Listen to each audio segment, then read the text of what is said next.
If you're here for GeoGuessr, you are in the right place, friends. This is the Europe, Middle East, and Africa Regional Finals. That's right, we've got all of EMEA here, which means we've got 16 players up from the 8 you saw last time at the Americas Regional Finals, and we've scaled everything up to accommodate.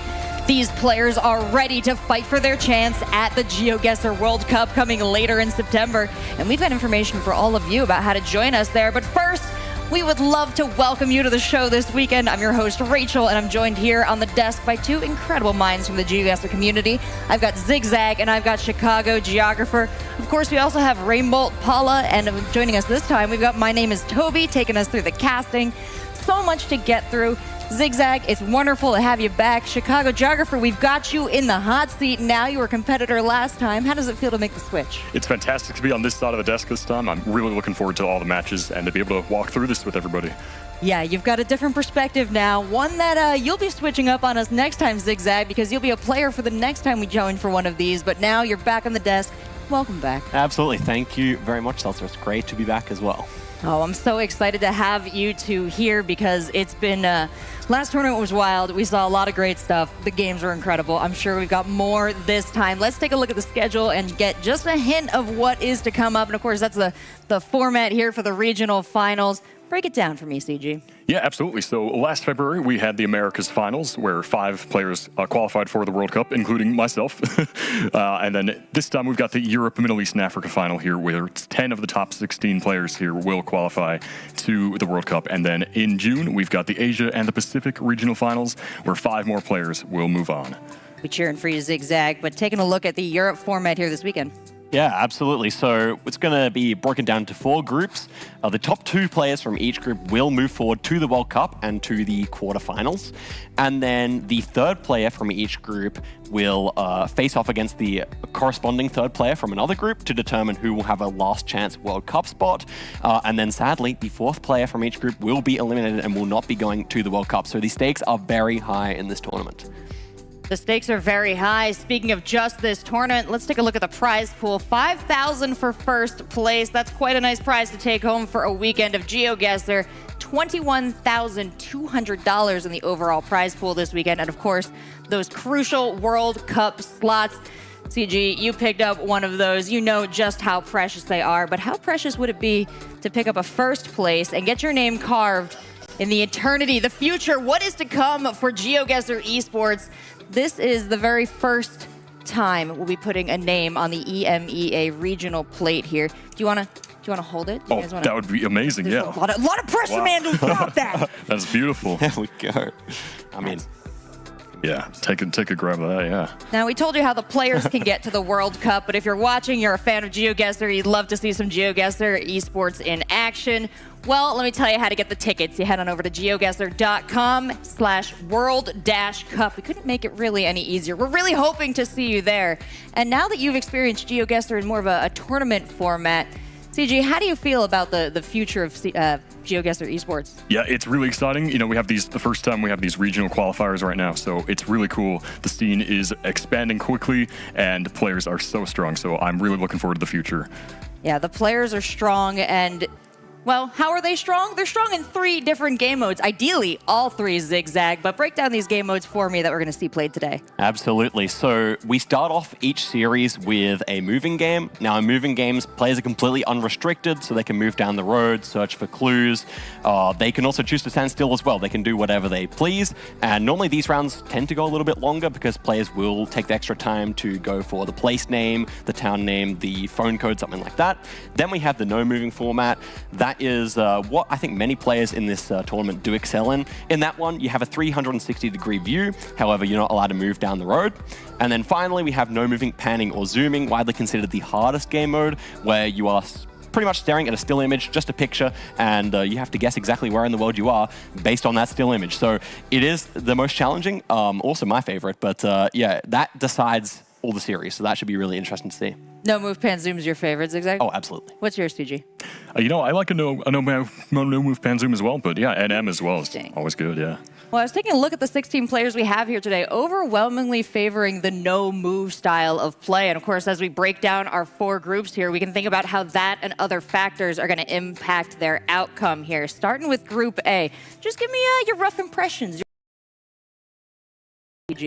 Yeah, this is a really exciting group to start off the day. Of course, we have Consus, our world champion from last year. So he's going to be a one to be watching out for. And then we also have 2 newcomers here to the World Cup scene. We have Salek and Finnbar. Looking forward to see how they play. And then we have a longtime veteran of the community, Alok, as well. So a really well-rounded group of players here. Looking forward to this one for sure. Yeah, later on, we're going to be jumping in with Group B. Anyone stand out for you there, Zigzag? Oh, absolutely. So we have another 2 extremely veteran players in Topotic and Debre. And then, again, it's kind of the 2 newcomers who came through the qualification stage. That's Armani and Ricky Beast. That one, I think, is perhaps the most evenly poised group in the whole thing, where it's really hardest to pick the top 2. So that one's going to be like super high stakes. I mean, whoever goes home in 4th there is going to be really disappointed because everyone has such a good shot. Well, and as you said, everyone has such a good shot. We've really had a tough time narrowing it down to just this top 16, and it's all on them as the day progresses to get themselves closer and closer to that World Cup. Starting with Group A here, starting off with a big match, one of those newcomers up against somebody a little bit familiar to Zigzag. We'll get into that later on, but of course, we're promising bangers all the way through as we take this match the distance. That's going to go all the way to 245, and then we're going to switch on over to Group B and go through it again. As someone who's played here in the tournament, has played in the studio, has grinded against his fellow players, what's the environment like?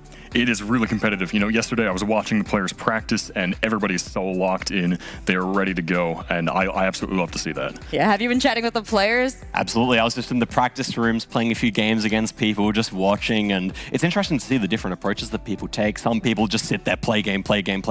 Others, they're kind of reading through the documents, or others are just chilling out. It's really fun, but as CG said, super competitive.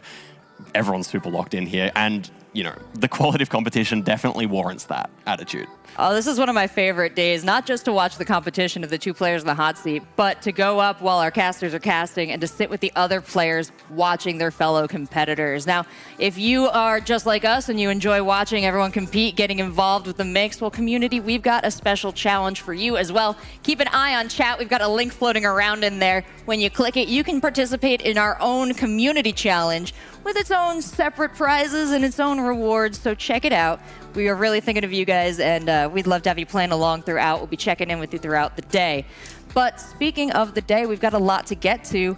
Incredible matches here from Group A. We've been promising it, but, I think our 2 players, they can speak for themselves. Let's check in with them. My strengths in GeoGuessr, a lot of people would associate me as a good Russia player, but I would say in general, I'm good at a lot of the bigger countries. I feel like my chances in the group are okay. Not the worst group, but definitely not the best group either. So yeah, just hoping to do well. Yes, definitely. I think GeoGuessr is a big mental game. You can always have a bad mindset and just make bad guesses because of that. I feel like I like to control the time and just forcing blunders, I think. Now, CG, you mentioned a bit of a newer player here in Salek. As we understand it, Finnbar, a bit of an old head in the scene. We've seen a lot of these new old matchups here. Anything that you would extract meaningfully from just that fact? Yeah, definitely a good point. It's interesting to see, these 2 players might have different strengths. We know Finnbar is probably the greatest at Russia. He researched it so extensively. Salek actually writing down that Russia might be one of his weaker countries, so could be interesting to see that matchup. But as you said, both of these players, they're really strong. So looking forward to see this match in any case, yeah. Yeah, and as we understand it, the tournament has put together its own map pool for this occasion. They've been really fine-tuning what they bring to the esports competition. Now, as we watched it last time for the Americas Regionals, Oscar, how do you feel like this is going to factor into these 2 players? Just history in the game? Well, I feel like the map we saw in the Americas regional was a significantly more difficult map than what we saw at the previous World Cup. And so I feel like that just means people have been really grinding those kind of bait locations where you're not even sure what country it is. And I think that's definitely going to play into things. People are more expecting those more difficult locations. And in this matchup, I mean, I think both players are super confident. So I would expect mostly correct country sends and that kind of thing. But, you know, it's about who's going to make that first mistake. Absolutely, and it's also about how our players play in the competition in person here in our studio. So let's welcome in our first player for the match and bring on out Salek.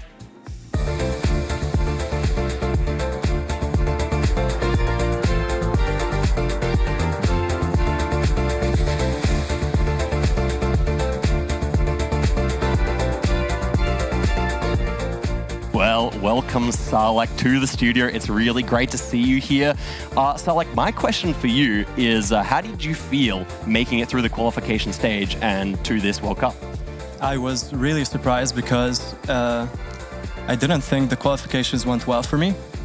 But then I got the message and I was really happy. I'm really excited to be here. Absolutely. Congratulations on making it.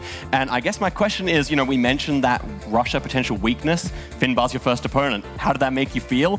What's your mentality going into a Russia round here?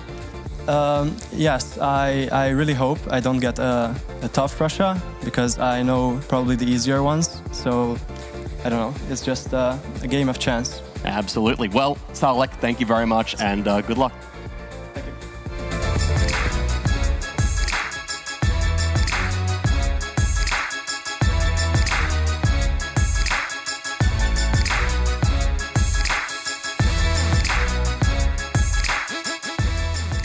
Okay, I'm joined with Finnbar here. Finn, it's great to see you.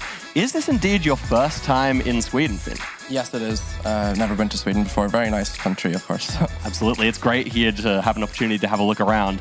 And I want to ask a similar question. You know, when it comes to Russia, what is your tactic going to be? Do you think you'll put him in quickly? I think that tends to be your tactic. Like, do you think you're going to like try and go for the 5K? What exactly? It'll depend on the round. If it's like a hard round, I might just insta-send to put on pressure.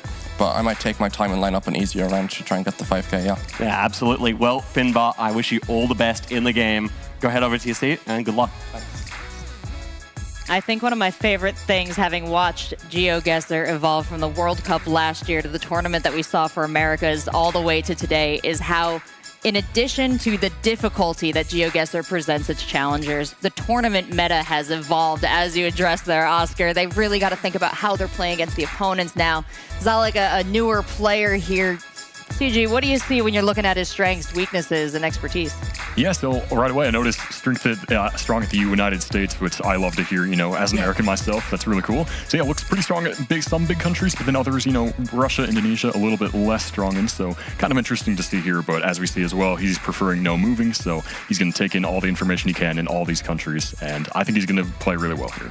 Yeah, and you mentioned Crooks, Oscar, as an opponent to watch out for. Seems Salek is aware, but when you're talking about players that you watch out for, especially for the first time in person, tell me a little bit about Finnbar. Yes, well, Finnbar is a good friend of mine online now for many years, and this is our first time meeting each other in real life. And I have to give like a special bit of context here because one time we were playing on stream and Finnbar got this super close guess in Greece.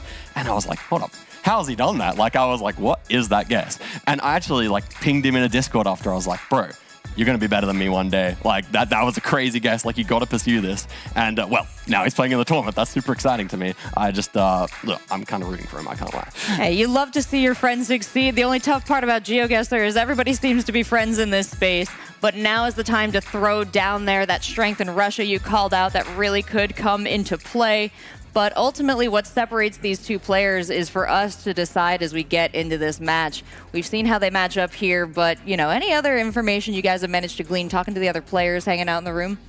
I think one thing here is that, you know, both players list in that strength in no moving, okay? So, you know, the moving game, I'm not saying it's a write-off, but that one doesn't matter as much to me. I think whoever wins the no moving game is likely to win the series, and I definitely think that that one's like the most important game of the three. And how much impact does that have in your ability to continue through in the tournament when you kind of stumble in a no moving round at that critical part? Yeah, absolutely. Yeah, no moving is one of the key elements of GeoGuessr. So to be able to be level-headed and consistent throughout that is really important. So yeah, missing around definitely might impact the mental game a little bit, but yeah, we'll see what happens with these two. I think they're going to play really well. Well, we've got a lot of ideas about how this might go, but there's only one way to truly find out. So that's to get this match started. And for that, I'm going to hand it over to our beautiful, lovely, and very talented casters.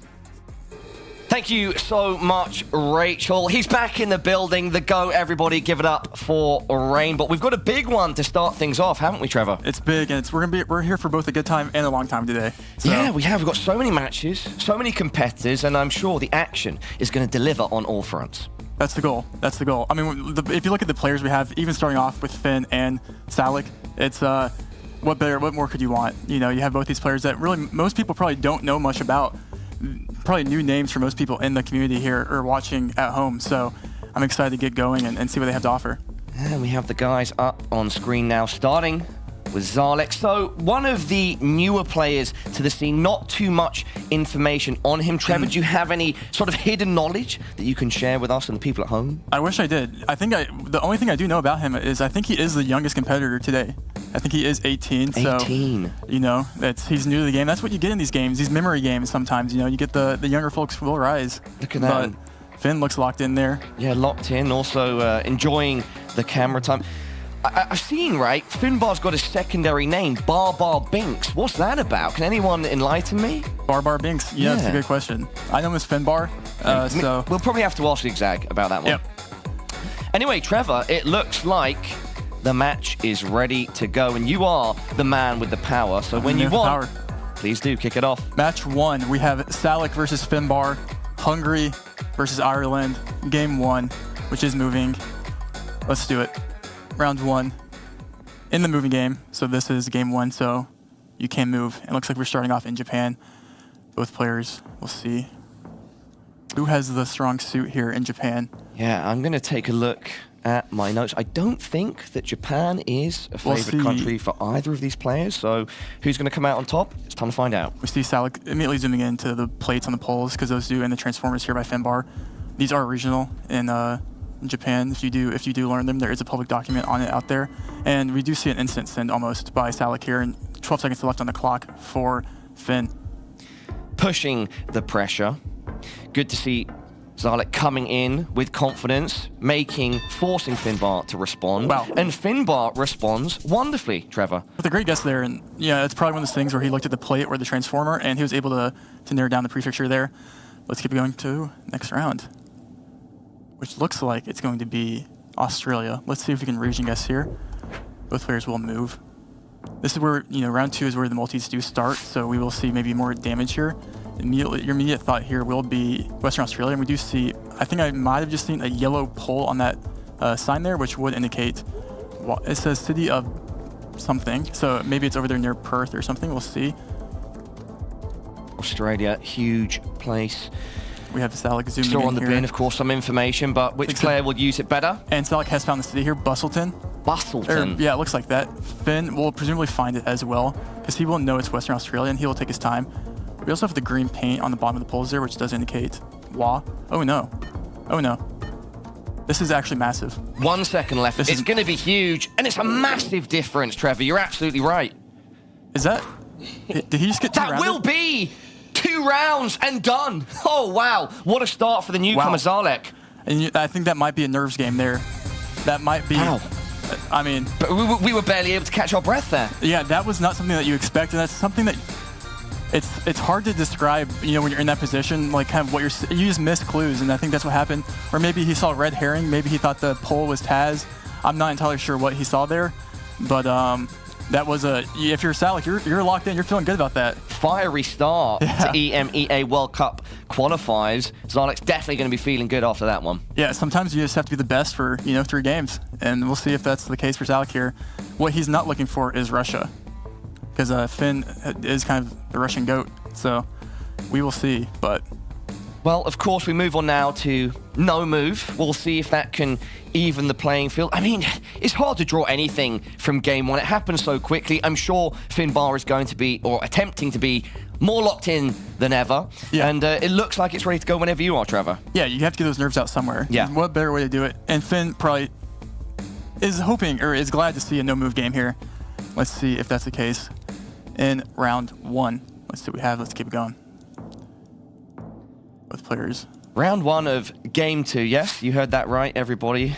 If you've just tuned in, we made it straight through game 1 in an instant with Salek hitting 6k damage on the second round. Yeah, so in game 2 here, this is no move. Both players only have this 1/360 panorama. It presumes to be maybe a Canada or like a weird northeast like Maine or something, but I would probably go Canada. And we do see Salek zooming in to that region of the world there. We have 35 seconds left. Ontario guess here by Salek. Finn still scouring to see if he can find any sort of signs or maybe copyright. I'm not sure what he's zooming into. Okay, I thought he was going to Australia for a second. He worried me. But, yep, Salek looking at the trees. We have some birches here. Both players looking to make an educated guess with 15 seconds left. Time really winding down now with just 10 seconds left. Which player will be the first to act? Each time it's been Salek so far. This time, I mean, we're literally going down to the final second. Wow. Manny. And Flin Flon, Manitoba. And that's 600 points. So, I mean, even if one player had a good guess there, that would have been... It could have been big, but luckily it wasn't. Very rare we see the entire time wind down with both players just sort of waiting it out. Yeah, you kind of... It's because both players weren't really too confident. So let's keep it going. Let's keep it going, though, and see how confident they are. Keep it rolling, Trevor. On to round number 2. And this is an exciting round, Paula. You want to know why? I want to know why, Trevor. Tell me. So for those interested, this is new coverage. Is this the latest gen? Is that what we're talking here? Latest gen and the latest drop of the new DLC in the Google Maps world of Kazakhstan. You see the big truck here with everything looking like Russia, so that would be an indicator there. So this country just dropped. Literally. So when did it drop? Like how recently are we talking? Like at least 2 or 3 weeks ago, maybe. Are there any players already at an expert level on Kazakhstan? When new countries drop nowadays, it's kind of easy to fix, I would say, because you can. I mean, we have Salek zooming in on the tape of the car there. If you know you're going to be competing at a high level, you have to learn it. And both, I don't know which player here has learned more. I'm assuming Finn probably has, but we do see Salek zooming in there. Yep, Salek already zooming in on Kazakhstan. Finn yet to open the map, if I'm not mistaken. Looking down at the Google car now, zooming in on Kazakhstan as well. And kind of separate regions of the country too, it looks like. So we could see big points here, Paula. There's only 5 seconds remaining. Round 2 with 3 seconds left, Trevor. Wow. Finn is closer there, but marginally. But it is points, and it's solid confidence, points. If anything. It's not 6k, but it is a solid 1.2. Keep going. Round 3 of 10. Looks like we're going to be in Brazil here. We do see let's see what the players... We have the antenna on the car there that Finn is zooming in on. That's Brazil, Ecuador, Colombia. And yeah, you're making a region guess here based off the vegetation and soil and all these trees here. Looks pretty dry. We'll see if the Brazil call out is what these players do lean towards as well, or if they go somewhere else. The dust kicking up behind the Google car. One of these players is going to be left in the dust after the matchup. Salek up 1-0. This is game 2 of 3.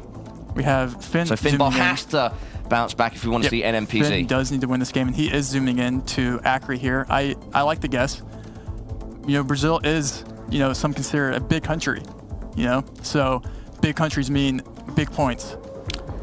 They definitely do. Both players are in Acre. Is Finn going to move last second, or is he going to stay there? He looks like he's going to stay, and both players are confident in Acre. We'll see what ends up coming to fruition here, though, with 3 seconds left. Once again, the clock winds down, and both players in a similar region, but way off the mark. Yeah. Not a round to write home about, Trevor. No, it's maybe not easy to Roraima either. Usually in Roraima, you maybe would see hills in the distance that we didn't see there, so that is maybe a little bit trickier. But we are back in Japan. And we did see... Beautiful. We did see Finn take a Japan round in the first round of the first game before he unfortunately got 2-rounded there. So we'll assume he has an advantage here. He's zooming on the Transformers. In this no move, you kind of have to learn the regional, prefecture of plates on poles and Transformers on the electricity poles there. So Have you had a chance yet, Trevor, to travel to Japan? I'm not sure if we've touched upon this before. I have not. In the game of GeoGuessr, I've seen it quite a bit. Okay, so. of course on GeoGuessr, but I figured since you've become a man of the world and you've been traveling. Finn is, when you get to that level of the map, you have to be pretty confident in the city you're in. And it looks like he sees we have, he's lining up the road north, so he's lining, which is pretty confident. It seems like something that you should be. And Salek's still looking here at the transformer, trying to grasp any sort of information he can. It looks like they're going to be in somewhat similar regions. 10 seconds now. Finn using every last second to try to line up that road. Will he be close? Let's see. Oh, very close. Not the exact road, but he's close. It's still he's still in the green there, Salek. And Finn is looking to take this NMPZ. Let's keep going to round 5. This is exactly what Finn needed to do after that disastrous game 1, round 2. Steadily building up the momentum, getting himself back into the matchup. Looks like we're going to be in Spain here, just based off of the vibes, one would say. We have the blue Euro plate architecture. Maybe it feels more coastal. We'll see what the players... We do have a Spanish sign there, you can see, and maybe looks like Spanish, which would maybe be helpful. Both players making a region guess here in Spain maybe isn't the easiest, but that flag in the distance, both players trying to see if that could be like a regional flag. Salek looking through the trees, trying to find any information he can. Anything standing out? Oh, look at that, Finnbar. He's got a sign there. Perhaps not lingering on it too long. Trevor, anything standing out to you about what we've got on screen?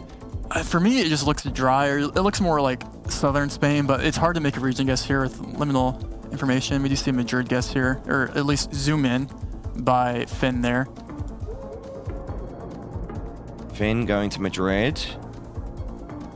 Salek looks like he was going more south there. Yeah. Or more north, I should say. 3 seconds again. The clock really being spent. Time, is it well spent? Yes, by Salek. It is. And with our... Is it, triple damage? Yeah, that's a big hit towards Finnbar. 3,000. And he's in the yellow, and Salek is taking that confidence into round 6. Halfway through. Yeah, Salek is really looking to win this. I don't know who has the advantage in NMPZ. That's a big swing. Big swing. You have to be happy with this position that you're sitting in right here. And this round 6 does not look easy at all by any means. So let's go ahead and start and see what the players end up doing here. Let's not forget everybody at home as these multis build. So does the damage. And players absolutely try their best to capitalize on that. We see Salek swing game 2 back in his favor, but can he hold on? Copyright there. We have 2023 copyright. That means anything to Finn. Zooming on, it's definitely going to be Europe, like Eastern Europe probably. But I can't really tell where I would go here. We see Salek zooming into the copyright there as well, looking at the polls. No one is confident in the country here, you have to presume. Finn has he looks confused. So we'll see. 20 seconds, and there we go again, looking for the copyright. Yeah. Grasping for any straws. Finn laughing now as he opens his map. He's going towards Turkey, Istanbul specifically. Salek yet to open the map. I think Salek is truly lost. I don't know. Now, look, we've got a big difference here. It's decent. It's decent. It could. Could this be game? It's Turkey. It's Western. It's European Turkey. And that's a great. It's not game. Well, 3.5x. That's 2100. It's not game. 2100. Finnbar now punching back. He opens his guard and fires towards Salek. And you have to be happy, for Finn there. That's a great guess. Not an easy guess. That was a very well-deserved or well-earned guess in Western or European Turkey there. Keep going into round 7. And can Finn go 3 for 3 in Japan? This is he's quite literally gotten every single Japan location right within like 20 kilometers today. So, and we will look around and see a plate on the pole that Salek will zoom in on.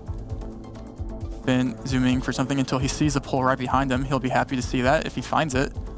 He is not looking there yet. Yeah, looking at the water right now. Still yet to turn around and find that pole. Oh, there it is. There it is. He's looking at the plate there. These are somewhat regional. And both players are looking at that, seeing what information they can find. Finnbar's looking now into the memory bank. This poll is split in half there, Paula. It's not very good. Look, I'm not much of an architect, but I think you're right, Trevor. It happens. All right, Finnbar zooming in now, weighing up where he wants to go, just outside Hiroshima at the moment. Salek, look, different region there, I think. Can't quite tell. Yeah, this should be. This is going one way or the other. Absolutely, this could be it with 3 seconds left on the clock. Who is going to take it? Wow. Oof, Salek closer, both players off. Is it going to be enough? No, it's not. Finnbar's still alive. Just under 700 points. Wow. And that's maybe gettable, maybe not, but that's not easy. That's for sure. Both players, Salek taking the hedge south does pay off there. And you're just hoping for a gettable. You're not looking for Russia if you're Salek here. You're looking for something region guessable. Let's see what that is in round 8. And this does not look easy at all. Let's see what we have here. We've got a cobbled road. It's European for sure. Through a forest. Let's see what the players do. This is the only 360 panorama they have. Trevor, of course, for everybody at home, does get to move, get on our side. He's able to get a bit more information. Do you see anything, Trevor? No, it's just anything to place us. No, you're not gonna find any information on the road. This could be tough for both our players. Yeah, I mean, this is not an easy. What are the keys here, where all you've got is vegetation and a cobbled road? What are we looking for? You're looking at well, obviously you can tell it's like the Gen 4 blue car, so both players are gonna know it's Europe. And you're looking at, honestly, just the trees, even just the cobblestone. Like, I'm not even sure where this cobblestone is present a lot of the times. We see Poland guess here. He's between Poland and Baltic. Finn is kind of indicating there on the screen. I lean more towards, I don't know if I've ever seen a road like this in the Baltics, is the thing. That'd be weird. But, it's an atypical round for sure, 10 seconds. And we have, is Salek on the hedge Baltic Sea? He's hedging, and we have Finn not knowing where to guess. 1 second. It's Estonia. Oh, is that even going to be enough? No. Is it? 4.5x. Yes, it is. Wow. Finnbar stays alive, and we are tied up 1-1, which means we get to see NMPZ. Look at him looking at the camera. Locked eyes, locked in. Finnbar, congrats. You're alive, mate. Wow, he's talk about locked in there. That's the definition. And we keep getting spoiled with these NMPZ games. It's like they know. Did you guess gods know how much content it is? We were talking about it last time, right, Trevor? Is that the format creates these moments, creates this high skill ceiling, and everyone's operating close to it. And so a lot of the times it's going to go down to the wire. Exactly. It's back and forth. It's back and forth consistently. It's one game Finn in the no move, and one game Salek in the moving game, where he took a 2-round win when Finn went Tasmania on Perth. Finn looking to take it back here. Let's see what we have in round 1, which is Nigeria here with this car, where the blur and everything. Let's keep it going. Both players will know it's Nigeria. Making a region guess here will be interesting. You presumably just go Lagos, but let's see, slightly red soil. Maybe go slightly towards Benin. Let's see. Both players, this is the only image they get. The only one. It's just one still shot to make one good guess. One shot, one opportunity. Would you take it? Would you capture it? Capture it, that's sorry. Or let it, no, I think he says both. Anyway, enough Eminem. Let's zoom in. Abuja guess here. As Salek zooms in on Nigeria. We have an Abuja zoom in. He's going slightly outside of Abuja. Both players in Abuja. Slightly more south here. This is where Finn is zooming. But will he click? Already 15 seconds left on the clock. When you have these NMPZ, you take the time. Instant sending doesn't really do much. Both players. Is this? Actually, might be more. What the difference is between both players here? Salek is locked in. And wow. My! Salek, great start. That's a great shot there. That's 327 points. Really solid shot. He's a couple roads over there. Yeah, that's the skill level you get in these games. European finals, probably one of the most competitive, finals you'll see in this game, in the game of GeoGuessr. The talent we have today is extreme. And so is this location. Round 2 of 10, 1.5x damage. Arguably the most competitive region, EMEA, for GeoGuessr, if I'm not mistaken, Trevor. I would agree for sure. This is... The players here can compete. Is this Mexico? I'm going off the screen here. I would probably go Mex, but let's see where the... Finn looks confused. Yeah, NMPZ, it's one of those games where it's a consistency game. So it's like, the longer you stay, the more opportunity the other player has to blunder. And Salek is zooming into Europe. Finnbar finding humor in something as he scans the image from left to right, close to the screen. What could he be looking for? I mean, there's such little information here. Anything. And both players, we have a Croatia call and we have a Spain call, so someone could pick up points here. I'm not sure what I'm looking at, to be honest. 10 seconds. NMPZ. And he's hedging Italy, and he's moving to Spain. No, he's staying. Yeah, this is not easy. 4 seconds. NMPZ can often get wild. We can see huge differences, luckily for both. I saw someone screen there try to move to Mexico last second. You're absolutely right, Trevor. I think I saw Salek trying to move to Mexico last second. It could have been Finn, but... I think it's interesting that both players hedged around roughly the same area, and then, yeah, of course, we're both massively off. But yeah, it means that both are alive, and it's sort of an inconsequential round. Yeah, you know, if you miss it, you're happy that your opponent also missed it. Yeah, exactly. All right, let's keep going to round 3. And this is why NMPZ is so fun. Okay, this is a forest in Europe. Let's enhance image and see what we have. Enhance. I mean, I can't tell if you go like a Sweden or like a Finland or... As a bit of a Sweden expert myself, I will say I don't think this is a Swedish forest. I will say. I'm going to throw it out there. Finn is guessing in the water here, so maybe he agrees with you. Maybe he thinks we're in the sea here. Wouldn't recommend it, but hey, if Finn does want to hedge or head over to Finland, perhaps sometimes the water hedges do you well. And we have one in Finland here by Finnbar Lind, one would say. And Salek is just outside Stockholm here, and he's locking in by Salek. He does think it's Sweden. He does. Finn, on the other hand, still in Finland. And he looks in, and it is Finland. Wow. But still, NMPZ, it's one of those games. And, you know, Paula, he's air pumping right now because he called. Stop telling the people what I'm doing, Trevor. Yeah, but that was a mini win for me. But it's not about me. You know, every win's adds up to a bigger win, you know. Finn gets the win in Finn. Let's keep going. NMPZ. Didn't like that one, Trevor? It was decent. It's decent. It's not your best work, but also not your worst. Well, we're warming up. It's our first game. It's our first game. Start the day, brother. Round 4, NMPZ. You get one image here. It looks like we're going to be in like a interesting like U.S. location. I look at this. It's just desolate, desert, lovely blue sky. You can't zoom in on that pole. I mean... is there potential information to be gotten there, like from that telephone pole and the way the wires go? I don't know. Well, you can see I don't think that's a California pole, so you probably go outside, and it looks like, you know, dry. So you probably go near like Nevada, New Mexico, Arizona, this kind of region of the world. And we do see Finn zooming in to Nevada, and both players are going Nevada. I really like this, but we have one in north, one in south. Finn is even like hedging up to Oregon here. And Salek was, and Finn is still staying in southern Nevada here, letting the time tick down with 15 seconds left. Is Salek going to move back down, though, is a question.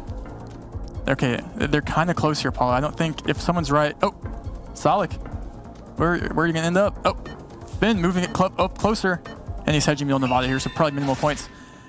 Yep. Minimal points, indeed. That being said, Salek is on the back foot. He's got 3.3k left. Yep. But at the same time, we saw him swing the game back into his favor before. Yeah, in these NMPZ games, it's kind of not really about how many points you have almost. It's kind of who makes the bigger mistake first. Yeah. And that's kind of what we'll probably end up seeing here, but we'll see what round 5. And it's one of the reasons we love NMPZ, because it can be so unpredictable. Yeah. You can see those moments where suddenly the coin flips. Exactly. Paul, do you think this is a Swedish forest? Because I know you like to bait me, you like to test me. I will say this could be. I don't know if it is, but it definitely could be. I think it is. We'll see if the players tend to agree here. We do see the antenna on the car there, the short antenna. It does look Swedish. Finn close to the monitor. Salek, cool, calm, and composed. We have a Finland guest Finn here. going back to Finland. So Will we see the story of before where Salek goes with Sweden? This time it is Sweden. If one person gets Sweden and the other person goes Finland or vice versa, it could be big points. 30 seconds left. And we do see Salek. Oh, is he going to hedge Baltic Sea? He could do a Baltic Sea hedge here. He was circling that. Alpha talking to us, the audience. Or he might just be, he's between them, but where he commit, you know, sometimes you have to commit something. He's going to do it, it looks like. He's going to do it straight in the middle. He's doing it.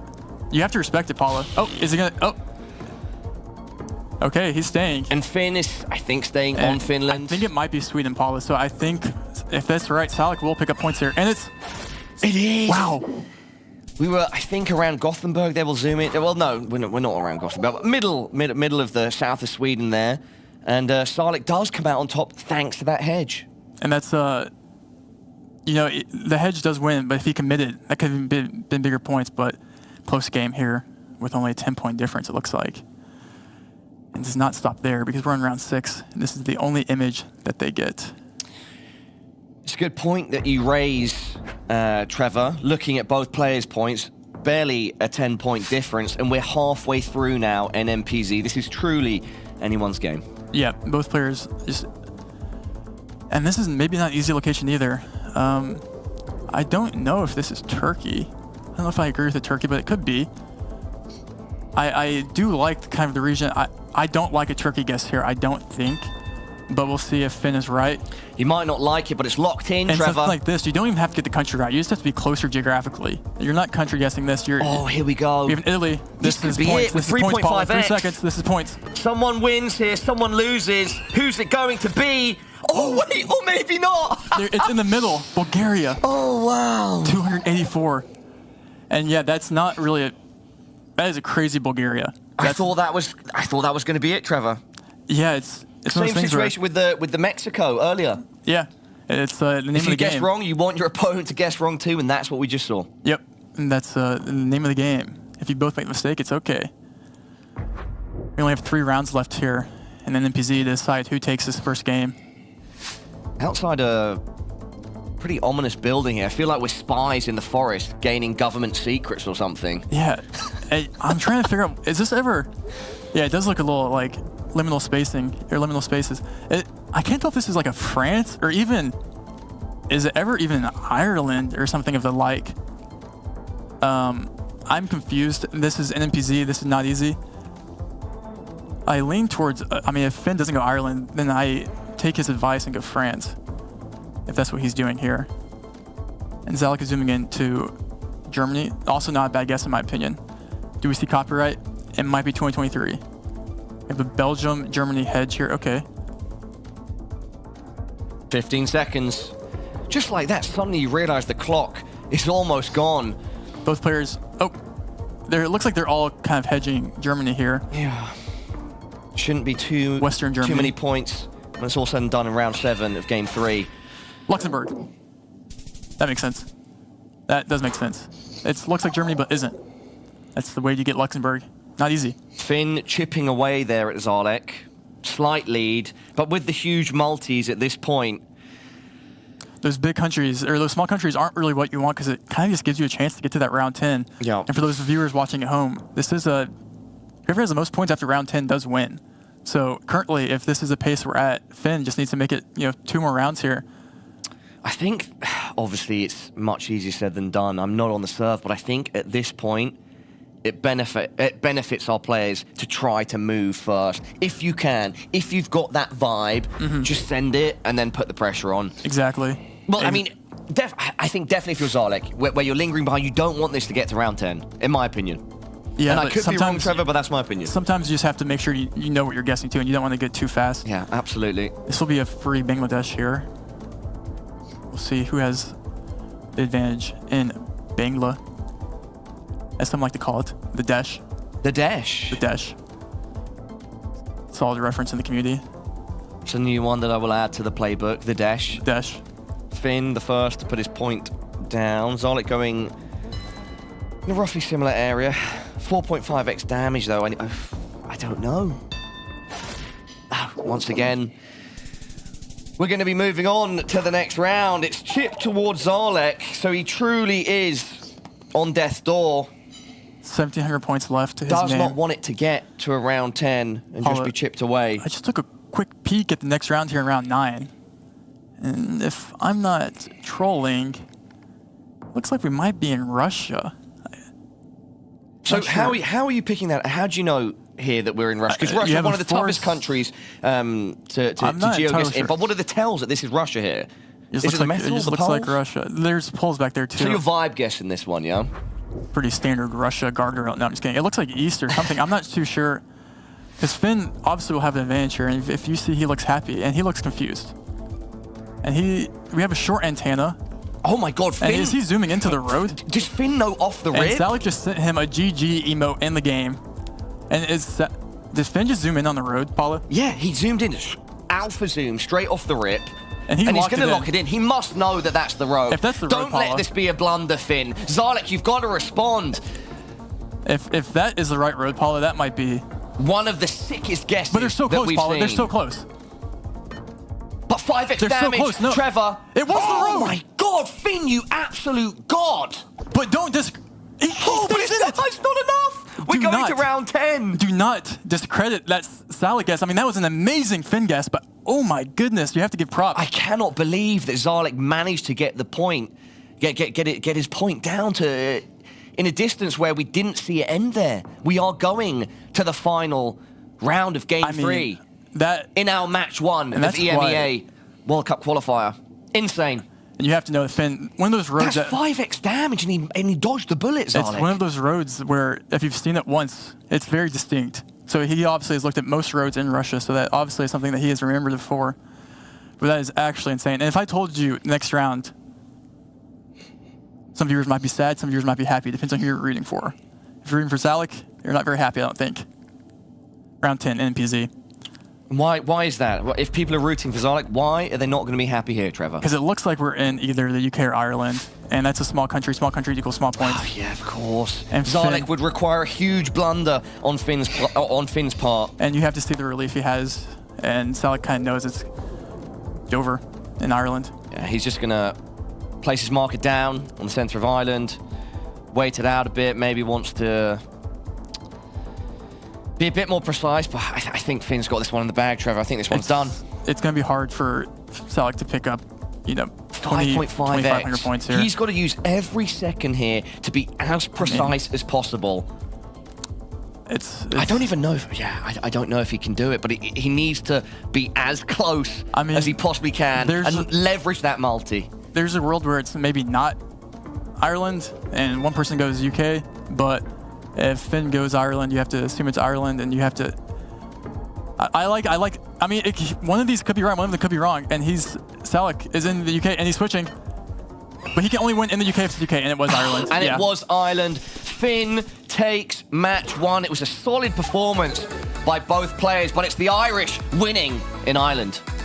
Finn came back from that round 2 blunder. He got the nerves out quick, and he cool, calm, and composed, and then guessing dirt roads in Russia to end it all off. So. The eye contact with the camera is spectacular. This guy was born to play on a stage. That GIF is going to be in the Discords for a while now. That's one of those moments. Really exciting Game 1. I don't know what it is about the format and how the rules have developed, but it's insane that we see these close matchups, and we've got so many more to go, Trevor. Yeah, it's always anyone's game. You can't really lock anything in. You play these games for a reason, and Finn taking that Game 1 win. He did. He took the win, but Salek, by no means, he did not perform badly at all. Definitely not. And if you're Salek, you're happy with that performance, I would even say. I think maybe, obviously, it's so close to win, but he's happy that it's good confidence going through the rest of his games, knowing how well he played. Trevor, absolutely. And with that being said, let's throw it back to Rachel and the desk. Thank you so much, Paula and Rainbolt. Great way to start the day here. Glad we got to go the distance, all 3 rounds of that best of 3. But I want to check in with you, Finnbar, picking up the first win of our EMEA regional finals. What felt better? Was it picking up that no-move round, or was it finishing in Ireland? The Ireland, definitely. And the Russia and then the Ireland. Russia-Ireland was a very nice way to win. A little bit unfair for Salek maybe to get those two, but, you know, luck of the draw. Oh, skill showcase, though, Zigzag. Oh, absolutely. But I want to bring it back to the first game. Obviously, we have to talk about that second round there. You started off nicely on the Japan, and then what was your thought when you saw the Oz come in? I'm pretty weak on Australia, especially urban. I saw Coast North, I thought. So then I was like, okay, I guess it's Tasmania because it doesn't look like Darwin. And then I forgot about the little bit of southwest of Perth that has, you know, Coast North. But yeah, luckily that didn't cost me the series, but would have hurt if that did. Did. Absolutely, yeah. And I want to talk about your Japan guesses as well. You know, I know you've been practicing that a bit, and you were really consistent throughout. That South Japan guess, where it was really far south on those islands, what were you thinking on that round? I thought it was Okinawa at first, but the plate, like on the poll, didn't look Okinawa, but maybe I misremembered. So then I didn't send it, but yeah, was fine anyway. Well, Finnbar, we heard a little bit from Zigzag about your history as friends and now finally meeting in person. But now that we have the opportunity to check in with you, what's it been like, your journey to get here? Yeah, it's been fun. Nice to meet everyone today. GeoGuessr is a great game, so nice to play it. And yeah, that's about it. Oh, you got to meet all these new friends, and then you have to crush them in competition. Yeah. We've got more matches coming up, taking a look at the groups. Finnbar setting himself up very nice at the top of Group A, but we have so much more GeoGuessr to get to, so grab yourself a snack. We're taking a quick break. We're coming right back with more GeoGuessr.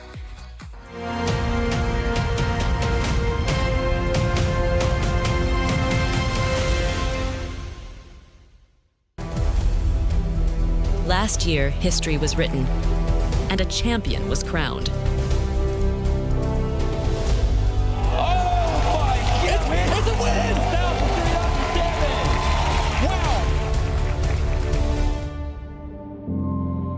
But every story has an end, and every champion must once again rise to the top. In the halls of royalty and where innovation is praised, a new master will ascend the throne. Welcome to the City Hall of Stockholm and the finals of the GeoGuessr World Cup 2024. Secure your tickets now and be part of this historic event. See you in Stockholm.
Welcome back to the GeoGuessr Europe, Middle East, and Africa Regional Finals. It's the EMEA, and we've packed it full of 16 players because the region has just so many skilled players here in GeoGuessr, and we have even more watching at home. Don't forget, we're quizzing you in chat, and we'll have more check-ins throughout the day. But for now, the story is about Alok and Consus coming up in our next matchup. This is an exciting one. It features the former world champion, last year's champ. And of course, we've got Alok here as well. But we've got, as we said, a day full of players. So let's do a quick check-in with Group A and Group B. We've seen a lot so far. We went the distance in our first match. And Oscar, it was your buddy who pulled out the victory. Absolutely. And as I said whoever wins the no moving, I predict will win the whole series. You know, that was a very touch and go situation at the end there, but my prediction was correct. So. And it was before your friend won, so. Yeah. And look, Salek actually played a really great best of 3 there. Obviously, complete domination on the first one, and then really close second 2 games. Just a bit unlucky to have Russia and Ireland come up as the last 2 countries there, but I'm sure we'll see more from him. Oh, well, CG, how do you think the intimidation factor is going to come into play here? Yeah, definitely going to be a big factor, I would say. You know, Consus is probably a player that almost everyone has said is the strongest out there. So, yeah, he's definitely going to be looking to put the pressure on early in this first matchup of the day for him. So we'll see how he does, but I think Alok can try to hold his own for sure. Well, this is a hype matchup, so why don't we check out the pregame video? You can look it on the hype train with us. Well, very actively I've been playing since 2019, so 5 years now. Before that I played it on and off. I mostly like to guess off of vegetation, landscape. Those are my favorite clues, but yeah, of course you got to learn everything else as well. So yeah, that's basically how I played the game. It feels good to be back. The feeling of being a world champion is there. Like, I felt the pressure right after winning. I felt like I had to show world champion worthy performance every single time I show up somewhere. But right now I just feel more relaxed and just play like I usually do. Now, I know this is the first one we went in on the video where he was smiling. You know, he's not only coming in as the world champion, not only does that feel good, but that's got to be such a factor coming into a head-to-head tournament like this. A lot different from how most GeoGuessers are used to playing. Maybe you can speak to that a little bit better than I can, though, CG. Yeah, definitely. You know, I was feeling the nerves for sure during the Americas finals. It's such a stressful thing, especially when this is like the first event of its kind, you know, these regional finals. But it's really cool to see Consus so level-headed and confident in his abilities. So yeah, that's definitely a refreshing thing to see for sure. Now, Alok, no stranger to competition himself, though. What can you tell me about his past when it comes to competitive play, either of you? Well, he's been around for quite a long time, as he just said in that little shot there. And Alok, yeah, he tends to favor using the vegetation a lot. He has a really wide knowledge of kind of the real-life things you see around, especially the vegetation. And he has some of those big country strengths like Southeast Asia and Russia. So, you know, perhaps that would be his avenue for beating the current reigning world champion. Well, a lot of avenues remain. They're all over the globe, and we've been checking out some of them with our no-move pan Zoom games and our moving and our, you know, it's kind of what we do. We jump in on the road. Anyway, you guys know how we play. Why don't we bring out our competitors for the next match, starting with Alok.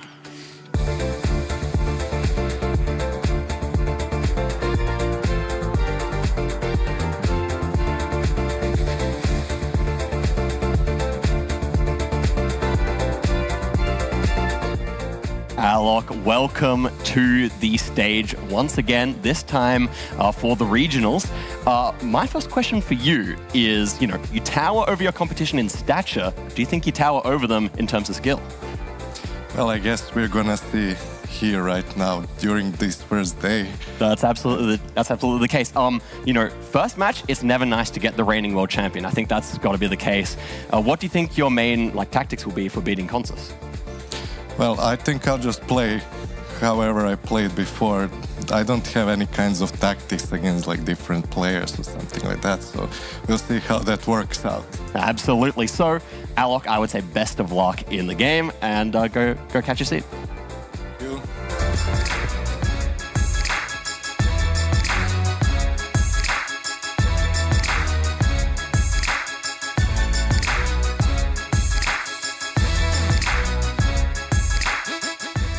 you. Okay, guys, I'm joined with Consus here. It's super exciting to have the reigning world champion here with us. Welcome.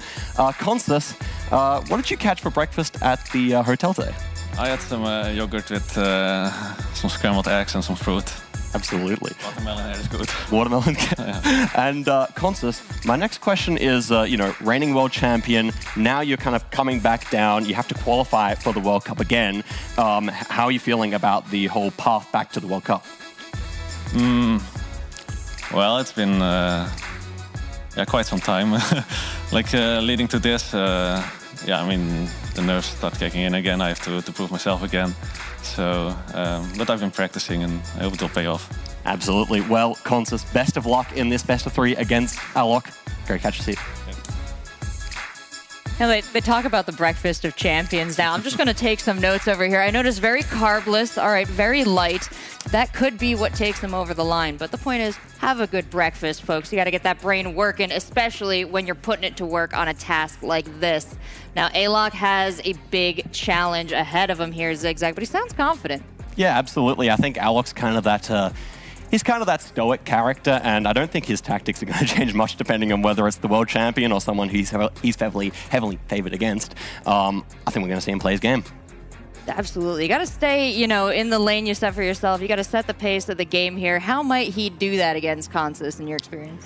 Yeah, I think he's going to really try to play into his specific strengths. We see that he has really good vegetation knowledge, so maybe, we'll get that tricky rural rounds and he'll clue in on some trees that Consus isn't familiar with. So I'd really like to see him, play up his strengths here in any way that he can. I noticed moving the only game mode he didn't state that he was confident in here, and that's a big jump for a lot of our players. It seems so many different strategies you can bring to moving that aren't quite available in the other two. Taking a look at Consus now, CG, how do you think you can make that work in his favor? Yeah, it's going to be interesting. I see the strengths of Indonesia and Kazakhstan. Kazakhstan, a country that just released last month, so he's already been putting in the work. He's been practicing hard. So it's going to be exciting to see if we get any of those countries showing up here, what he's going to be able to make happen with those. But yeah, I think Consus is such a strong, well-rounded player. So yeah, looking forward to see what happens in his first match of the day. Yeah, we were talking when Rainbolt was telling Paula about the new games and how quickly that players will absorb this new information. Now we have 2 players who've been playing this game for a long time who have a lot of information already stored up in there. Does that make it harder ever to kind of input the new stuff? I think it's really a matter of both players, will have that comfortability when a difficult round comes up because they've seen so many things so many times. I definitely think in this series, Alok is definitely the underdog. So I would say if Alok takes the first game, that's going to be huge for him, especially because moving is probably the weakness of both players. Consus behind the scenes telling me that he's been working on that a lot recently, but it's his main area of practice in the week leading up. Yeah, I definitely think Consus heavily the favorite here. Oh, any last words on that one before we get to the match, CG? I do have to agree. I think Consus, he's got to be the favorite, but I'm rooting for Alok here. We'll see what happens, but I'm really excited for this match. It's going to be great. Hey, that's what the mantle of world champion, you get it. People are going to think you're going to win again. It makes sense. But you know what? We're going to send into the match. We're going to find out for sure because we got Rainbolt and Paula back in the caster seats. Thank you so much, Rachel. Yeah, Trevor, we've got the Singing Serb versus the reigning world champion. It's a big one, buddy. It's a big one. And if Alok doesn't win this, maybe he can take his chance to the NBA. Oh, well, because of the height? It's pretty high. Maybe him that being said as well, yeah, exactly. Yeah. Serbia has a lineage of great basketball players. So. Yeah. No, but I'm excited to see what Consus, this match, I mean, even in the qualifiers, Alok was taking down some great competition. So, it's not something that Consus is probably the favorite, but Alok, if you're going to look at people that have taken down such names, Alok is one of the people.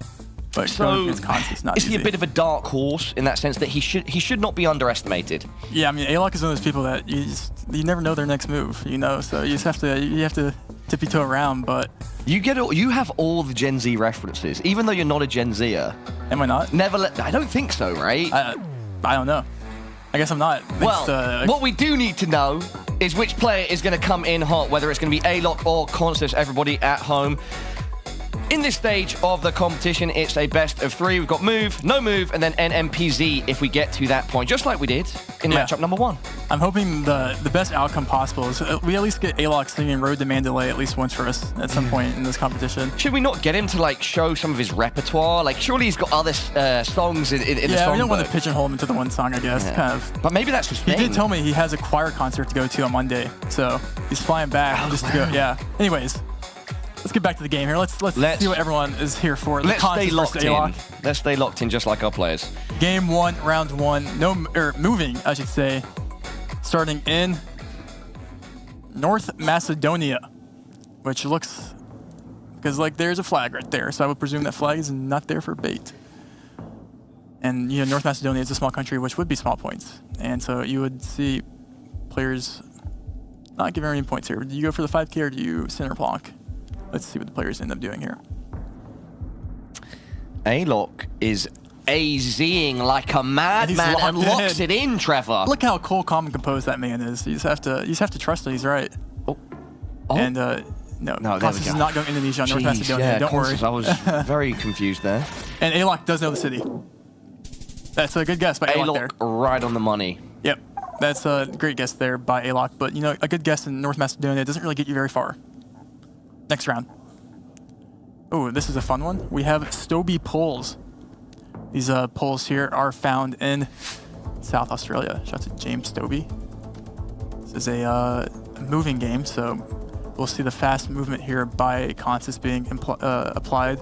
Both players, looks like we have going separate directions. We have Alok going south, Dark Peak. You can just tell the skill level here by their the way they interact with the map. That's pretty impressive. We've got genuine coverage.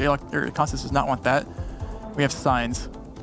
All players will try and 5K this. Yeah, Consus responds very quickly when seeing the signage on his screen now.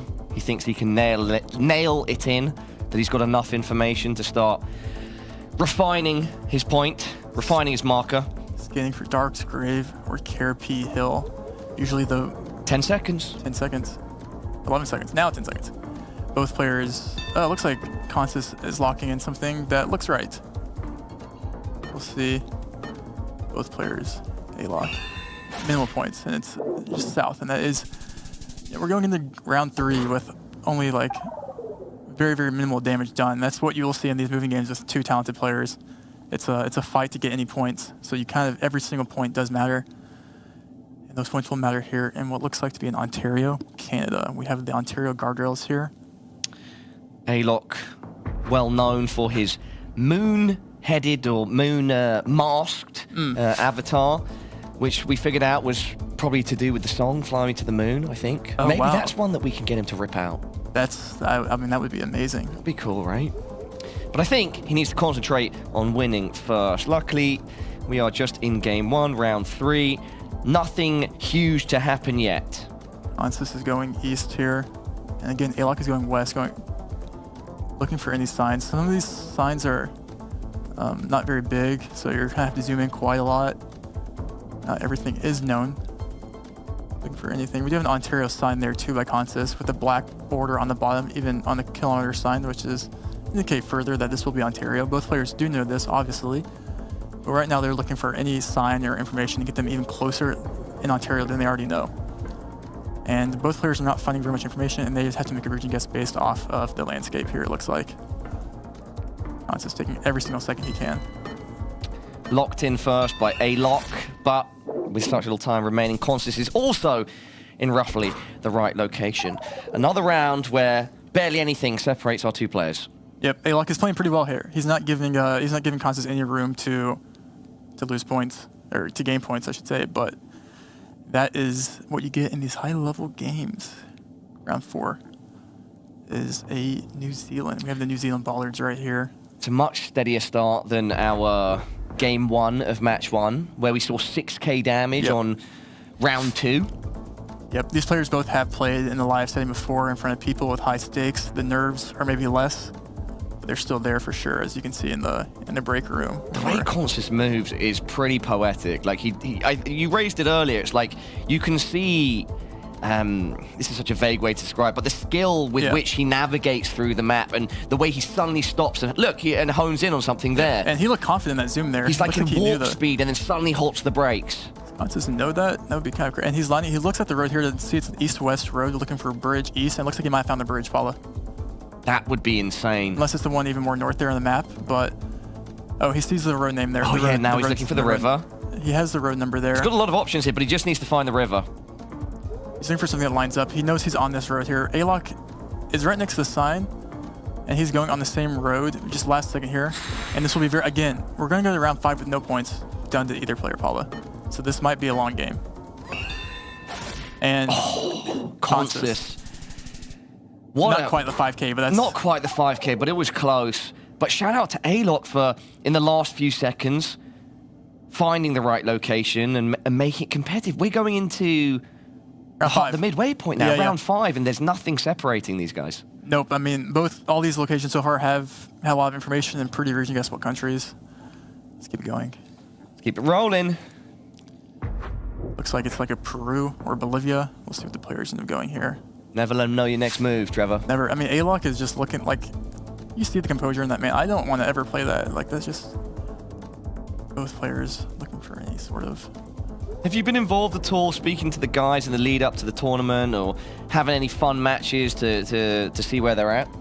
Yeah, I've talked to a couple of players in the community. I've talked to Consus a lot even, and I think for him it's like he's in quite the interesting shoes because he's a previous World Cup winner. He has a lot to.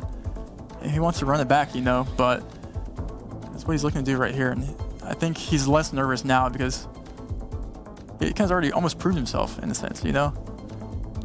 Once again, Consus here is looking for. I mean, he locks it in there. A little switch from one side of the city to another. Alok, though, going in almost the exact same location. Yeah, Bolivia has limited coverage, so kind of you know all the cities that are covered, all the roads. So if you know Bolivia, that's 0 points. That's a 0. Zeros in the chat for that one, Paula. Zeros in the chat, everybody. Let's get it trending. Yeah, Consus a player that does prefer to keep an air of mystery, but what we do know is that he's our reigning world champion. But right now, there is nothing separating him from Alok. Alok is having an out-of-this-world performance and staying on par with the champ. I like that, out of the world. Look, I'm warming up, brother. I'm here, you know. We're doing the thing, bro. We're doing it. We're doing it.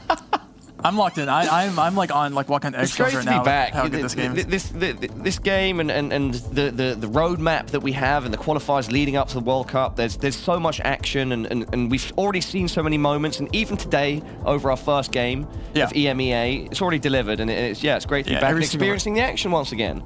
So we're here. Maps are on top. Map stonks are high. This looks like a Belgium, I would say. Let's see. It's not Korea, but that is a beautiful location.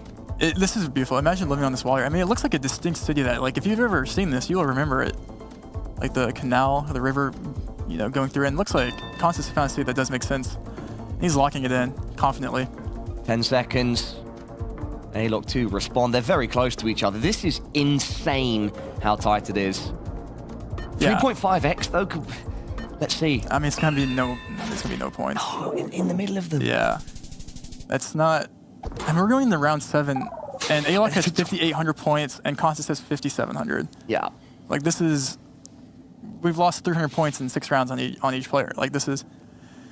But we did see on Consus's card going into this that his weakness was the USA, and it looks like we do have a USA here. Let's zoom. That's beautiful.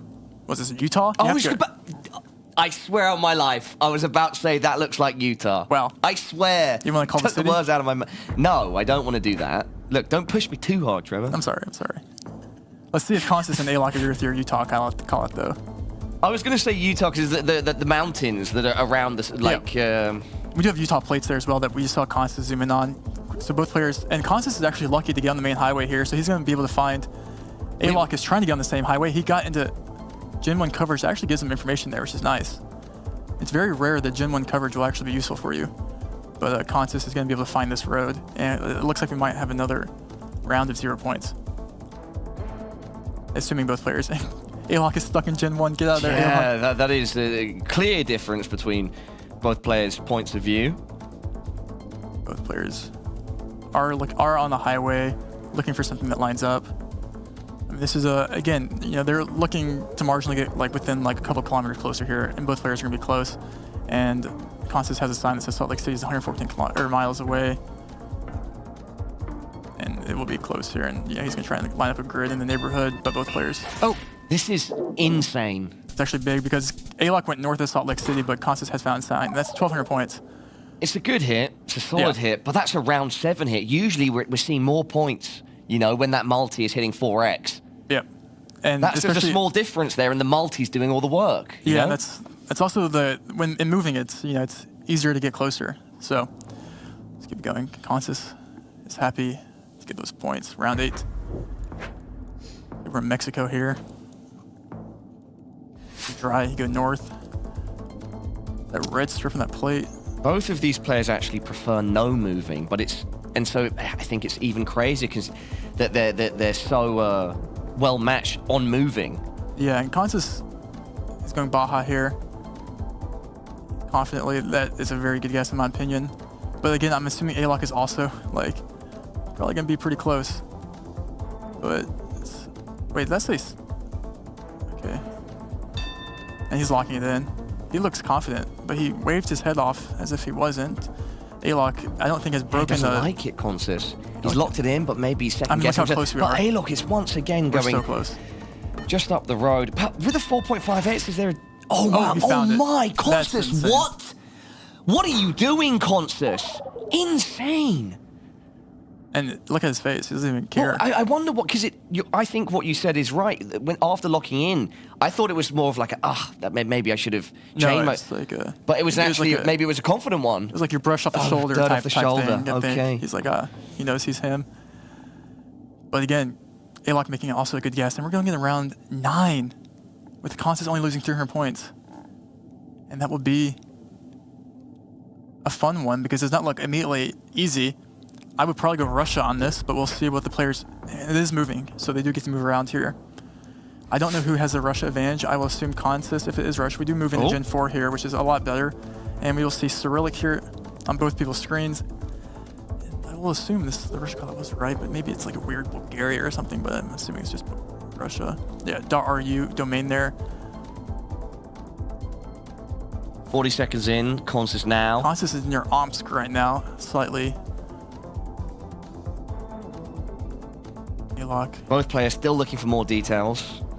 Consus zooming in on the antenna and the copyright there. The antenna is actually very helpful in region guessing Russia, and he's even in Novosibirsk right now. Confidently, I would say, and he's locking it in. He's locking it in. Alok, you've got to respond, mate. The pressure's on with 10 seconds left. Have you got enough information to get close? He's in Novosibirsk. He is! He's going just on the doorstep of Consus. There's going to be no points here, Trevor. Oh, my God. Round 10.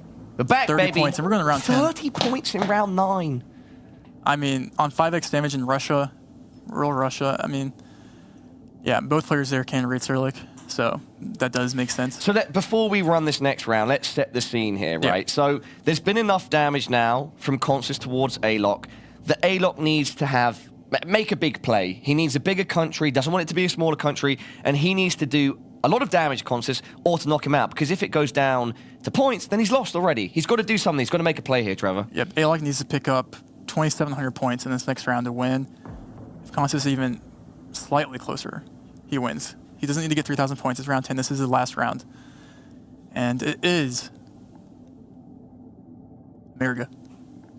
America. Beautiful. This is a beautiful suburban. Suburb. Yeah, dude, we are just... It's almost like we've done this before. It's like we've got the same... We're sharing a brain. And this is moving, and the first thing you want is to actually get out of this beautiful suburb. This is kind of like where I imagine you grew up, you know, like what these beautiful, lush sort of like suburb of America. I've dabbled, maybe. All right, everybody, round 10.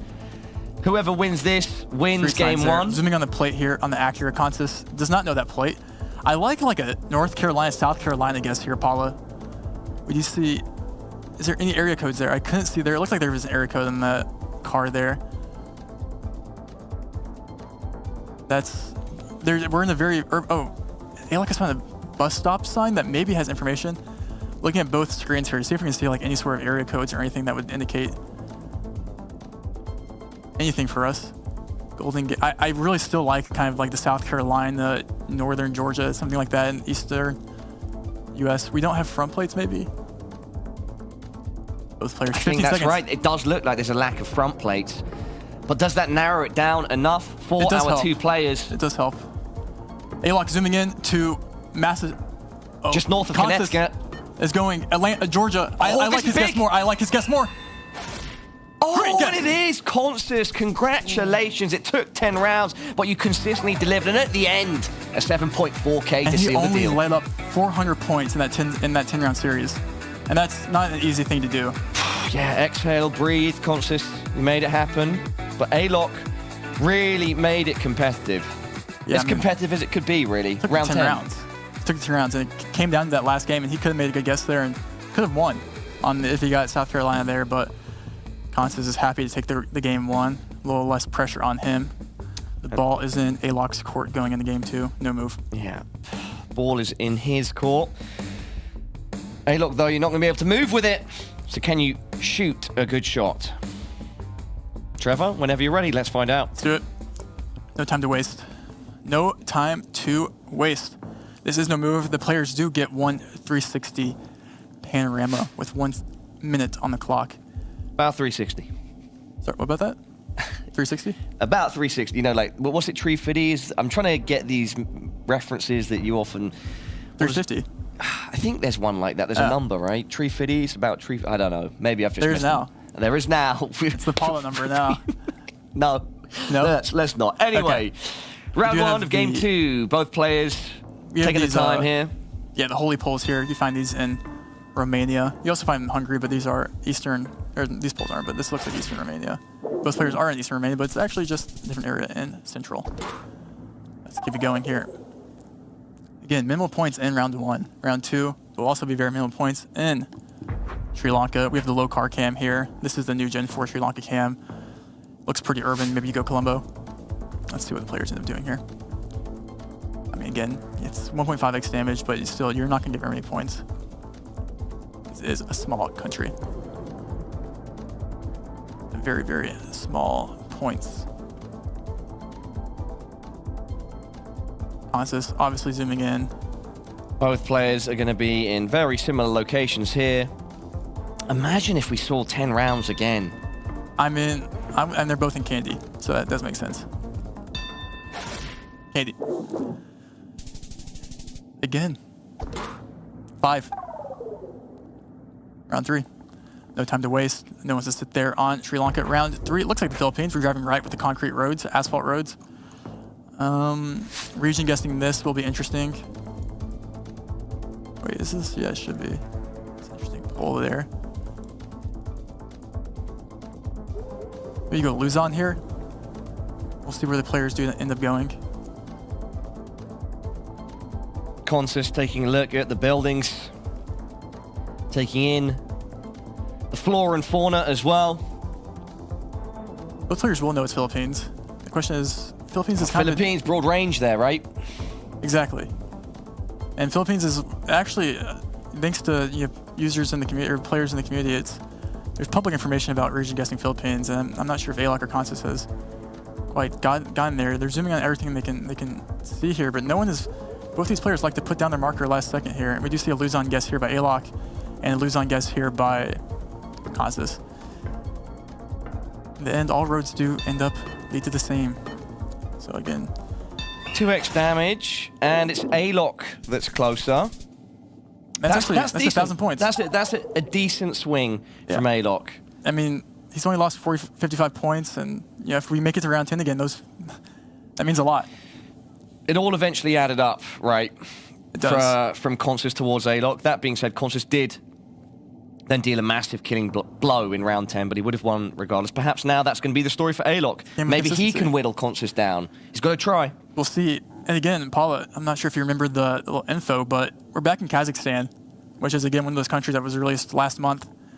That I'm not sure. I'm assuming Consus has put the work in here. I'm assuming Alok has as well, to see what they can learn in that 1 month period of region guessing in this country that no one expected to get released in the game. There's no sightings of the car at all.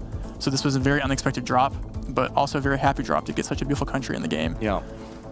Consus, everyone looking at kind of this, and all players I know did play games leading up to this. Talked to one player that said they woke up at 3 a.m. to play Kazakhstan the other day. Just couldn't handle it. Had to get online, had to grind. All of our players have been putting in the work in their own ways Exactly. to prepare for their qualifiers. Everyone here and wants now to it's win. time to put all the hard work on the line. Can you show up on the stage? And this isn't even the biggest stage. You're here to compete, to earn the chance to compete at the biggest stage in Stockholm later this year. We have both players again. We have Consus and like they're both going south here. Looking, Alok is trying to line up a road. That road Alok thinks he can line up a road. Doesn't really make sense, but he's going to stick with it though. Wait, oh my, Consus. Consus, you are a monster. And he 5K'd it. It's a 5K. 4,100 points. Oh my god. A 5K in match 2 of EMEA World Cup qualifier. And who better to do it than the reigning champ? Yeah, it's maybe expected. We should have seen that one coming, if I'm being honest. How dare I doubt him, asking if he has studied Kazakhstan. The answer is yes, he has. He's going to be on round 5. He only needs 1,800 points to win. Ooh, this is a fun one. Looks like Africa. Wow. For like a Rwanda, Kenya, we'll see. What the players, 3x damage. What is this? Alok, you've got a lot to do now. We're in round 5. Big and car. Consus has just hit you with a 5K. That's got to knock the confidence as well.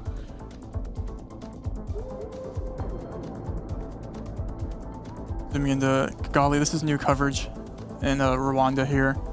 So Rwanda was actually released probably around a year and a half ago, but they extended the coverage outside of just Kigali more recently. So learning that is helpful. But the big keyway here that both players know this is because of the Google car here. It looks like a distinct region that both players are scanning for that kind of that river west there with some elevation. Because Consus, there's a world where Consus picks up 1,800 points in Rwanda. 12 seconds. Again, Yes, the Rwanda's a clock small country. It's winding down We have now. a Kigali guess here by Alok, just kind of center hedging it. Yep, Alok locks first. Consus responds. Downtown Kigali. With triple damage, I mean, it's not really... I mean, it's good for Alok, though, to start rebuilding that confidence. Yeah. Get himself back in the game. We've into- seen in all of our qualifiers and in competitive GeoGuessr that even if you're down, you're not out. You're not out No. until the HP bar is 0. Yeah, and we've seen comebacks. We've seen That's huge 6 health, comebacks. 4 health for Massive multiple comebacks. rounds. Multiple rounds. It's a game of consistency. It's a game of ebb and flows and consistency at the end of the day. So whoever can make the best guesses for the longest amount of time. Looks like we're going to be in Czechoslovakia here, one of the two. Not sure. Oh, did we have a sign there? What does that sign say?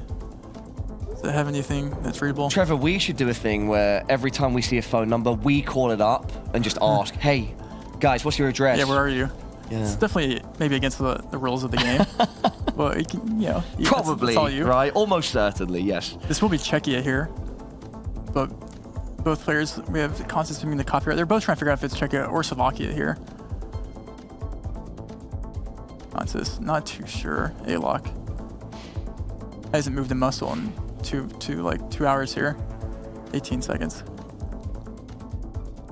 Consus wins this game. He does win the series. Both players take their time to zoom in. We do have Alok going to Czechia. We have Just a Consus central going to Czechia hedge, and I think Consus is doing the same. Yep. Yep. Prague. Still a capital. Prague it is. That's small points. Small points, but Consus getting another round. Round 7 looks like a Lithuanian bollard. Looks to be. Moving Orange into strip. 4x now. Every round as these multis build is a chance for Alok to bounce back, but at the same time, it's a chance for Consus to end it all. Yep. We do see Consus zooming into Lithuania with that Lithuanian bollard with that strip on the orange. And why is Bro zooming into a road that has a curve that lines up? There's not a world where Consus knows a random road in Lithuania. I think that's just maybe an AZ. Yeah, he's zooming around here. We'll see. Never put it past him. Consus looks like he's trying to line up the road, and maybe he does know it. Trevor, maybe he can blow our expectations, which were already high, once again out of the water. Yeah, I mean, region guessing Lithuania is a crazy thing to try and do. It's doable, but it's hard to say. And he's just kind of clicking around. Ended up clicking middle center here. Both players are center hedging again, and we'll see around 8 with very similar health as we do now. locked in by Consus. Max southeast. Alok, tad bit closer. It adds up. Are we gonna end up in a round 10 again? We might. We very well could. We might not though, because this next round looks like Australia.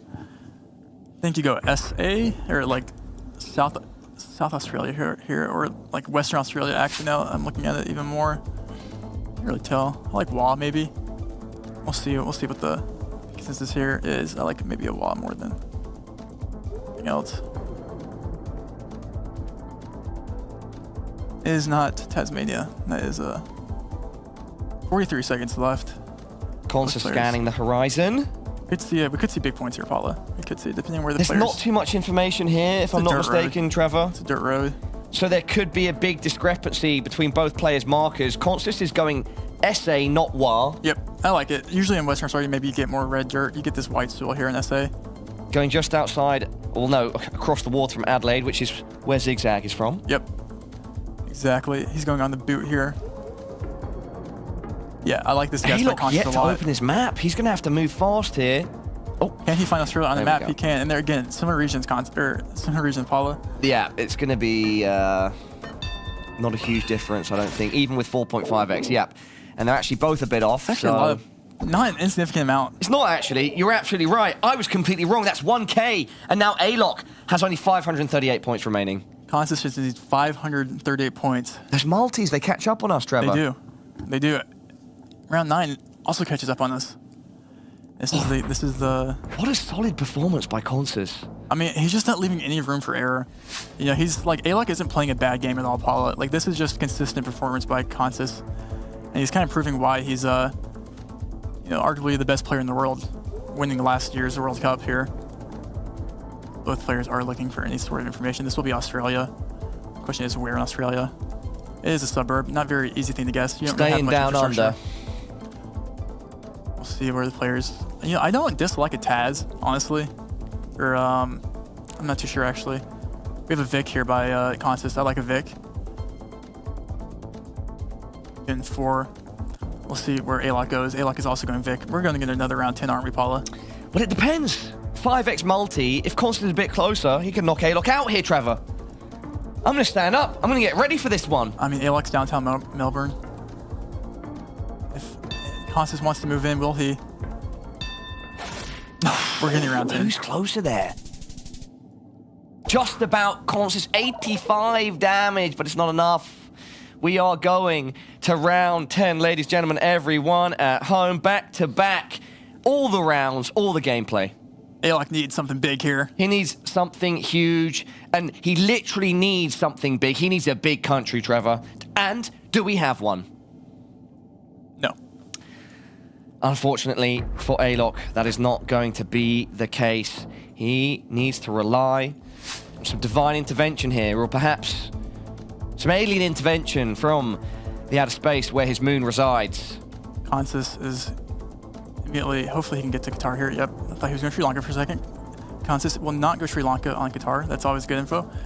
But again, you know, not something that you pick up 4,100 points in on 5.5x damage. And you can see Consus even going the extra mile to try and find the exact road here. But if you're Alok, this is not what you wanted to see.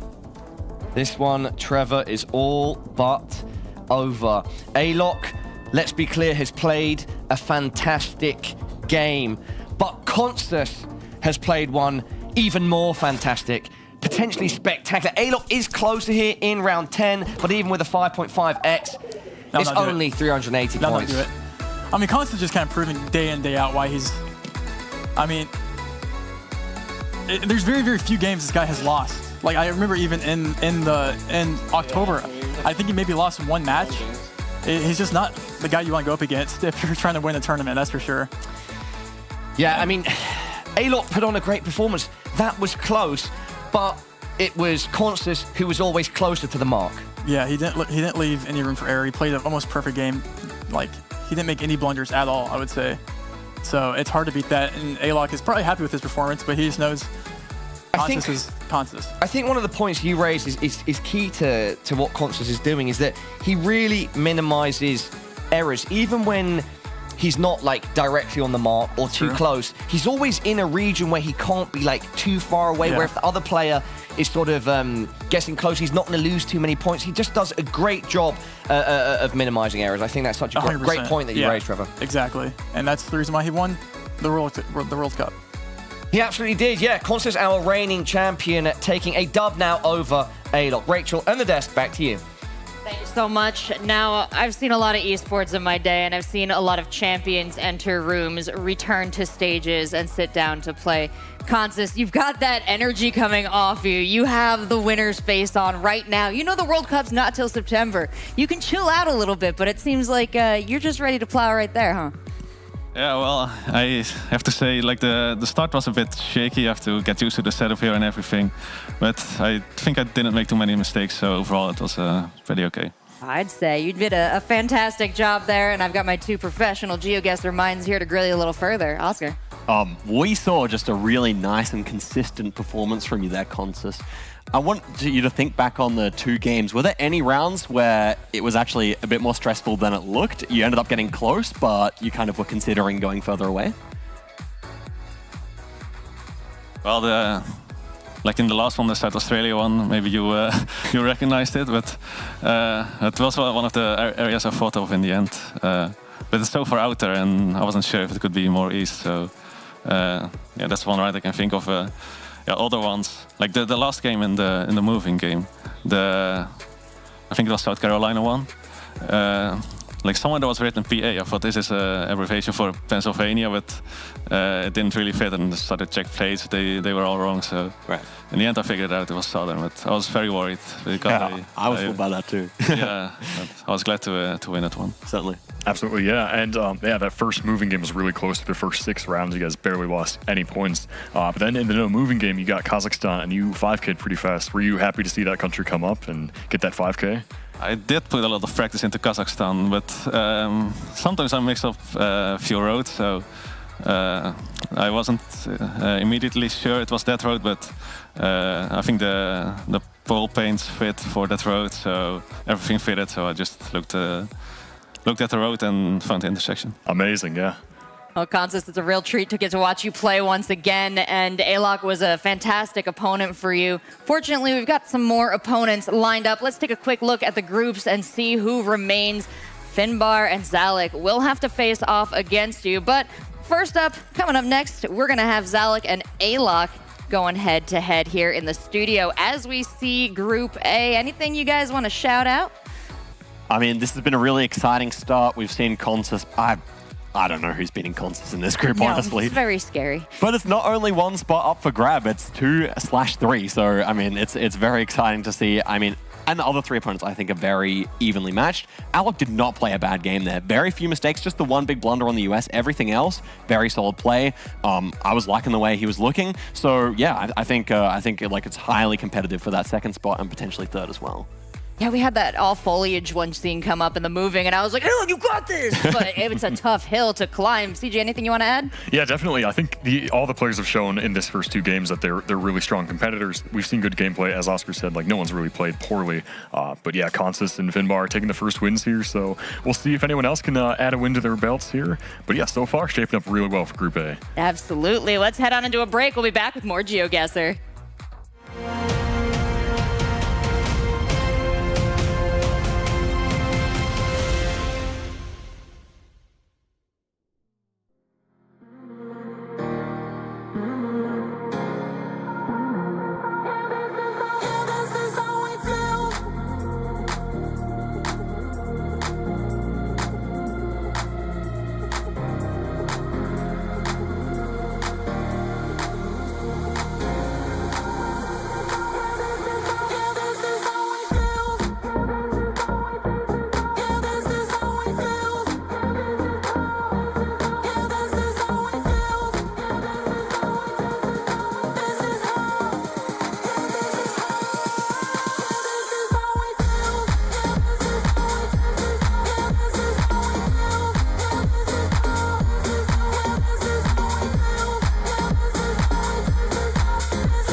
I don't know anything about Salek, so yeah, anything can happen, but I hope I can pull out some meta that's gonna help me win. I guess we're just gonna see on the spot how it goes. I haven't really prepared for Alok, but I know he's a very experienced player, so he can surprise me, I think, with his knowledge. I will just try to be as confident as possible.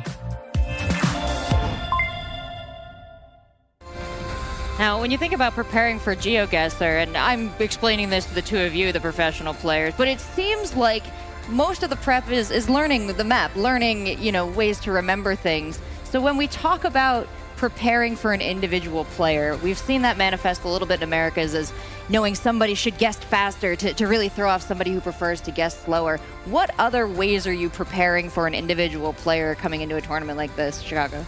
Yeah, definitely. You can sort of get a feel for a person's, like, as you said, like specific skills in a game mode, but then also like thinking about their country-specific skills, maybe things like vegetation as well. We saw Alok, you know, he has that specialty. So yeah, there's all these different little things you can pick up on players' abilities and try to use that to your advantage as you practice.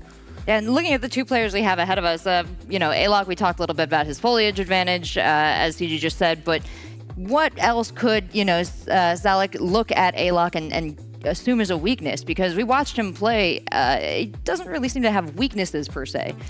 Well, I think in that game we saw, as I said before, very solid performance from Alok.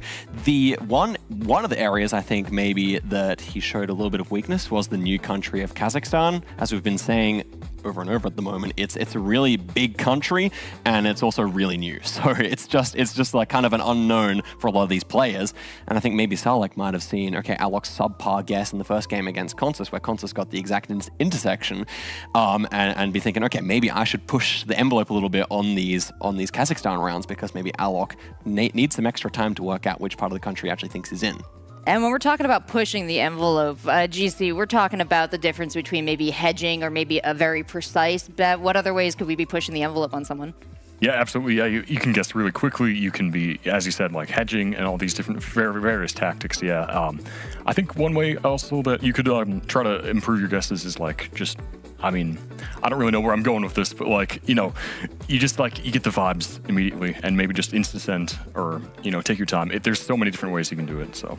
Hey, the universe is made of vibrations. Vibes count for a lot, we have seen. And while we're talking about the universe, the vibes are great at the World Cup. We had a great time there last year. If you feel like coming out to this year's World Cup in September, it's got an incredible venue. We're going to be where they give away the Nobel Peace Prizes. So perhaps giving away an even more prestigious award, the GeoGuessr World Cup Championship Trophy. But we would love to see you there. You can head on over to geoguessr.com/world-cup. Grab yourself some tickets, make some plans. These games are even more fun in person. The energy in the stadium last time. Tell me, you had a good time? Oh yeah, that was like one of the highlights of my GeoGuessr career, sitting there watching that. Yes, yeah. Guys, it's an amazing show. Check it out. I'm not going to fight with you. You got to have one of the hottest seats in the building, and these are two players who are fighting to get another one of those hot seats at this year's competition. Taking a look at Alok now, saw him against last year's world champ, and it was nothing to shake a stick at. But this matchup, perhaps a little better for him? Yeah, I would say so. I mean, we've been talking about Consus' strengths, and well, now it's time to talk about Alok's. An interesting part of Alok's little sheet here is he's identified Indonesia as one of his strengths, and then you see his weakness there, also Indonesia. So this is an interesting dichotomy here, where certain Indonesian rounds Alok is really like excelling in, and other ones are actually quite a struggle for him. So I hope we get some Indonesia. Correct me if I'm wrong, but we have not had any yet. So it's a huge country, obviously in terms of land area, not that big, but in terms of the total distance between the islands, huge. So yeah, I mean, I hope we get some Indonesia and see if Alok is actually going to perform.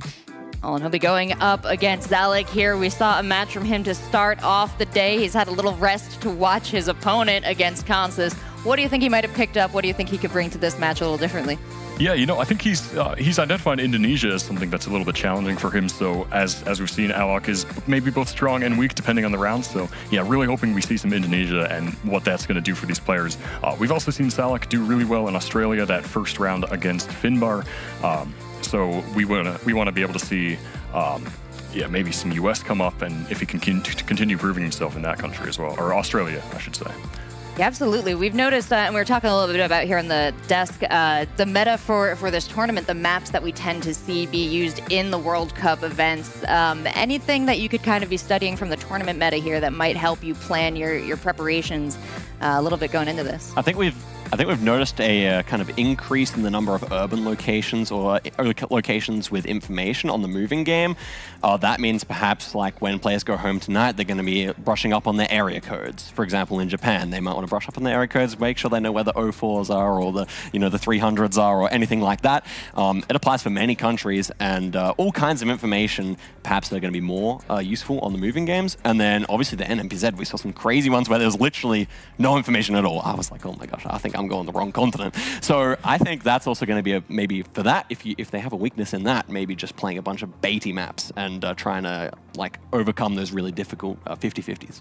Well, our players are just about ready to hop in there. Anything you want to add? No, I think we should just hop right into this match. Going to be a good one. Excited to see what happens. Well said. Let's give it over to our casters and get right into it. Paula, Rainbolt, take it away. Thank you, Rachel and the desk. Yeah, Alok versus Salek. So both these players 0-1 in Group A. This is a match both players definitely want to win. Trevor? I mean, yeah. I mean, both players are also super close to winning, at least not maybe on paper, but in terms of the actual games. Both players played extremely well and going into this probably with confidence, even though they haven't won a game. So we'll see. Would you say either player has the edge here, Trevor, or would you say it's an even match, as even as can be? Interesting, because I feel like it's even, but I feel like they're different types of players. Okay. But like I think they complement each other pretty well. So I honestly don't know. Like if I was a betting man, I wouldn't know. Like this is a pretty close match, and I think anyone can come away here. There's definitely a difference in terms of experience here. Experience perhaps on the side of Alok. Salek, one of our newcomers to playing on this type of stage, whereas Alok's done it before. Exactly. Salek just 18 on the big stage here. Youngest in the competition today. I think we go ahead and get started. No time to waste. Let's do it, everybody at home. It's match 3 of Group A here at the Europe, Middle East and Africa Regional Finals, the qualifiers for the World Cup. And round 1 in the moving game is, as Oscar was mentioning, is urban. Looks like we're going to be back in the US, obviously. This isn't moving, so players do get to move. Let's see what we're looking at here. It looks Midwest to me. We'll see what the players do end up doing here. Salek, posture's so good, he's almost out of the camera. Let's see. He's sat back, reclined, relaxing. Do you have any area codes? 2 and 7? 2 and 7, not too sure. Tuscalo. Maybe that's not Tuscaloosa. Do not get that confused with Alabama. This is not Alabama. Looks more like Midwest, like I said, but it's 2 and 7. Tuscaloosa, is that like a part of Alabama? Or? Yeah. It's like a city. Wonderful name. Roll Tide. That's the football team, right? Sure. No, but I swear there are some football fans that say Roll Tide. Exactly, yeah, exactly. Daylight Donuts, fire. What? Okay, Illinois here. Looks like. I'm lost. I don't think our players are, though, and that's what counts. Alok versus and Salek. Salek has found the city, and I'm assuming that Alok will get close as well. We'll see. He's just pretty close, but not. And did he move away? Yeah. Oh, beautiful. Is it going to be a 5K? Not quite. Just 1 point off. Salek playing really well. Can he keep that into the next round in Argentina? So it's pretty west here because of how dry it is. 1.5x damage. The players will know Arge here. They will confirm it by finding a road where they can actually get more information on, which is what Salek looks like he has here. Players. This is region guessing maybe more off the climate here more than anything. We have a black car. Black car is more common in Peru, Argentina, Uruguay. This is new Gen 4 coverage. I was about to say, we've just screen. switched gens there. Yeah, for those watching Gen, there's 4 different types of generation of the car. The best is Gen 4, the worst is Gen 1. This is Argentina. Alok is still sort of, more close to the original area. Salek's gone on quite the run. And he's up very confidently, and he's scanning. And Alok is going super south, and I like Alok's guess more, and Salek has moved down with Alok down there. They're living together now. 5 seconds left. Let's see. Alok locks in first. And Salek, have you done it this time, buddy? Once again, 1 point off the 5K. Two brilliant rounds from Salek. For a speed run here. This is quite the pace. Both insanely good guys. I'm not sure how you get that. Maybe you look at the grid of the alignment of the city there and line it up, but well played to him. He did have more information too on that highway, so that also could have helped round 3. Can he do it again? Looks like we're gonna be back in Argentina here. We have Arch pulls here. Let's see though. Let's see if has he exhausted his good guesses, or let's see. Definitely want to avoid exhausting any resources when you're playing competitive GeoGuessr. It's a marathon, not a sprint. It's a marathon, not a sprint. I really like his zoom in here, maybe even more north, but I think this is, and he's gonna line up a road, looking down at the road, looking for an east-west road until he finds something that lines up. Alok, we've seen Alok take his time. He waits until the last second to even open his map. He indulges in every single thing. He's going to Santa Fe here. Again, we've seen some very, very similar guesses here. Very, very minimal points, but great guess there by playing Salek. 3 brilliant rounds of GeoGuessr, and with a 2x, that's the first big hit. And the way he's playing now, he's playing to win. Like this is he would give anyone in the world a run for his money if he keeps playing like this. Round 4. We're gonna keep it in South America. This one will be Colombia. Salek, Hungary for victory. That's good. We'll put that up there. Put that in the bag for Debray later too, maybe. 2.5x damage here. Both players will know Colombia. We had Colombian sign back there with the cross on the back. We also have the antenna that I mentioned earlier in the broadcast that's only found in Colombia, Ecuador, Brazil, and Mexico. And it looks like Alok is zooming in on a caution sign there. Not really anything of value. Running around 4 here, and Salek is completing the flawless so far. He's going east of the Andes here. Alok playing a slightly more slower pace game, but still, now we have a fast pace by Salek here, just kind of looking for any sort of information. We have both players east of the Andes. Again, we're going to be pretty close to both. But who will be closer? With 5 seconds left on the clock, we are about to find out. Alok locks in first, and once again, it's Salek that's just closer to the mark. 2.5x damage. It's another decent chunk being taken away from Alok. We've had 4 rounds now. Salek had a 4.99, a 4.99, and a 2 4800s. I mean, it's quite literally playing unbeatable performance right here. But how good is he at region guessing the UK? Is he back home, back in the UK, the greatest Britain, the United Kingdom. Trevor, back to you in the studio. Ulster bus. Ulster. Got a barbershop, hair salon. Maybe we'll find me and Rainbolt in there on our travels up to the World Cup. Let's see. A pretty urban area again, and we have a sign there by Alok. He's going to immediately zoom in. So much information here. We might see another round 10 today, Paula. We've seen a lot of round 10s. Listen, very possibly. Like I said earlier, we're here for a good time and a long time. And we have an NI guess here by Salek. Or at least zoom in, like I should say. Alok right now. St. Luke's in the south of England, south of London. If Salek were to go to NI, to Northern Ireland, we could see some solid points going either way here. He's moving around here. He's still zoomed in on NI. And we have Alok just southeast of London, which is completely separate parts of this great country here.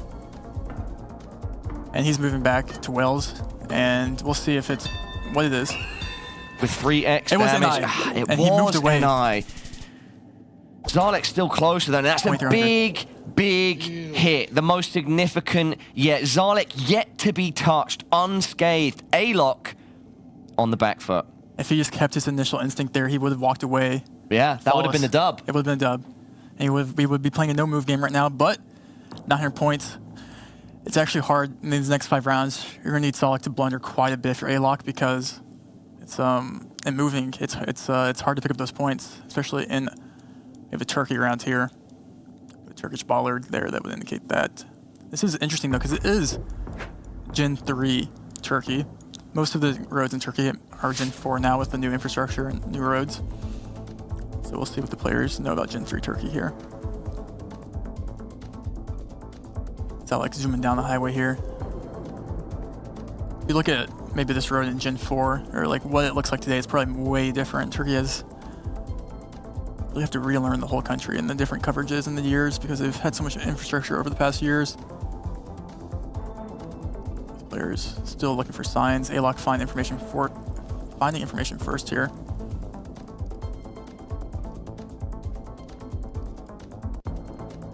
Alok zooming in, downtown Konya. Clock winding down.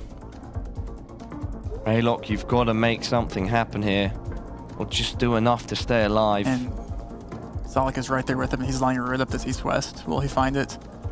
He's right there. They're both on the same road. And he's done it.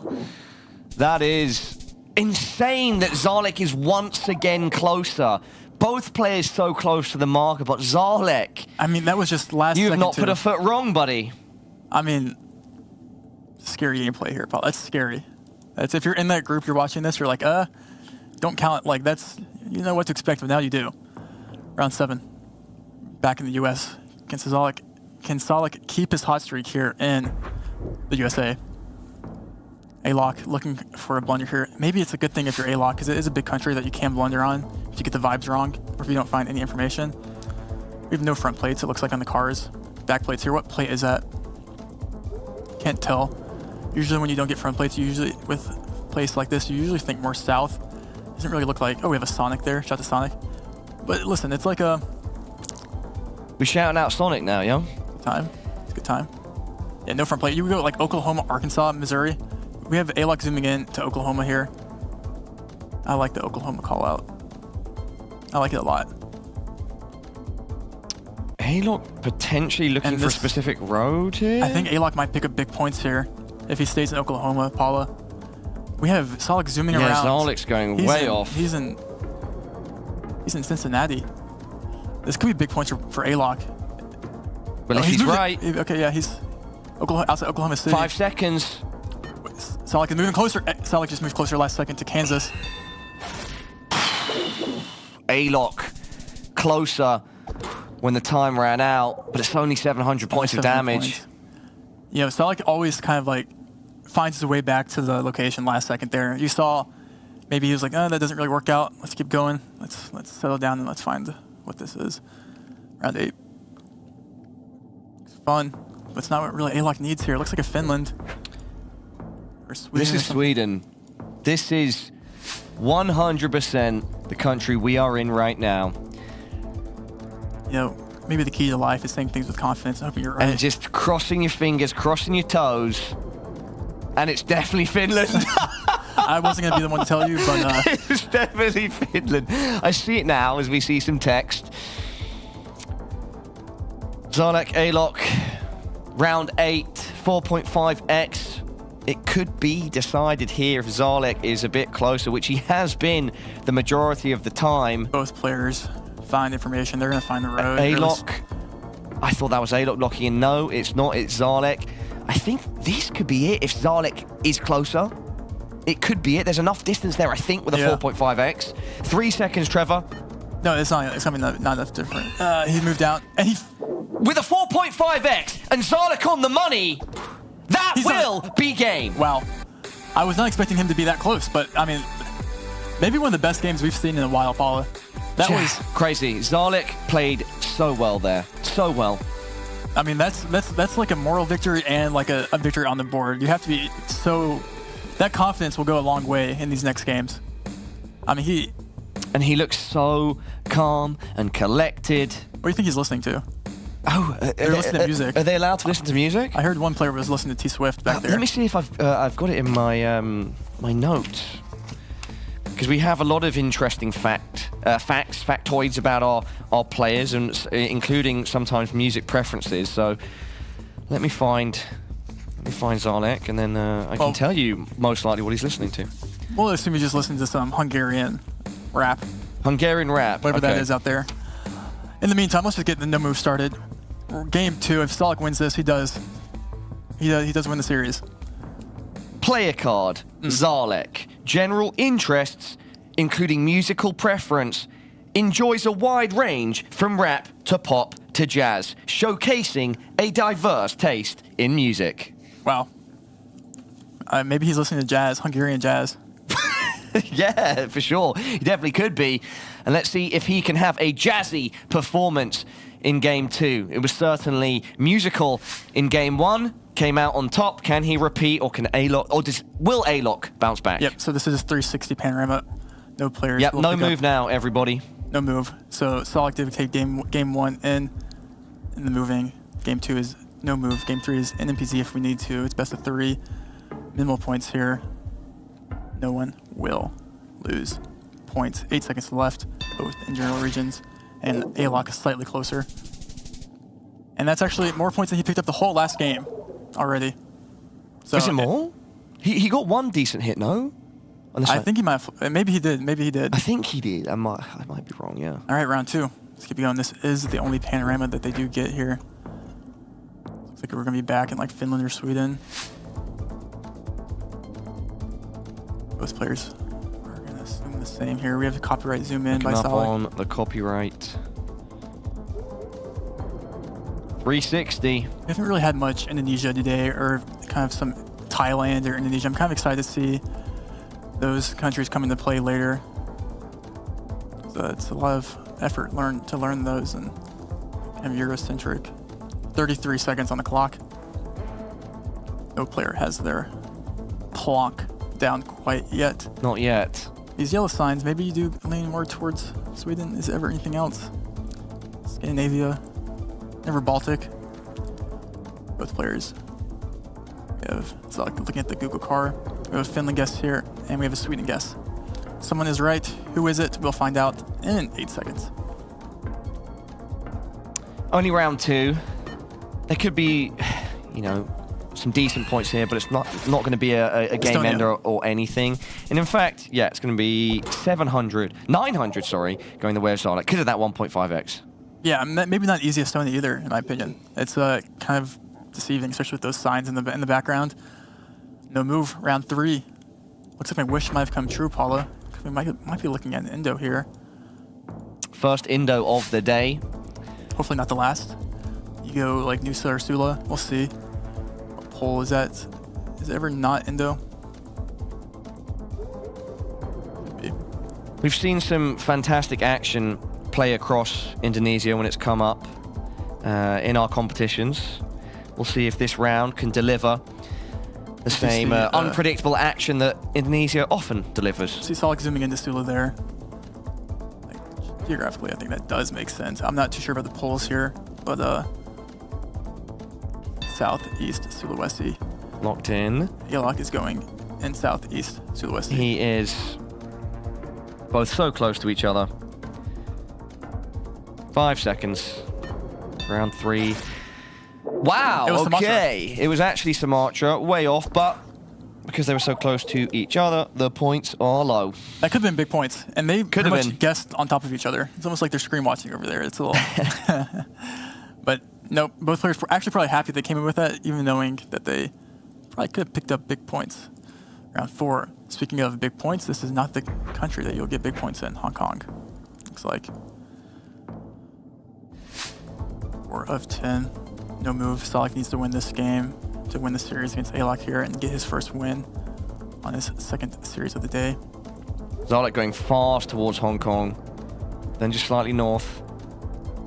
Alok up to the sky, searching for some inspiration. Again, it's minimal points here. And it's Salek that acts first. I like this, trying to create that momentum, swing the game in his favor, and Alok also going towards Hong Kong.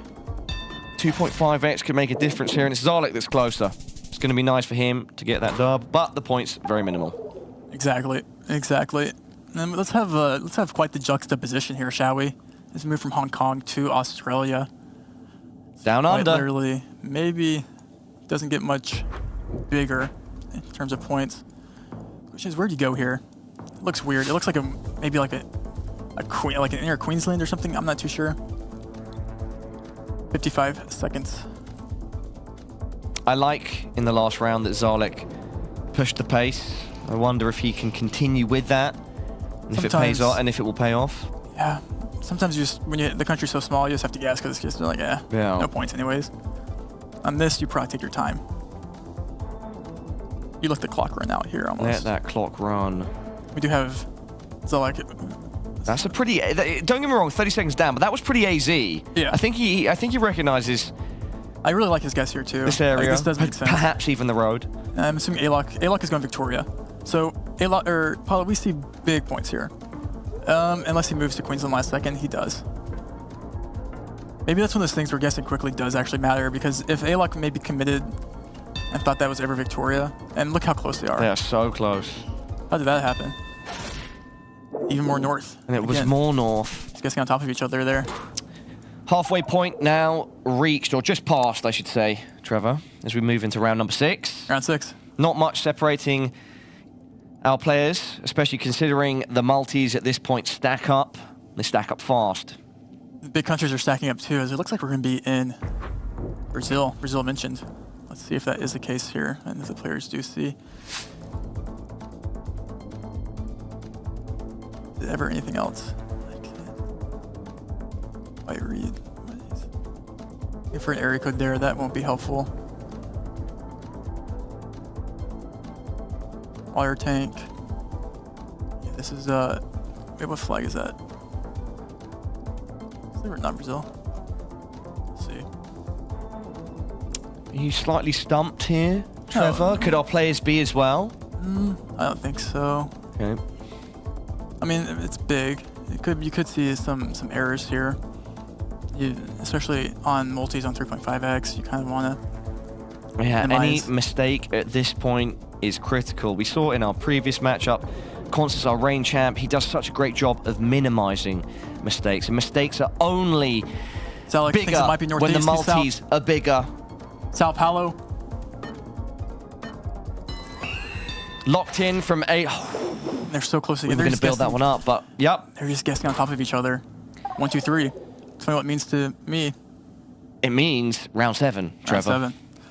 Let's keep going. It means round 7. Round 7 means small points. Looks like a Guat car here. Both players will know this, and we might see an instant send. Let's see. 5 seconds down, Salek zooming in on our Google car. Alok preferring to scan the horizon, zoom in on the horizon. Both players. Both opening their maps at similar time, both going towards There's Guatemala. always like a 1 to 2 seconds. And Salek that just pushes first. That's just a general Guatemala send, or hedge, I should say. Yep. Yeah, there's sending both Guatemala City. It was slightly more north. I mean, look how close this is. Yeah. I mean, Alok is up, what, like 800 points? But Yeah. this is getting intense because we could see an NMPZ here if Alok keeps chipping away here. It's not possible for Salek to come back, but the case is, it is possible. What have we got here, Trevor? Where are we? It looks like we're in North Sumatra. Okay. Looks like these might be the North Sumatran pulls, unless I'm mistaken with the symmetry. We'll see in the oil palms here, but both players will know that, if I am right. 4.5x damage. You probably don't see it, and Salek looks defeated as if he knows he can't pick up points here if he does think it's North Suma. We'll see if what Alok does. Let me do Salek first to act. Yeah, see, like Salek is looking for something that maybe he has an edge on, and he knows that Alok is probably also going to know this. It's a pretty common thing to know in the game. Symmetry of the poles, for those out there, if you have the pole in the middle with 1 insular on one side and 2 on the other, it's North Sumatra. Alok is also right there. This will be very minimal points. Yep, it doesn't look like there's going to be a sudden change on either side here. And they're both in relatively similar positions with 10 seconds left. If you're Salek, do you ever go for like risky guesses just to try and pick up points? And I was going to say, maybe ever go like max south just in case and just like pick up minimal points, but that's still big points. It's big points and it evens things up. Alok now only 63 points ahead. It's truly anybody's game going into round 9, the penultimate round of this game too. Don't forget, everybody at home, if you turn your attention to the bottom of the screen, if Salek wins this, he wins 2-0. Alok will drop to 0-2 in the group. So a lot of pressure on Alok's shoulders right now, Trevor. A lot. Consistency wins games, and this is not what you want for either player. That means we're going to be taking a round 10 here. Probably. Both players. Let's see reactions on their faces as we play here. We have Alok zooming in. Both players will know this. Alok trying to figure out which There's road like always he is a on. 2-second thing where they zoom in on the wrong part of the country or of the world, and I get really scared. I'm like, why are you going to niche on this? But no, we're going to be going to round 10 here, I think, Trevor. 100%. 100%.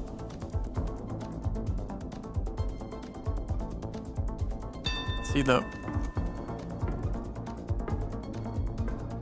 This is a small country. 10, small points. Yeah, 10 seconds left. Alok also placing very close in that area of Doha. And we are going to go to a round 10. That's where it comes down to, Paula. What's the difference in points? 3. The difference in points 3 is points. 3. I mean, yeah, this is literally as close as I think we've ever seen, Trevor.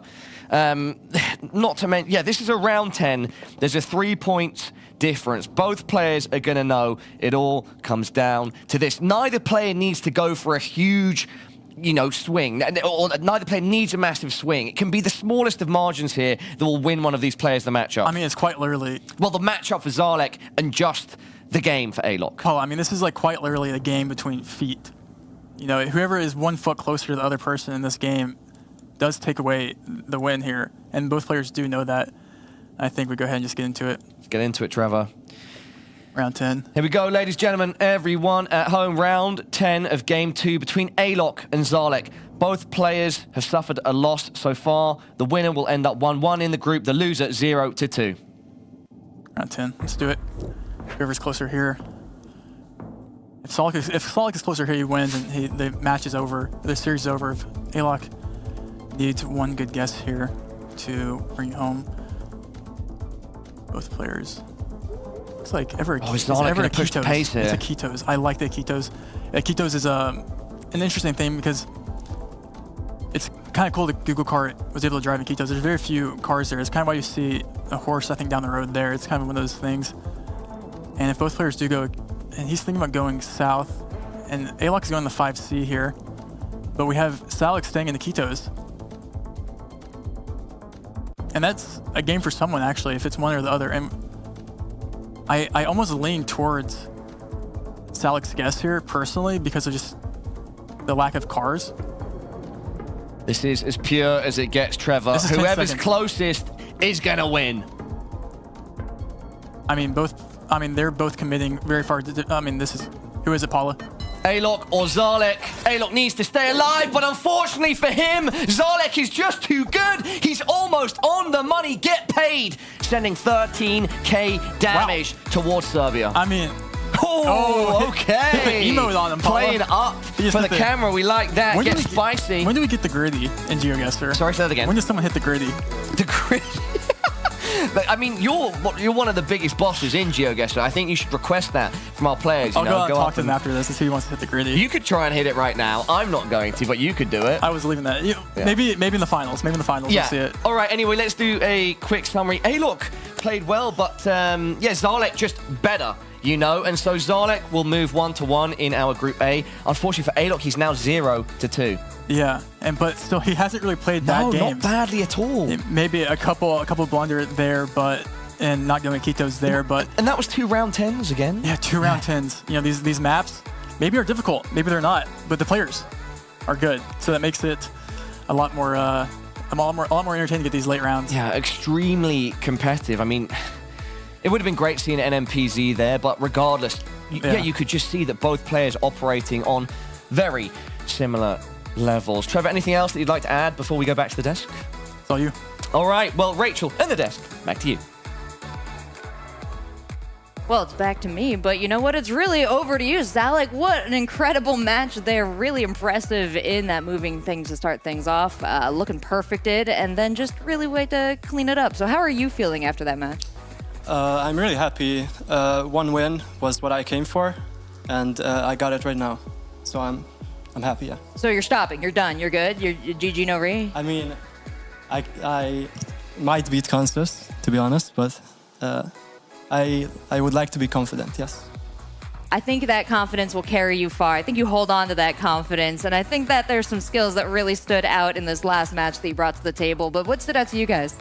I mean, so Salek, you kind of wrote down in the notes about your gameplay that you tend to prefer stationary play, not such a big fan of the moving games. You must be feeling good after, you know, having very strong wins on both moving games, barely making any mistakes, and basically looking solid the whole time. How do you think that bodes for you going into the game against Consus? Yeah, I mean, I might just be a moving player now. I don't know. I felt really confident in the moving rounds. The only round I was shaky on was the Oklahoma. But yeah, I'm really confident now.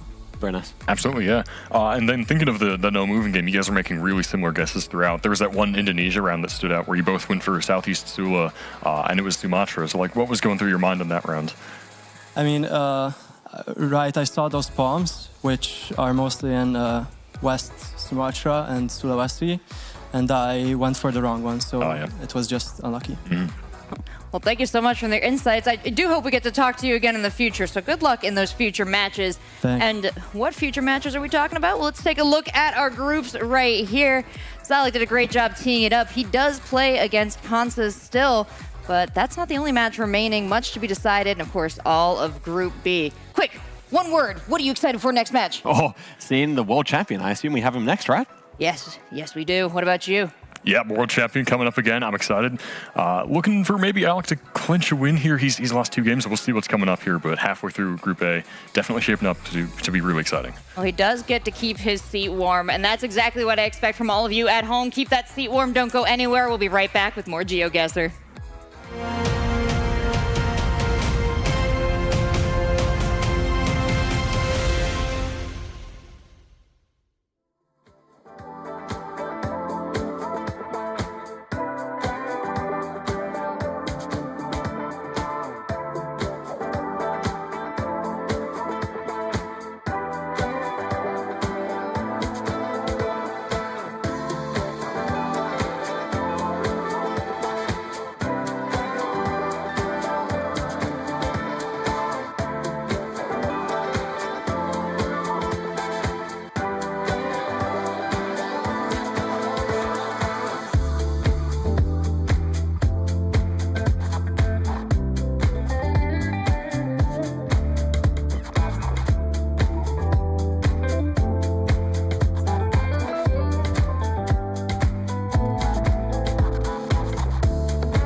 Yeah, I'm super excited to play Consus. He won the World Cup last year, and I'm just here with no expectations, just to have fun.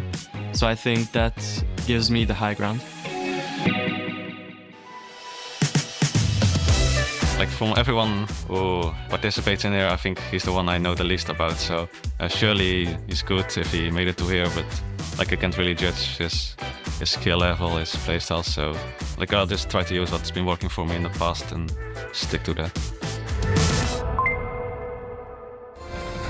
Now, we talked about Consus coming in here with that winner energy. He's got the attitude, he's got the mindset, but I can tell you the one thing that I have seen win against winner energy, and that is I'm just here to have fun energy. There's literally nothing scarier to go up against in an opponent who feels like they have done all they came here to do and is now just messing with you, because that's when the weird strategies come out, that's when the interesting choices are made.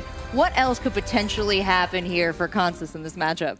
I mean, this is a really interesting kind of dynamic between the two players in terms of playstyle, I think. So we've seen Consus super solid, barely making any mistakes as we expected. But he takes his time. He normally lets the 60 seconds run out, or at least close, especially if he's not entirely sure where it is. And I think Salek, out of any player we've seen play so far, has been the one who puts it in first or is willing to put on the pressure. And so that coupled with this kind of, happy that I'm here mentality and really happy that I got the win, coming off a hot streak at 2-0, I could definitely see an upset happening here. And if that happens, Salek is someone to watch out for. Looking at the notes on Consus, I'm not seeing a lot of weaknesses, not a lot of holes in this armor here, but CG, if Alex was going to, weasel in somehow, how is he going to pick up this victory? Yeah, I'm looking at Consus's weakness here. He's put down the U.S., and I think Salek said he's pretty confident in the U.S., so maybe we see some American rounds come up here, and something interesting could happen with that. But yeah, I think Consus, he's definitely going to need to put the pressure on here for sure. He says he can make very quick guesses, so maybe he's going to do that against Salek here. But do you trust that he's actually weak against the US? I'm not sure, honestly. I feel like he's just strong everywhere. I don't trust that person. Yeah. Right? We're getting the weird meta of what they've input for themselves as weaknesses here, but we've seen a lot from Salek so far. We've seen that though he can claim to have some weaknesses in Russia and Indonesia, he's still a very well-rounded player. I mean, let's go back to the round where Finnbar immediately knew the road in Russia on that dirt road. He comes in, he guesses the road immediately. Salek responds by getting really close. He deserves a lot of credit for that. That was not an easy round. I wasn't sure at all where it was, and he comes through and survives and almost takes that round. So, I definitely think that, sometimes there's a bit of mind games with these weakness calls. Like sometimes maybe the player's actually strong and they're trying to, tell a bit of a story or something like that. But, two Americans here on the desk. We are happy to see USA come up, whether it's listed as a strength or a weakness. I just want to go there. I just want to see where everybody guesses, and I want to find out how absolutely wrong I am about what my own country looks like. Absolutely, yeah. Yep. Well, we've got a lot to get into, and we've got a little bit of a switch up on the caster desk. We're going back to Rainbolt, and this time, my name is Toby. Thank you so much, Rachel, and all guys on the desk. Great breakdown there of what we're about to see. Correct, I'm Toby, joined by Trevor. And Trevor, we've had some amazing matches so far today already. What are you expecting from this one? I mean, I can only expect it to keep up the same pace. I mean, look at the next game. We have Consus, Salek. Both players probably have had zero room for error. Also, everyone welcome Toby. Yeah, thank you so I'm excited. It's unfair to put me against a Danish man, but I mean, you get some of us Viking blood, we do get our centimeters, but yeah, I mean, amazing game coming up. We just saw Salek compete, and what a game from him. 7, especially in the moving round, 7 rounds in a row to kick things off. He would just, he was playing perfect at that time. Yeah, and going into this game, he has all the confidence he needs. Yeah, and going up against Consus, I mean, I just heard him saying he's ready. He sure is. He said he came into it. I didn't expect much. He wanted one win. He already got that. And he even said there, I might beat Consus. I might beat Consus. Why not? Why not? Today's your day. Let's do it. Yeah, let's go for it, man. If you can take down the current world champion, you are in all kinds of glory for sure. I'm excited to see this matchup. This is everyone at home. Hope you guys are equally as excited. Game 1 moving. Salek versus Consus, the former World Cup winner, versus the 18-year-old that has something to prove and everything. It is it's going his way right now. Can it? Both players looking for a good guess here. It is definitely the David versus Goliath sort of up and coming versus the giant that has already kind of established himself in the scene. And where are we here to kick things off? we're gonna be in Norway here. Norway. Both players. It's actually interesting because this game is GeoGuessr. It's, you know, even if it's always, you always play the games for a reason. It's always someone's game here, and we do see Salek zoom in here, southern Norway, and then look. Okay, there's probably a sign there that they must have read that I didn't see on my screen. Yeah, they do have signs there. They're zooming here to try and find. And listen, this might be another round 10. And it's pretty wild. Well, so far, in all the games we've had, just the one first game we saw round 2, kind of a rip off really quickly. But outside of that, everything has gone down round 8+. Yeah. So these guys, while they're only saying, oh, it's just 200 damage there, 300 damage there, in the end, when we do get to round 10 so often, these small damages that we're seeing in the very beginning of these stages of the games, they can mean a massive, have massive impact on the end result. Exactly. All points do add up in the end, and we've seen it come down to 3 points even. And both players using all time they can here to find the intersection. Both players, slightly different regions of Norway, but both players, Consus has locked his in, and Salek is looking to line up a road here with 5 seconds left. If my Norwegian is on point, it's the Fyr. Fyr is a lighthouse in Norwegian, so somewhere coastal would be assumed. Let's see. And all the way up there. Consus taking the 5K. 5K to kick things off. That is how you know you're up against the world champion. He's not going to let you have it easy at all. Yeah, and there's no reaction on his face there. He knows. He knows. What better to kick things off like that? Round 2. Let's see if he can keep it up. But Salek, listen, he's not going to roll over here. Okay. Oh no. Oh no. Round 2. Looks like we're going to be in maybe in Ontario, something like that. Looks like that world maybe like a downtown London, but the good London. I'm just kidding. Maybe not the good London. I actually don't know. We do have a Canadian sign there. If you see that checkered sign, that is actually only found in Canada, not in the US, so that does line up. But Consus is actually finding a main road here, which is actually helpful because Salek, every single second here is valuable, and he's still on dirt road, which doesn't really have much information. Looking for license plates, looking if he can get a little bit of extra info off of that. There are plenty of signs to go by, but clearly none that he really feels is going to give him the info that he is needing of now, starting to look in. But no, it's just mainly like the more generic exit signs and whatnot. Not really exactly. Any big tell. We can see Consus is already going to line up a road here in Quebec, and Salek is yet to find a road at all with any sort of information. It looks like he might be close here, but Consus has so much of an advantage because he got to that main road quicker, and this is a dead end. Yep, and Salek can't actually go down. There's no coverage on that road down there, so he has to turn around. He has to make a guess, and he's going downtown Ontario. We're in separate regions. It's going to be not massive points, but again, as we said before, these rounds can really matter once again. Oh, quite a distance one here.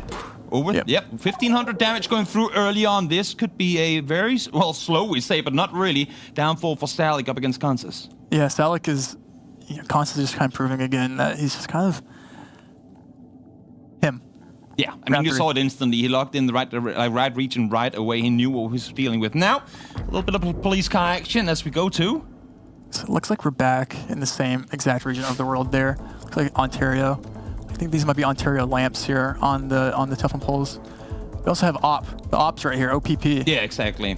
Official building, official cars. They usually give you a little bit of a hint. If you know the acronyms for states, for cities, for regions, whatever it may be, you're in with a little bit of extra help. That black on the bottom of that sign there, that black bar that's on the bottom of the sign would indicate Ontario.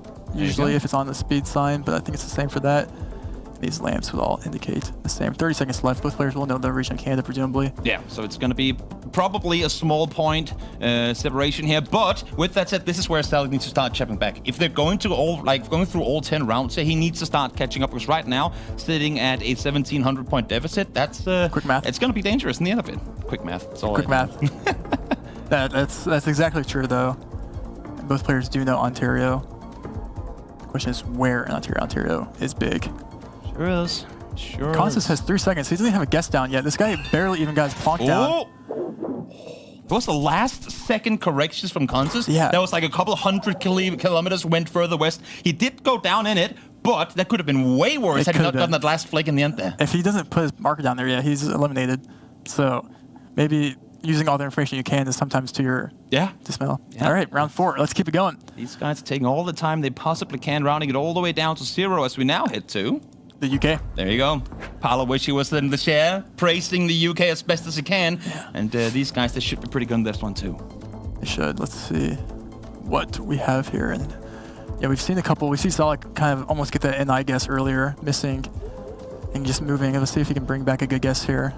One thing that's interesting to see right from the start here is the speed at which Consus is just flying down the street, where Salek is taking his time. He's looking at pretty much every single step. Is there any info for me to fetch? It's very clear to see that Consus is flying down the street to look for specific signs. Yeah. Is there a school? Is there a bus? Is there a bus stop? Official buildings that he can go by that can quickly give him the info, where Salek, he likes to take his time a little bit more in each frame that he's presented. Yeah, he's playing with purpose here. And we just have Salek, again, just in the capital here, kind of based, in my opinion. He's going to London.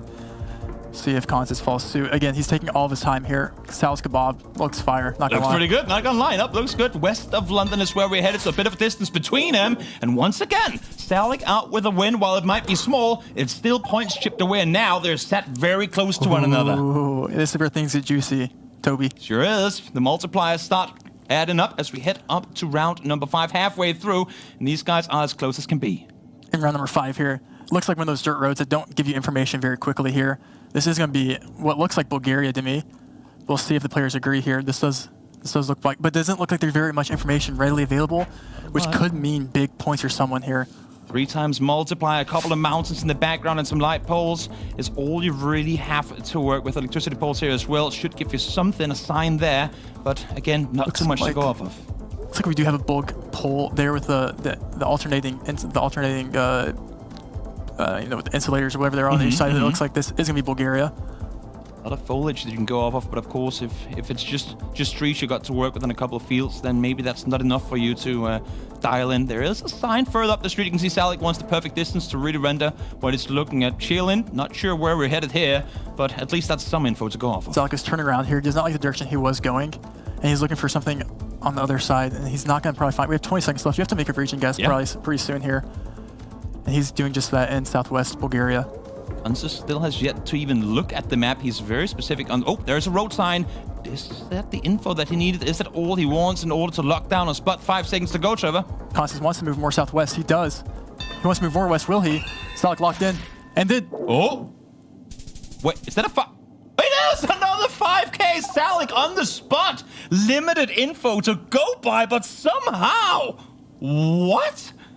I don't know, bro. Check him PC. Like, actually. There's no smile on his face. I mean, first it's Consus, then it's Salek. He wants to smile. He's trying not to break character. He knows. He's trying not to break character. He knows, like, yeah, just 5K the world champion. What? Yeah, that's... Who are you, man? Come on, that's insane. What an actual Giga Chad. That is insane. Where are we here? This looks like Romania here. Let's see if the players agree. We have black on the back of the sign here. Holy poles. Wait, is this Belgium, actually? Or... B. Northwestern Europe is where we are headed. It look like a Belgium, actually, yeah. I looked at for too short. It could be now. This time around, it's Salek to kind of turn up the speed here as he looks for, again, any official buildings, maybe some stores, some road signs to get the info on where he is going to be headed. Steenvoorde, is that the info he needs? There are some roads as well. R33, of course, very nice when you get the main streets to kind of at least dial you in. Yeah, those big signs here. It's really helpful. Sure is. Roundabout. Plenty of signs to be found on there. It's going to give him the gist of all directions he needs to go. Already now locked in Consus early on. Talk about content that we have right here. This is actually insane that we're getting to watch this for free. For free, yeah, it's huge. I mean, Salek in the first game gets taken out 2-1 comeback. Really good fashion there now. Doing his best against Consus. And Consus is closer here. Gets That's massive points in Belgium there. Sure is. 217 points. And look how close this is. This is an 11-point game going around 7. This is absolutely insane. The fact that we, with these multipliers and with distances that these guys are covering, are able to have them toe-to-toe all the way to the finish line. Yeah. I mean, this is... Let's see what round 7 has. It looks like we're back in the USA here. We talked about Asia earlier. We haven't been too far down towards Southeast Asia. We haven't seen Thailand, Indonesia, some of these big point areas. And this time around won't be the case either. Back to America we go. Yep. Ooh, this looks like Appalachian or something of the similar. We'll see. 4x damage here on big country. We have front plates here. Consus moves north. Salek moves south. Zooming in on whatever they can here, looking for plates. Salek has said that one of his favorite regions is America, so hopefully he's going to be able to find info quickly. Maybe catch Consus a bit off. We'll see if he can actually get it down. I don't even believe Salek has not a favorite region with the way he's he just playing. Likes everything. He's just kind of, but you know, not to discredit Consus, as he is also kind of the same breed here as we see. school on the left-hand side, perhaps a building to fetch them info across. Once again, Consus with the quick lock. It's locking in. It looks like he's in West Virginia. I do like that guess. Get some phone numbers there in the background. Maybe the area code is going to give the info. Oh, I thought for a second there that he was going to Venezuela, West Virginia. Both players can be right here. Okay. And Consus was within 1.7 kilometers, and that's 1,600 points. Big points coming through. These multipliers really starting to rack up. We're going from small slaps on the wrist to big old chunks of damage coming through. As now Salek down to 2,500 health. Let's keep going into round 8, where things do get more exciting.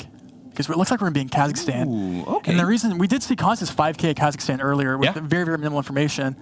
But I do think when you get in more urban rounds like this, it actually does make it more difficult. Sure. Because you learn roads sometimes, and you're not going to learn a random road here. But you might learn meta that does equate to the city, but sometimes urban region guessing is not the easiest. Broken tractor meta hasn't quite made its way into the tournament just yet. We'll see. Maybe now they're out in the streets again, they can maybe get something going. It's oftentimes we see people kind of get stuck in some of these more like apartment heavy areas, but this time around it seemed like they both got out on the streets and able to find some info. A church there, not something that Salek is feeling like it's info enough to go off of.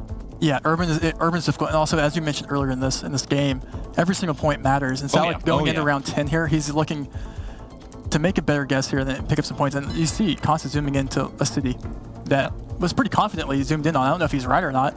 That would be pretty crazy. And Salek is going south of Consus in a way different part of Kazakhstan. This could be big points for someone. Sure could. Toby. Sure could. Hold your horses instead now as well. And Consus in the city. Oh, Consus has it. Is it a 5K? We're close there too, and that should be game. 8,700 damage as Salek falls to the world champion. I mean, what do you want? Like, what more do you want from this man? I mean, for Salek, for a man who came in with little expectations for himself, even just getting a 5K against Consus, he's been up there. He's doing the very best that he can. Yeah, it's showing that, like, learning Kazakhstan in these last 3 weeks, if you learned your Kazakhstan, it's paying off. Oh, definitely. We've had it, what, 3 times now already? Across all games, we've had at least one Kazakhstan, so definitely worth looking into. Consus has picked up at least 7,000 points there, and it's paid off. All those hours, it's always interesting. You're like, I hope I don't put all this work in for nothing, you know? True. Well, we'll see now as we head into no moving. He is the favorite playstyle of, I suppose, both of them. So maybe won't one have the upper hand in this match as we take a look at match number 1. Toby, game 2. Game 2. Let's do it. Yes, let's head on into it. Looks like we're going to be in Indonesia. Foliage expertise, you got a light pole there to work with as well. Not a whole lot more, maybe some roofs. Some tiled roofs there. Yep. Couple of scooters in the background. Maybe that can be the info that you need. All the gravel itself.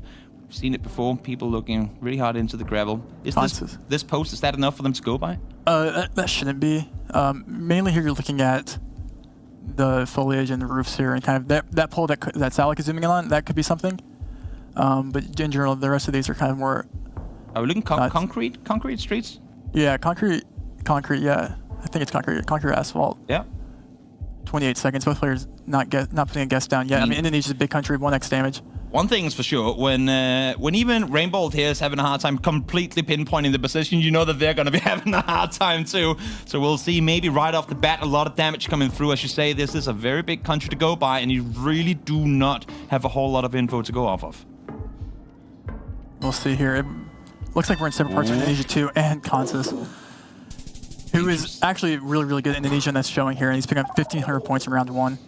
Big chunk of damage coming through right from the start of it, down to 4,400 already. Salek, a little bit dangerous for him. If he falls here, it is him done for with a 2-0 would-be to Consus. So we'll see if he's going to be able to pull it through. And we have the first of the day, it looks like. Looks like it's an India here. Let's see. Big country. I don't think we've had India today. It could be maybe a weird tree with this new cam, but like it should just be India. It looks like it. We'll see. We'll see what are these guys finding. A sign, a single sign is what they have to go off of.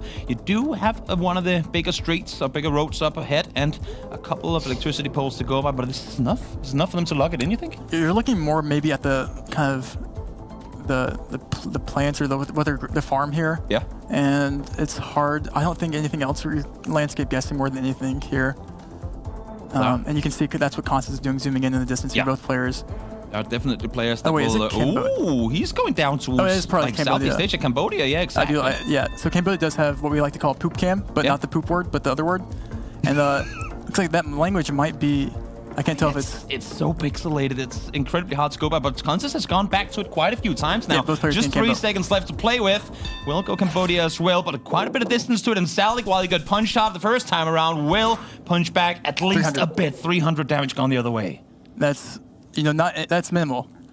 You're happy to get out of I that. mean, if you're getting 300 against the world champion, I think you're pretty happy with it. Yeah, and he almost won there last game too. Yeah, true. Round 3, this is Philippines. Philippines, let's see what they get. Okay, open ocean.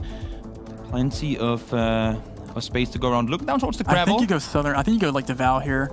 We'll see what the players. Not a lot of things to be read off of the street merchant signs there. Looking towards the bikes. Not really anything to go by there either. Not a whole lot of signs, but again, I mean, just seeing the open coast here is... The coast does help line up because you can pinpoint. Also nice that you have the angled river or lake coming in kind of from the side there. So if you are looking to potentially 5k, that's a lot of info to help you kind of pinpoint it. Or at least southern, and he's moving more. Salek is moving more north here. He's finding water south, which there is water south. Both players Consus. Tricky one for sure. This will be very minimal points, Toby. These maps have not been easy at all, and yet we're seeing some of these guys, the best in the world, out there doing whatever they possibly can to pin exactly the locations they're looking for. Salek is starting to go closer and closer. Does he maybe have something locked down? No! Oh, once again! Plenty of islands to pick from when you're heading down to Southeast Asia, and it's 1,300 damage over towards Salek. Consus is playing a near-perfect game again, and it's just not something that... You almost just it's actually kind of insane. And that's how consistent he is. That's the thing, right? Because when you do get that 300 that we talked about before, it ain't much. But if you're up against the guy in Consus that is as consistent as he is, those are the small chances you get. I mean, if that's the only damage you can really get in, it's all about just staying close to him. And right now, we're slowly seeing Salek start falling below. Yep. And to these points, they add up. He's getting like 800 to 1,000 every single round here, it looks like. And only 3,000 points left to his name. Looks like maybe an Ireland or Northern Ireland is where I would go here. We have the white housing there. It's definitely one of the two. Sure, Finnbar sat out there, could talk on ends about it, explain us exactly where we are right now. One would think. Maybe this is where he grew up. Just down the street. That's You never know. house. You never know. There ain't much of a house in that field that Salek was looking at. But potentially, who knows? Maybe this is where the farm came in. All the local produce for the weekly dinners. No, but again, not a whole lot to go off of. Plenty of open space though. So if you're kind of locked in on the hillsides and whatnot, what you have available in Ireland, this is going to give you at least some info. I guess sometimes not seeing a mountain is better than having mountains in the background. Exactly. But, Ireland isn't really the easiest region, guess. True. Unless maybe you're Finn, but... Again, I mean, it's not massive. Those players are in the same region, too. Not massive multiplier ship, but the 2.5 could do damage, and they're both off by quite a margin, actually, far towards the north. Yeah. Northern Ireland is where it was. Good thing for them is while they weren't on point, either of them, they were close to one another. So neither going to tank a lot of damage. Yep, and we're going into round 5, which brings us to 3x damage. Immediately here, let's see. You can see here, that's when the game loads in. You can see on the guardrails here that there's yellow reflectors. The yellow reflectors on the guardrail would indicate Spain. Spanish with blue strip would also indicate Spain. All things leading. And we also have a coastline here, west. Plenty of info to go by. But to go back to what we were saying before, I mean, if when you have, I mean, a guy like Consus missing that island by the stretch he did, that's where you need to catch up, right? If you're in Salek's position, when you have a guy as consistent as he is, able to make, we won't call it mistakes, but small, give your chances, and you don't capitalize on them, that can be game for Salek. Yep, and this can be probably another minimal point. I think those players are scanning the islands here to find 3x damage as these guys starting to get closer. And are we looking at a 5k for Salek maybe? All the way down towards the street itself is looking. They're all looking for roads on that coast there, finding out what island does line up, looking. Positioning of the sun, positioning of the camera, figuring out when during the day these photos have been taken. All of these things go in as we do log in. Neither of them on the correct island, but at least for Salek on the one closest to a 780 damage go through onto Consus. That's, again, small but big. It's huge. It is. I mean, if you're expecting to go all 10 rounds here, you need to just stay alive, stay in the race against a guy like Consus. Exactly, round 6, Nigeria. Let's see. We saw Salek make a really good region guess in Nigeria earlier, and he got the right city in his first game. He unfortunately did end up losing that game, but on the series. But this is looking for any sort of information on the signs here that he can pull. General Enterprise store is right next door. If you need anything, hop on in. If not, just figure out where in the world you are. All networks. I mean, there's plenty of things for sale here. There's a barber down there too. You can get whole you just shebang. live off the street, never have to go anywhere else. There's plenty of things to come for. And you can see these guys here, they're looking for all in for the cat. But unfortunately for them, while all these merchants are great at selling the products they have, neither of them are really too eager to tell us where in the world they are. Looks like Consus is zooming in on the same city that Salek guessed last time. Both players are like north of Abuja here. And again, we're going to see small points. Probably Toby, bring us into round 7. But again, I mean, small points, as long as they go in favor for Salek, that's all he needs. Death by 1,000 cuts is what he's looking for, because he knows that he's not going to get a big one against Consus. Does log in, second login comes as well, but Consus has its Kaduna in Nigeria. Points, actually. It's huge, 2,500. Salek down to a last hope. He moved away last second there, and that did end up hurting him. It's always dangerous to second guess yourself in the last moment, and there, as you said, Trevor, it cost Salek a lot of points. You can see him now where he was all cool and calm before. Now the hand is on the lip. He's starting to get nervous. Is he, though? I mean, he shouldn't. He's been doing phenomenally so far. Believe in yourself, mate. You got this still. Round 7, Consus at a whopping 5,000 points. Salek at a staggering 500, but still anyone's game. And that's the thing now, right? Like, where do you hit Consus hard enough that you can catch up like that? Where does he go? Is there one region you would say, Trev, that Consus could really be caught up on in one guess? So. He's just too consistent. I don't know. Give us Mars next time, Yeah, maybe. GeoGuessr Mars. So this is actually the first South Africa we've had today, I think. Correct me if I'm wrong, but I don't think we've had South Africa today. So this is going to be interesting. Again, I think both players are going to be able to region guess this quite well. Looks Easternish, but we do see kind of Consus go outside of that East Lesotho border there. With these hills, these rolling hills. Open hills, not a whole lot to go off of, but again, sometimes not seeing a whole lot can be exactly what you want. Both players do know South Africa because of the yellow outer lines here with the Gen 4 driving left. Limited information, neither locking in already. Consus, though, as I say, that does log in. 14 seconds now to work with for Salek. Down to minimal points. This should be game. Just the distance between them alone. If Consus is slightly closer, this will be game, but they're pretty close. So, and he's even going more south, and he's going even closer to Consus. Will he click? 1 second, he's staying there, and it's Consus. Will that be enough? It should be game, right?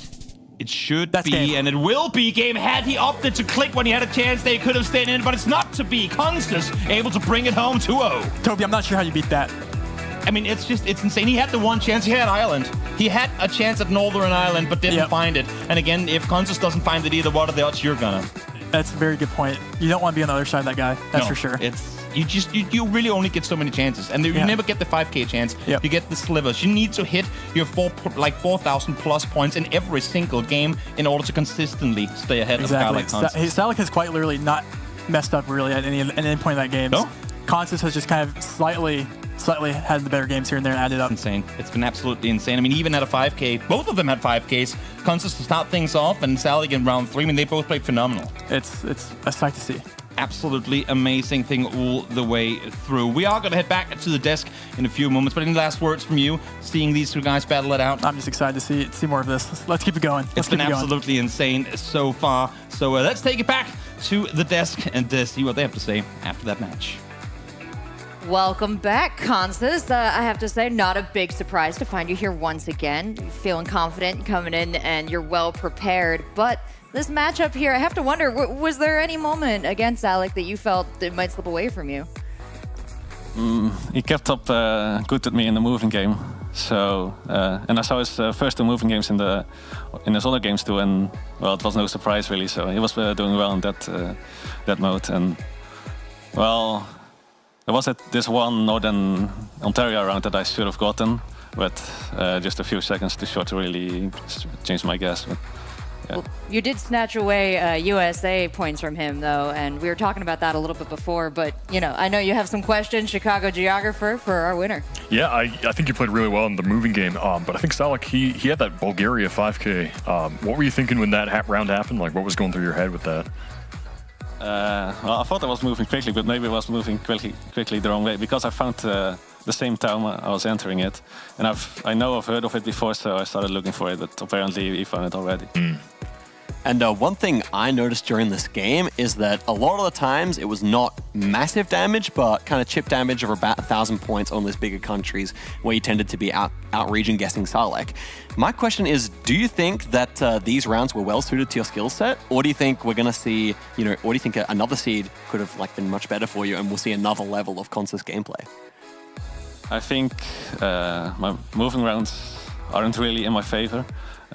Just generic info that we both have to look for and not that I know already. So maybe if those moving rounds can show up later, that will be good for me. Yeah, no move, just, I don't know, I kind of had an idea in most of the rounds, so I wasn't too far off. That was impressive stuff. Congratulations. Thank you. Well, Consus, you defined yourself once from the pack by winning the World Championship last fall. You're quickly separating yourself from the pack again here. What makes you such an excellent player? People say the consistency, and maybe that has been the case these last 2 games again, so I guess there's some truth in it.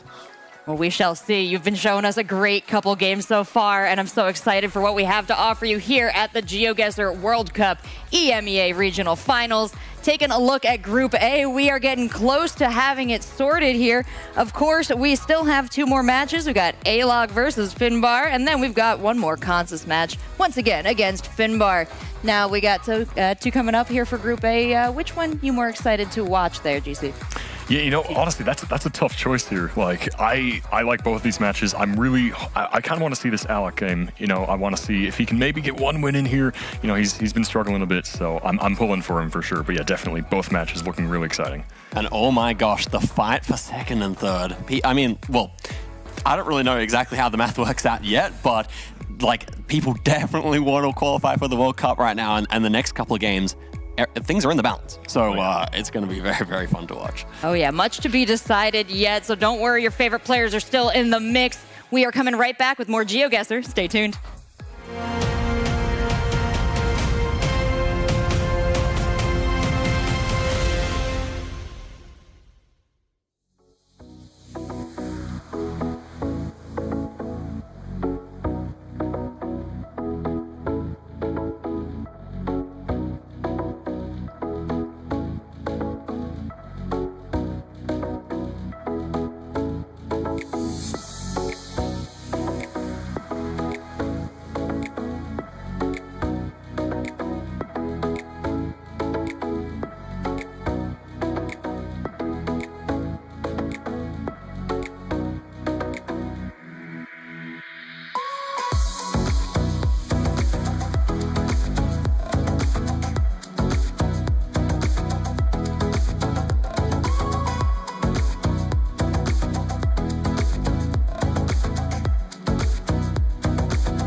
Well, Lenley, we were dancing before the countdown. What happened? You left me. We were dancing, no? Well, maybe I should have danced for a little longer, but we had the music and it stopped. So, yeah.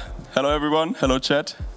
We're lucky to be joined by you, Lenley. We have a little bit of a quiz today. Are you familiar? Have you watched the Americas Regional Finals? Have you seen this done? Of course. Of course I have.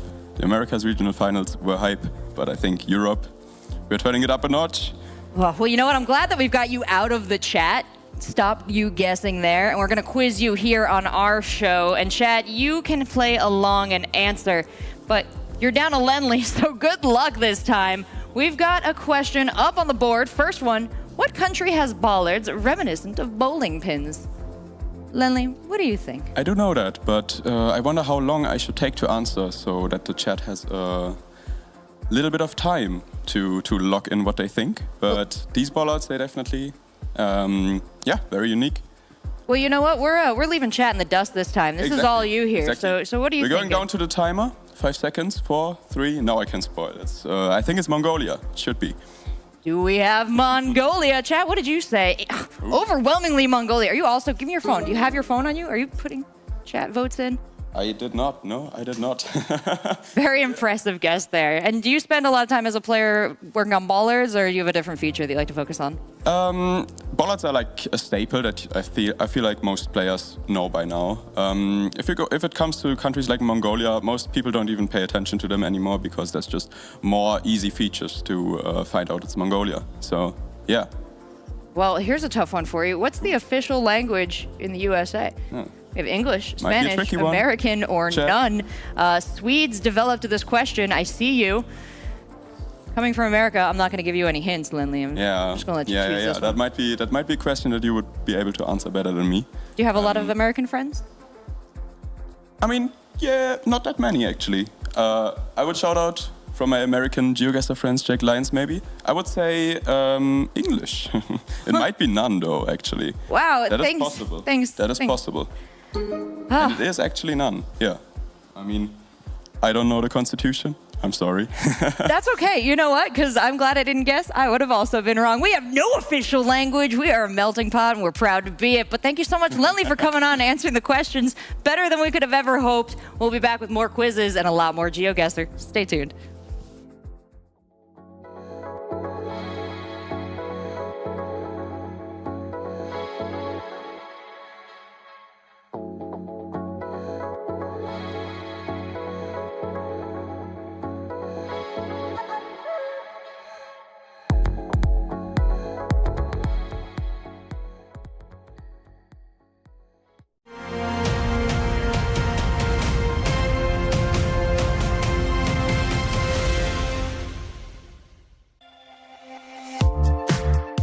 I think I'll play the Alok game normally. I don't think there's any specific strategy to employ. He's a very solid player that's been playing for a while. He also has a lot of experience from the last World Cup, so I think I'll just play normally because I don't think he'll fold under pressure or anything. Well, he's a really good Russian player, so because he's in my group, I actually went and studied Russian antennas, which I haven't done before. I just needed to improve that one aspect. And about the rest, yeah, we're gonna see. And there's a lot of dancing that does go on behind the scenes there. I saw you, Oscar. But you know what? Our players, I love to see them dancing too. The vibe here is great, and a big part of that has been, of course, Finnbar and Alok, two very steady personalities and some great minds when it comes to GeoGuessr. Now, we heard Finnbar recognize that Alok does have some tournament experience from the previous World Cup. We've seen that come into play a bit with our players. But taking a closer look here at Alok towards the end of Group A, do we feel like we've learned anything new about him as a player? I've been really impressed with his moving abilities. A lot of times he was able to keep up with Consus and get the right city. But I don't really think so. I think Alok has played mostly how I expected Alok to play, which is really nicely. Obviously, he is down so far, but that's not to say he hasn't shown a really good level of GeoGuessr. He certainly has. Yeah, that just speaks to the quality of the players here at the tournament. A lot of tough competitors for him. But if he were to pull it out against Finnbar, how do you think he'd do it here, GC? Yeah, you know, that's a great question here. I'm really hoping he can. You know, we've seen that he's down, but as Oscar said, you know, he's been playing really well. I think if he can keep up that moving strength in this first game, you know, show the pressure a little bit here for Finnbar, maybe there's a chance for him to take the win here in his last match. But yeah, should be a really exciting one to see. No move, no move pan zoom for the preferred mode. We've seen it a lot with our players here. Do you think this could be his if he can get it to that final round of the best of three? Yeah, you know, I think that's a really good path for him forward, yeah. So the moving game, I think, will be critical. All right, going up against Finnbar, though, and, you know, I'm going to hand this over to you to start us off, Zigzag. As his buddy, as his friend, as his inspiration, as I read in his bio, what does it mean to you to see him here at this level of tournament? Oh, it's just fantastic, you know, and Finnbar has come absolute leaps and bounds in terms of his gameplay since we first met each other. And you know, I think he definitely deserves to be here. He came through the qualies, so you know, like, I mean, all the qualies players have played really nicely so far. We had, like both Salek and Finn, and I was very proud to see him bounce back after the terrible Australia round. After that, it was good guesses only. So yeah, I'm excited. Well, CG is making some long eye contact with the camera there. You think that's meant to convey something? Are you getting a psychic message? Yeah, you know, I think he's just like showing he's locked in, he's ready to go, and he wants the audience at home to know that. Facts. Well, they are plunked in their seats. They are ready to lock into the game. So as soon as I get confirmation where casters are ready, we can throw it over to them. But no, first I must tell you about tickets. And you know, we're learning things constantly here at the GeoGuessr World Cup EMEA Regional Finals. One of the things I'm learning, Nobel Prize given away at the banquet hall here, where we are having our World Cup in September. So you can head on over to geoguessr.com/world-cup and pick up tickets to sit in the beautiful and much storied hall here in Stockholm and watch some incredible GeoGuessr. But you know, we'll give you a little preview of what that incredible GeoGuessr might be like with this next matchup and with our casters, Rainbolt and Toby. Thank you so much, Rachel. What a great breakdown of what we are about to see.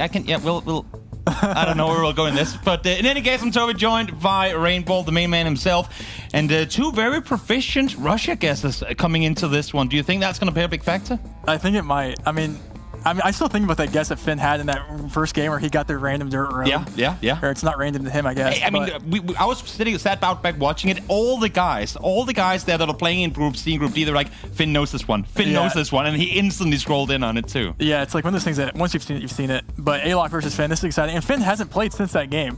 So he's had to sit around and sit here and, you know, twiddle his thumbs. I mean, for all the hours we've been on so far, Finn has had a grand total of, what, 50 seconds of moving in total? Yeah. I mean, after the missed guess on the West Australia one. So definitely something that he wants to get a little bit of a rematch of here as we go into game number 1. I'm excited. Hopefully, you know, the 2-round curse is broken and he's able to take the lift here against Alok, but we'll see.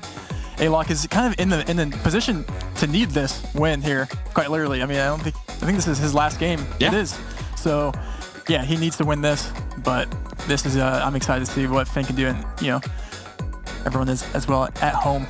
Alok, the Moon Man himself, we'll see he can come out victorious here as we head on into the first round of game number 1. And I don't think, I mean, we know a little bit that these guys might not yet, but this one ain't going to be an easy one.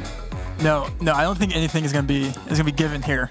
So that's kind of it's always exciting when you're gonna have games like this. It's gonna be a hard-fought battle. Definitely, and also good to see him in a guy like Finnbar coming in here. Yes, he had a bit of a slip up on the very first match, but he turned it around. He came back into a win. Maybe just, you know, wanted to set himself up to play from behind and just then lean back into it, because right from there he was on point throughout the remaining 2 matches. Yep, it's important to keep your composure and things like that, because it's easy to get to your head. Definitely. And this is the first time we've seen a tie land. Oh, there we go. In this tournament so far, it looks like. But, you know, we've said before, is Thailand region guessable? I mean, Alok likes landscapes, he likes foliage. He should be happy with this one. Are we seeing any smiles on either of their faces? No, it's full focus mode as that Toyota, well, I know they have... Is it a Mazda? It might have been a Mazda, actually. It's clearly not something they cared for, because they scrolled past it quite quickly. Exactly. Yeah, it's not going to be much information. You can see how quickly they're moving here. Everyone's going to say it's Thailand. And that was the flag, too, so that does help. Yep. Or is it Costa Rica? I'm just kidding, guys. I'm just kidding. I mean, I will gladly be the first one to admit that I've been baited many times by seeing a flag and instantly just plonking it in somewhere, and they go, oh, wait, it was an embassy in another country. So do not just insta-guess just because you see a flag, guys. Yeah, that's a good point. That's a very good point if you're new to the game. More information is better than none. And I do like the North guess here. We have... the thing about Thailand is its maps are very hard, because they don't really map very many cities. It's kind of just like the province, so it's like once you get information, you have to be able to read Thai most of the times to even to find it. And we have Alok going east here, and it looks like we have Finn staying in the center, and Alok. Ooh, on point with the first one. You can see Finnbar shaking his head. He did not like that whatsoever. We did see, I think we might have seen Callison on that, or Gallison, I think is how you pronounce it, on that sign there. Yeah. Let's keep it going. Round two, keep the pace high, and the energy even higher in round 2. Finnbar was over towards the east for a moment there, but swung back west, and he came to cast quite dearly as we head over towards... the UK in it? Well, I mean, sure is. Sure is. Everyone looking good over there on the western side of the street. Left side of the street, I should say. Exactly. It's a very beautiful day here. And, it is. One of few, I feel like, in the UK. If you've ever been there, either it's raining or it's just cloudy all around. Exactly. Oh, a lot of info. Seashells. Maybe that's it.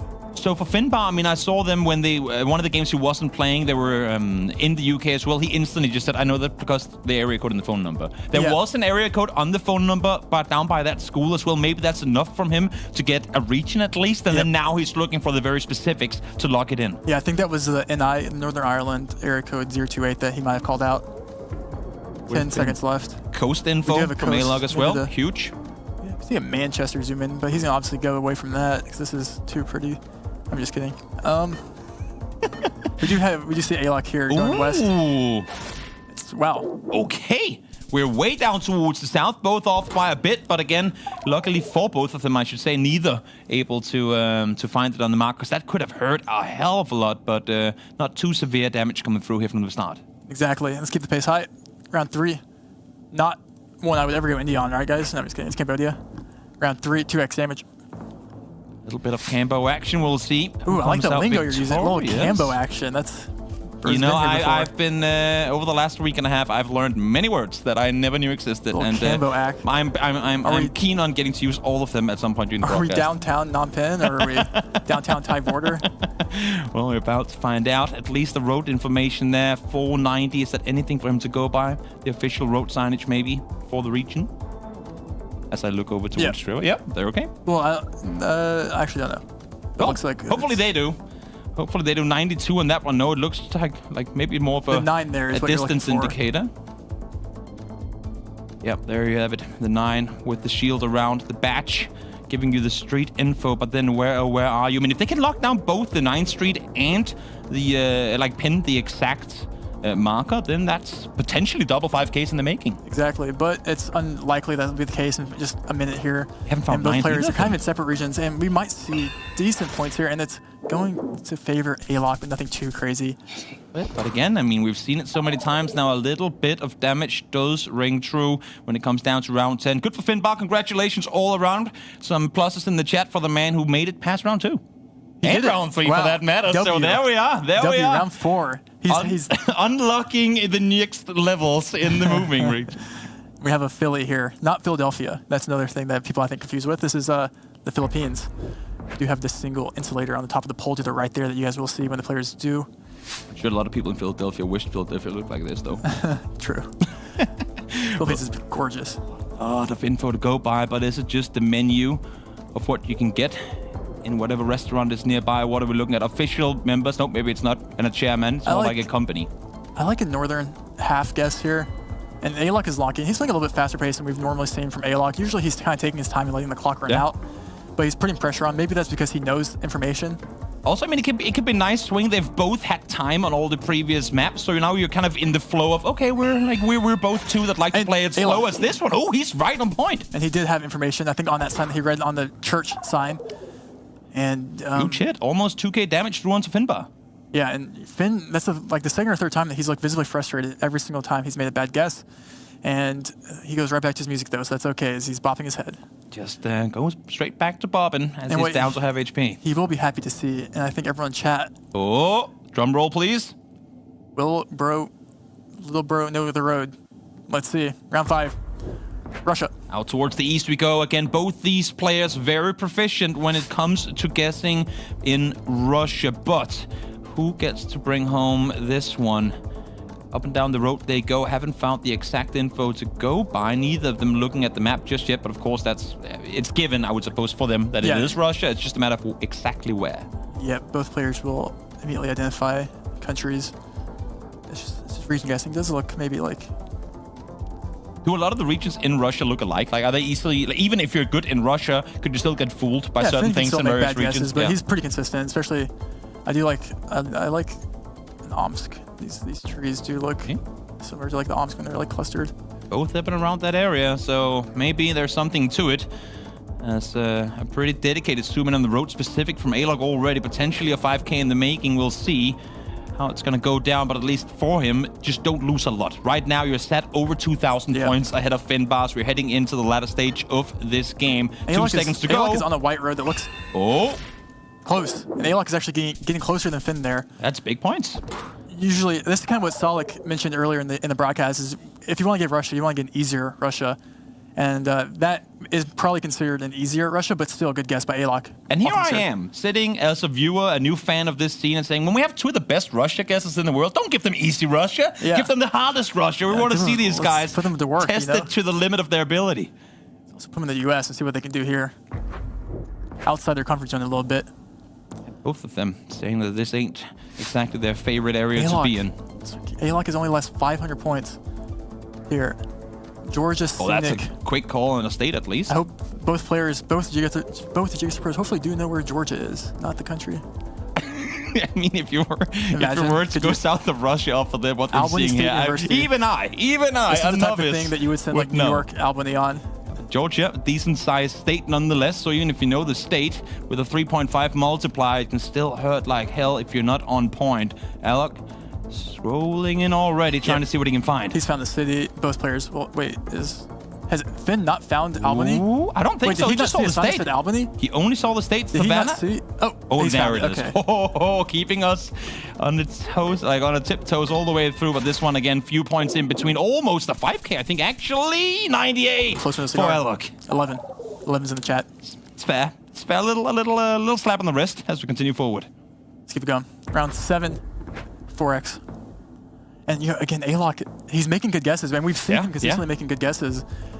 And he was in the previous rounds too. It's just when you're up against Consus and the likes of them, where yes, you can get a 4.5K, but he's getting 4.7, 4.8K. You're just continuously gonna fall off. A lot of reading getting in on that sign there. Alok hasn't moved too far forward, committing fully to the signs he's seeing. Yeah, see, Finn here is like... He's flying ahead. On moving, it's so hard to pick up 2,300 points, or 2,200 points. Yeah. It's really a feat to do in 3 rounds, let alone 10, almost. So it's something that he's really has to lock in. And we can see Alok moving in to India here. You're only given so many chances when you're up against some of the very best in the game. And for these 2 guys in particular, what we've seen so far, whenever one has been a bit off, the other has been as well.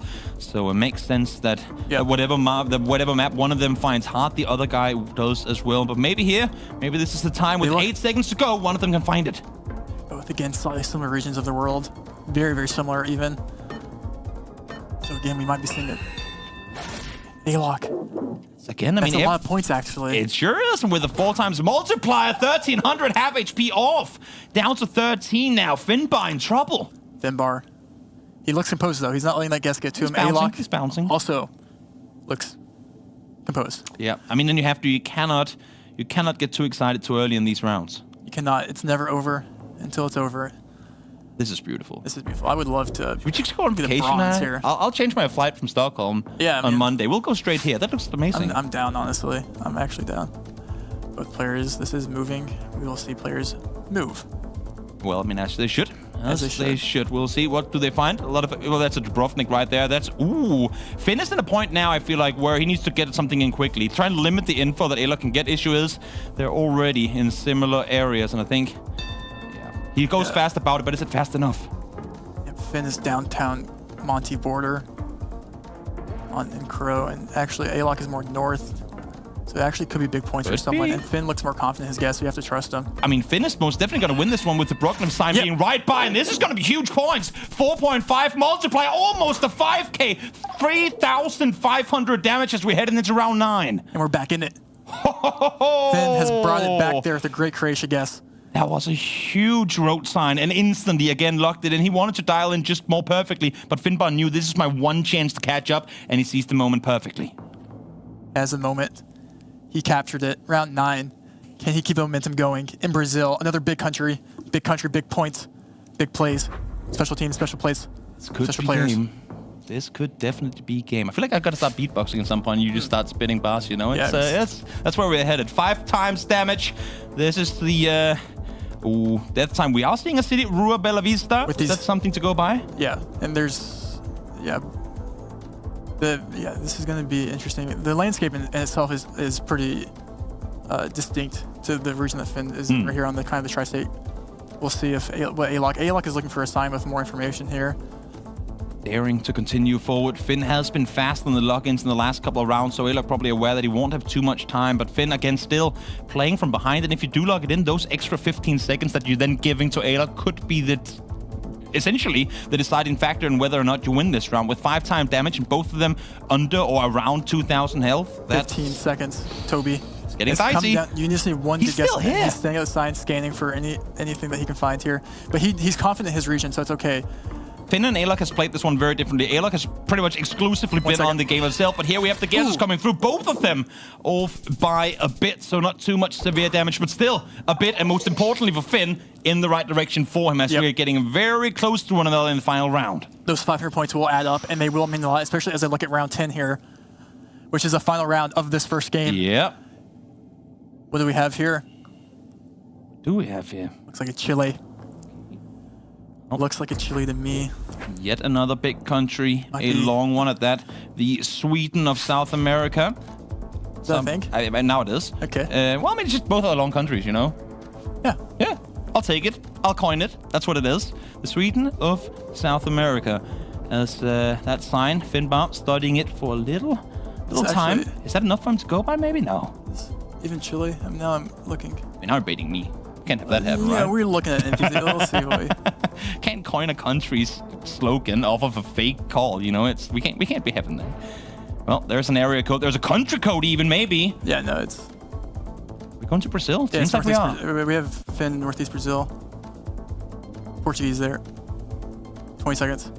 Saw a country code there too. You saw Finn instantly when he saw that sign scope in as fast as he possibly could. Now is maybe the time to lock it in, but do you want to give Alok the extra time to get it in perfectly? 1,500 versus 1,200 health. 5 seconds Toby. left to play. It's literally within... It's 1 second. Finn. Who has it? It's Finn. But is it enough? Yeah. Is it enough to punch him down? Yes, it is! Oh. Finnbar on the final stretch, able to bring it home. Oh. You could see Alok's discomfort in that. Wow, round 10, death by round 10. He's composed. Alok needed that.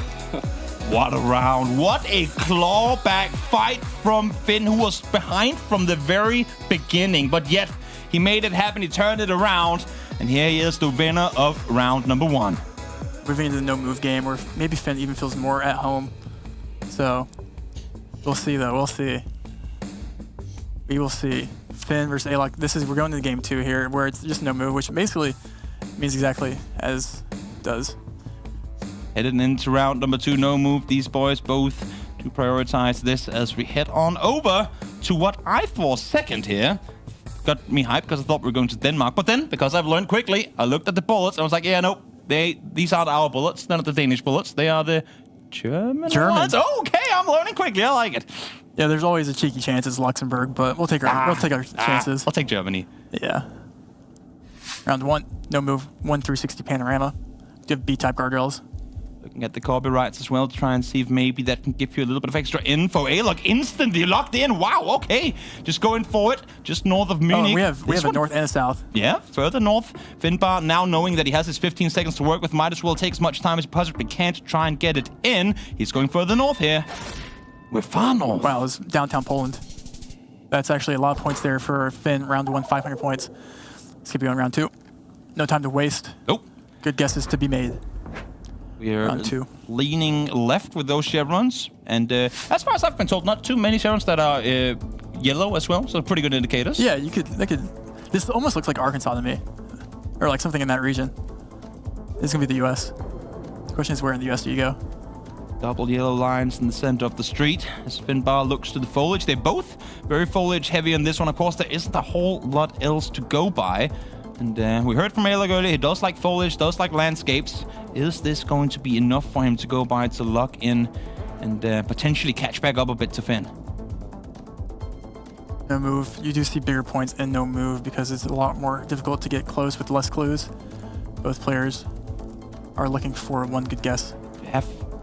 You have a shack. You're just exactly not at the right angle to read the sign on what probably is that farm's name. And now we're heading with Tennessee and Ohio. Yeah, so a little bit of distance between them still, but of course only 1.5 multiplier, so it won't kick in too hard. But again, I mean, we've said it multiple times, so we'll say it again. Small points are still big. Missouri is where it is. Downtown Missouri. Click the text, and you get a good score. There you go. And Finn still has not yet lost any points. It's huge. Keep it going, Finnbar. Keep it going as best as you can as we head on into round 3. One looks cheeky. Ooh, foliage. Galore. So this is just Columbia, actually, with the signs here, with the signposts. Little anteater. We can see the white, those white skinny posts will be Colo. Both players will know this. Get one sign to go by. You have a a speed indicator, a little bit of text, and an anteater. So if you don't know foliage, at least if you know animals, you can limit yourself to where they live. Exactly. Yeah. Is there animal meta of any kind in GeoGuessr? I've heard some cow meta. Cow meta. Oh yeah, cow meta. I've heard about that one. Yeah, true.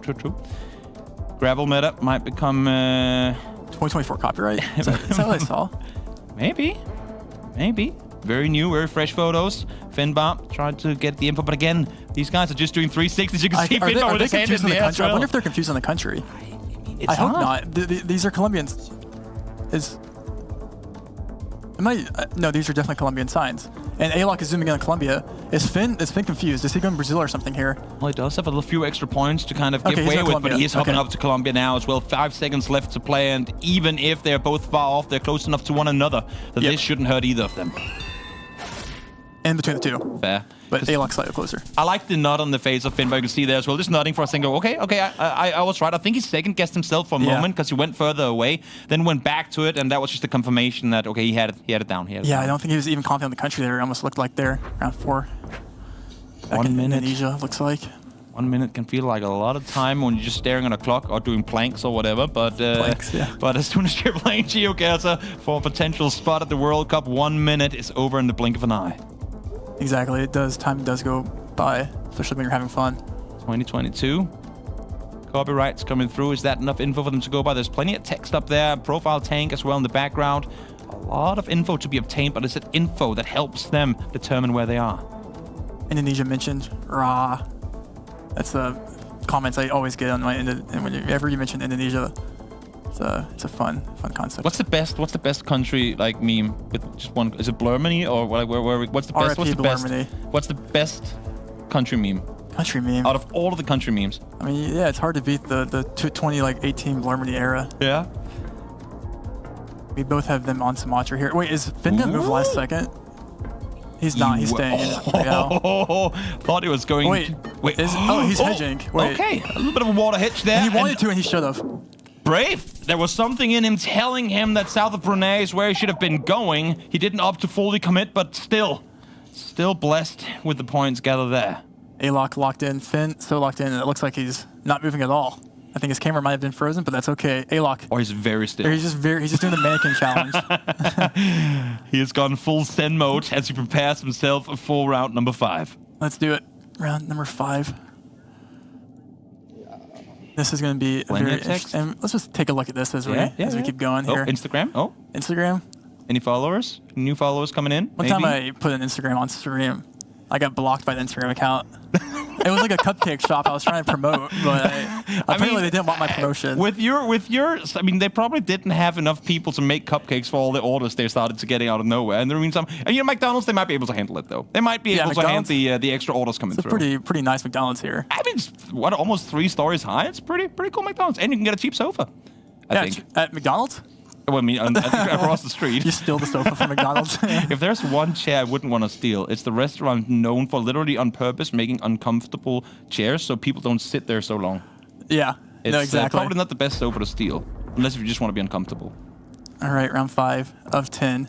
3x. Finn is back. His mannequin challenge was successful.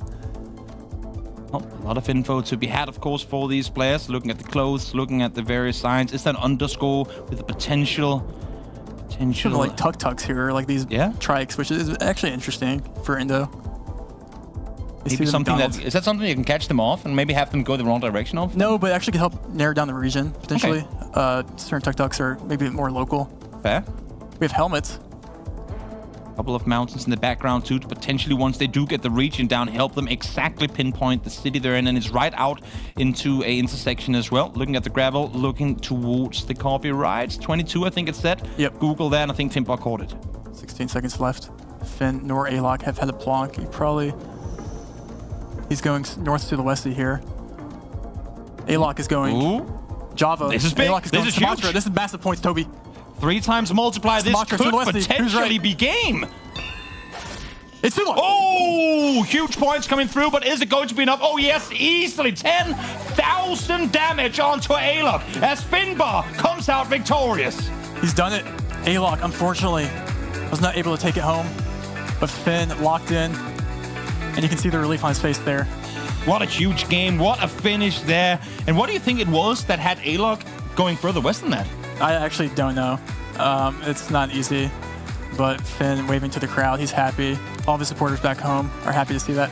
Huge turnaround from him. From going into the first game he had, instantly out in the moving, and then right down to the final match, and now here, able to lock it down once more. What a huge performance from Finnbar. It was amazing. Yeah, and he has another game right He's after going this. right back So into he's got the driver's locked back seat. in. He's got locked back in. Yep, and there were moments in this match as well where they were both a bit off. Against Consus, you don't get to make those same mistakes. No, I think this is going to be you a have to lock dangerous one. in. Dangerous one for Group A. It will be dangerous. And Finn coming off a win. He's feeling himself now. Oh yeah, so. he should be. He definitely should be vibing as best as he can, as I'm sure the guys on the desk are as well. Let's head back to you, Rachel.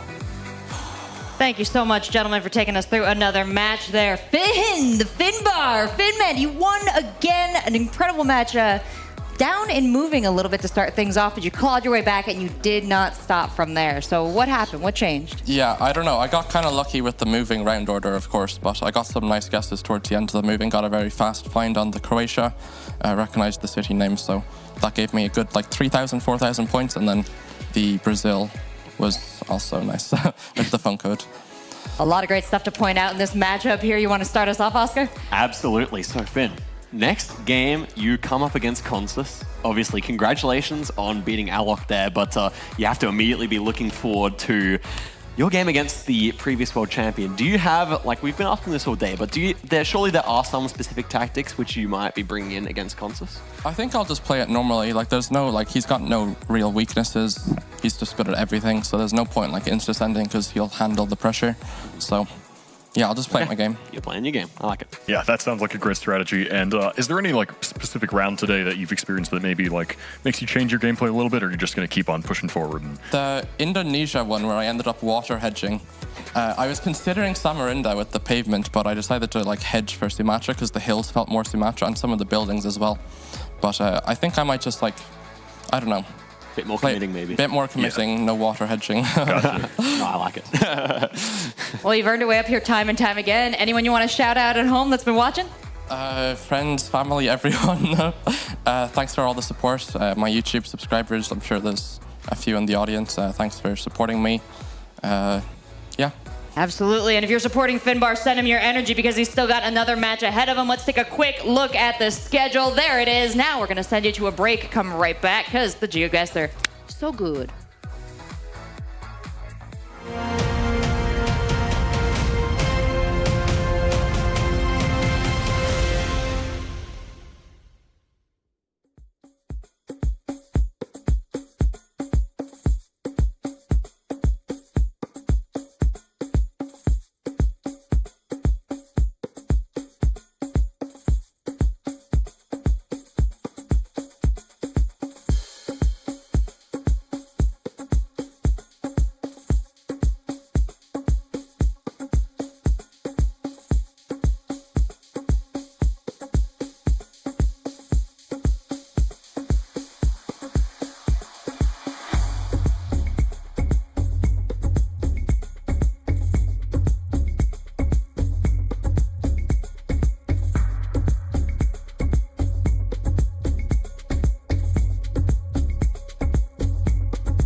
Yeah, I would like to beat Consus, but I don't know how likely that is because obviously he is the world champion and is a very, very strong player. But, you know, hopefully, I mean, if I get some lucky rounds, if I get Rush Hour with multipliers, anything's possible, but would not be going into it expecting to win. Well, he's mostly known for his for being the best player in Russia, so that's something to worry about if I get a Russia round against him. And in general, he's good at treating guys in big countries, so it's definitely not going to be easy to beat him. An exciting match to close out Group A here. Both of our players have done very well in the group so far. Oh, something's different. Lenley, welcome to the What's desk. going on? What have we done with Oscar?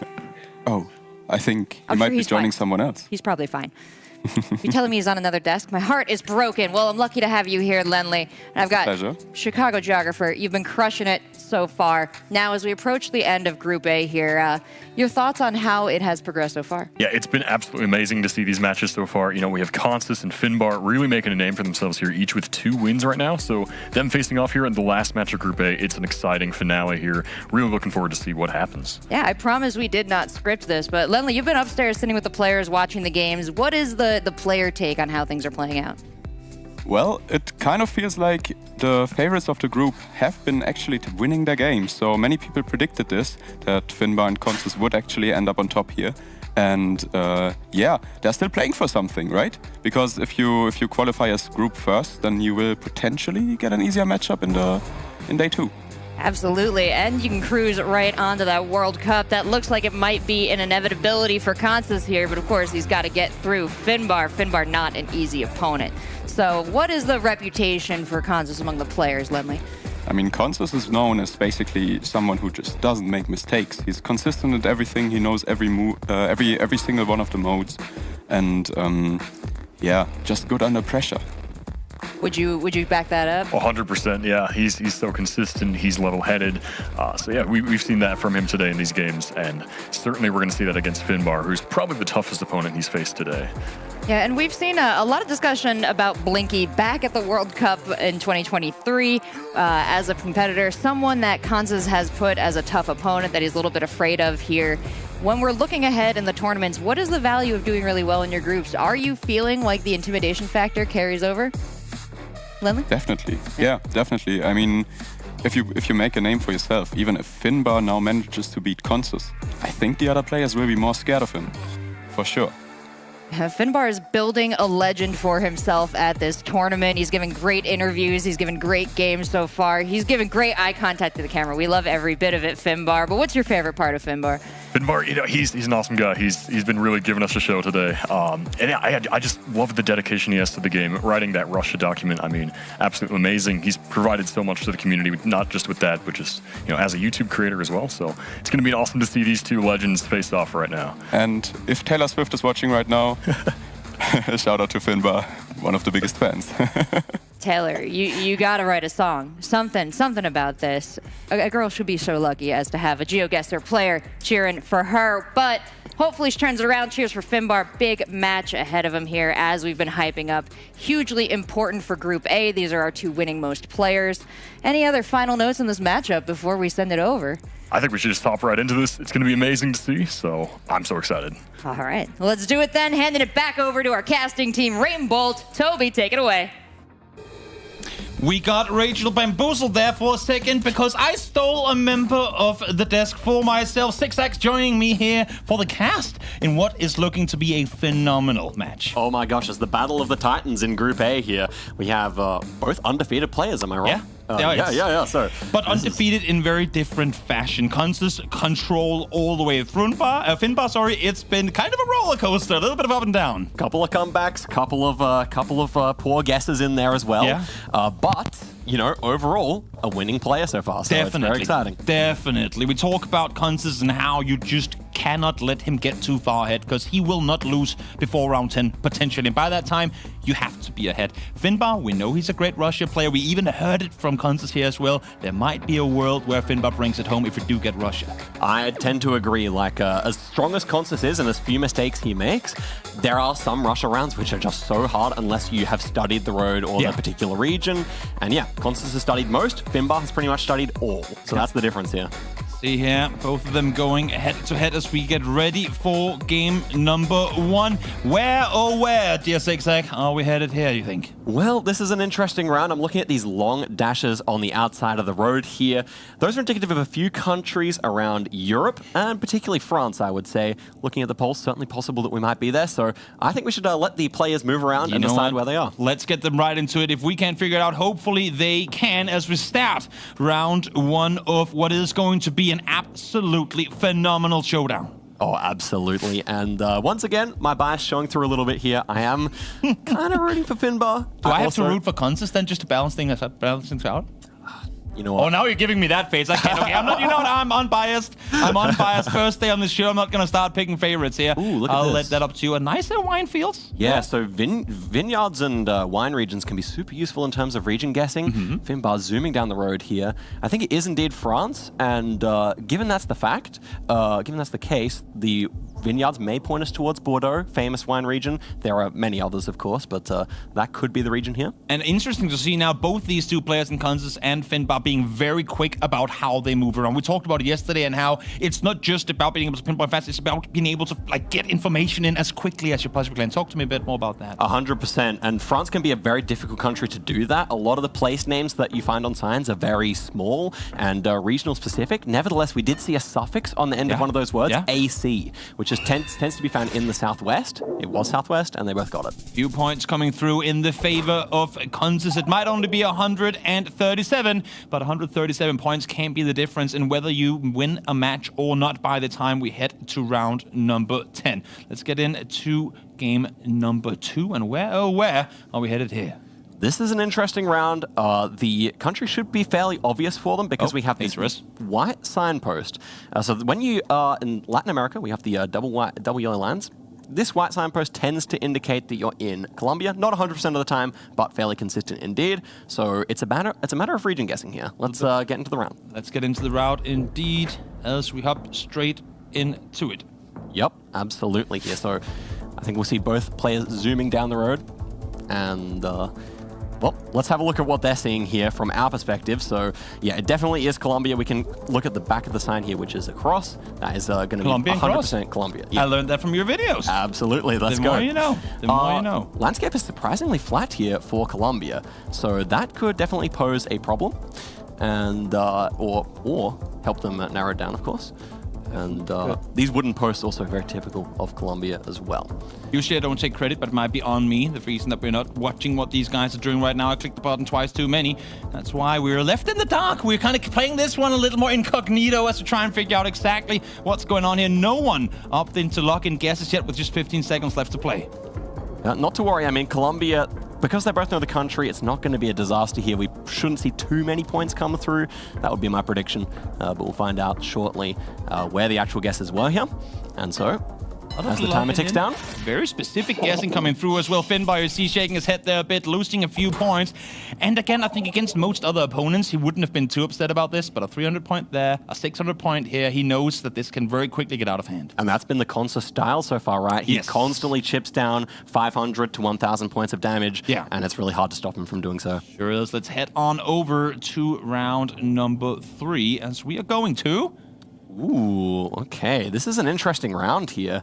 Wow. It's a beautiful tree. Look at this one. Beautiful houses. I think we should actually just, see what the players are getting into. I think this, architecture will give away the country, or at least the region. So let's find out.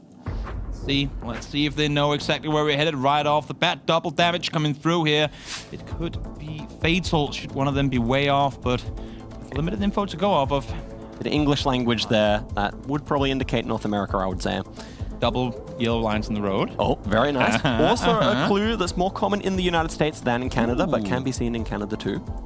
Seems like we're in and around. Again, these official buildings, always great to go by, whether it be fire stations, schools, whatever. There's maybe an area code there. Yeah, area code and the phone number too. I don't know whether I know both players know some area codes in the United States, but they're about 300, or I don't know how many exactly, but there's a lot. It's yet another data to try and kind of log in, but it's hard to get all of them, of course. So did you see that license plate? We had a yellow one there on one of the cars.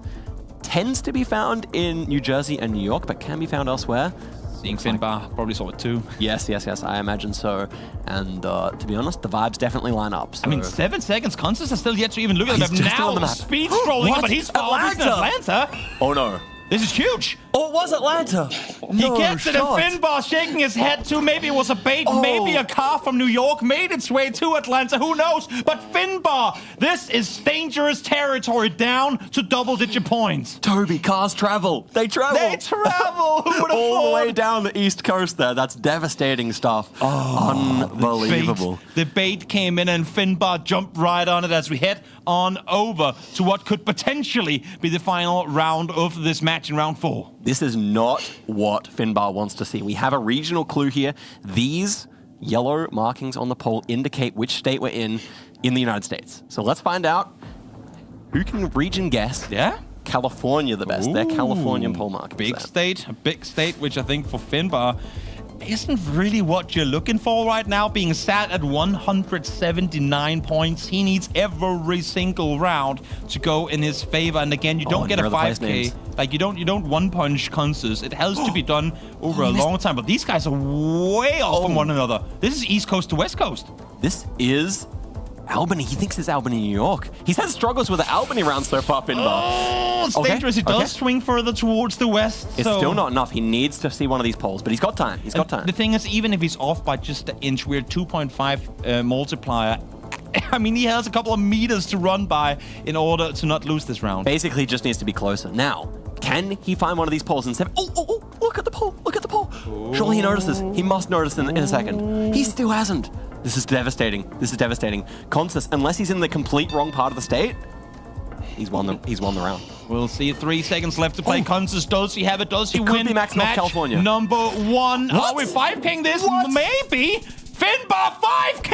Unbelievable! Up 4,300 damage to Consus as Finnbar strikes back. You only get so many chances at jabbing at a guy like Consus, and Finnbar does it perfectly. I have never seen those yellow markings outside of California. That is an absurd round, and he didn't even pay any mind to them. First, Finnbar jumps on your bait. He loses because of it. Second time, he says, no. I've heard from Zigzag, I'm not taking it again. He trusts himself.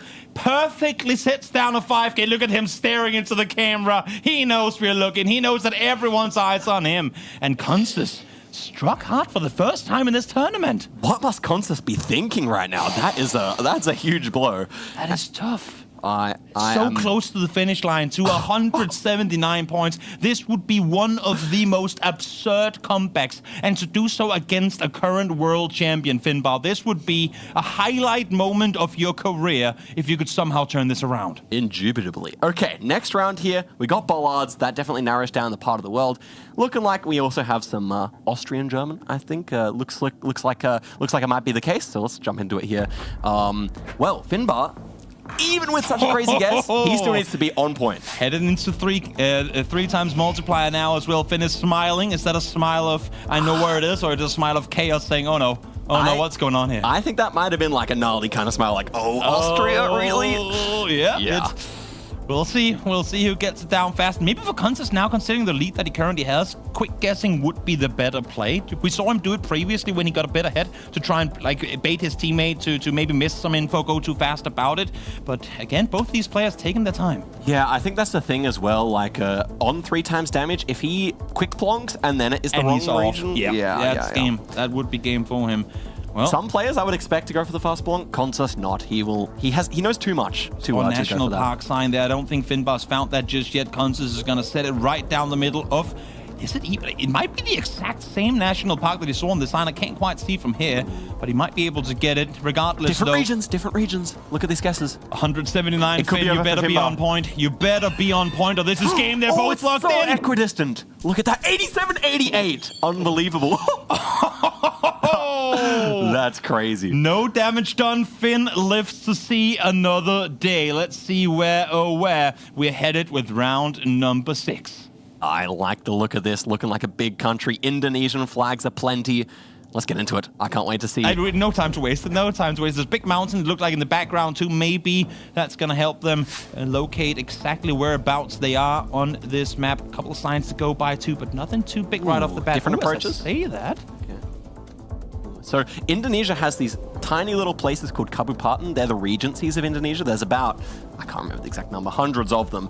And basically, they tell you the exact place if you find one. I think Consus has tactics. Do you remember what he said? Yeah. Only locks fast when he knows. Exactly, and we talked about it just before as well. Try and catch Finnbar all the time. You've been giving him too much time, and he's way in a different region. This is going to be game. Regardless, one or these two will take it home. And it's going to be Consus. Finn knew it.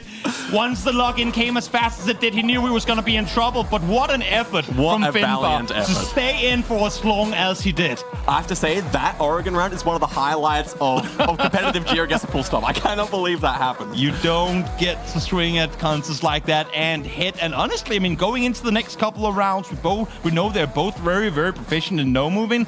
That's gonna sit in the back of his mind now. Yeah. Okay, I'm not immortal. Yeah, I mean, Consus, he made like the theoretically better guess. Yeah. Finnbar just turned up there. That was crazy. He knew, man. He just knew. Game number 2 is where we're headed. No move is where we're going. Plenty of things to look at still, though, as we're headed into round number 1. Oops. Okay, let's go straight into it. I pressed. Okay, what did you press? I pressed the start game. And are we in? We are in, okay. So here we go.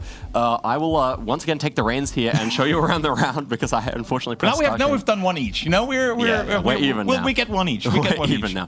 Okay, so this one here, we got the black Google card. That narrows down the country to Argentina, Peru, or Uruguay, and with these green mountains looking much more like Peru than anything else to me.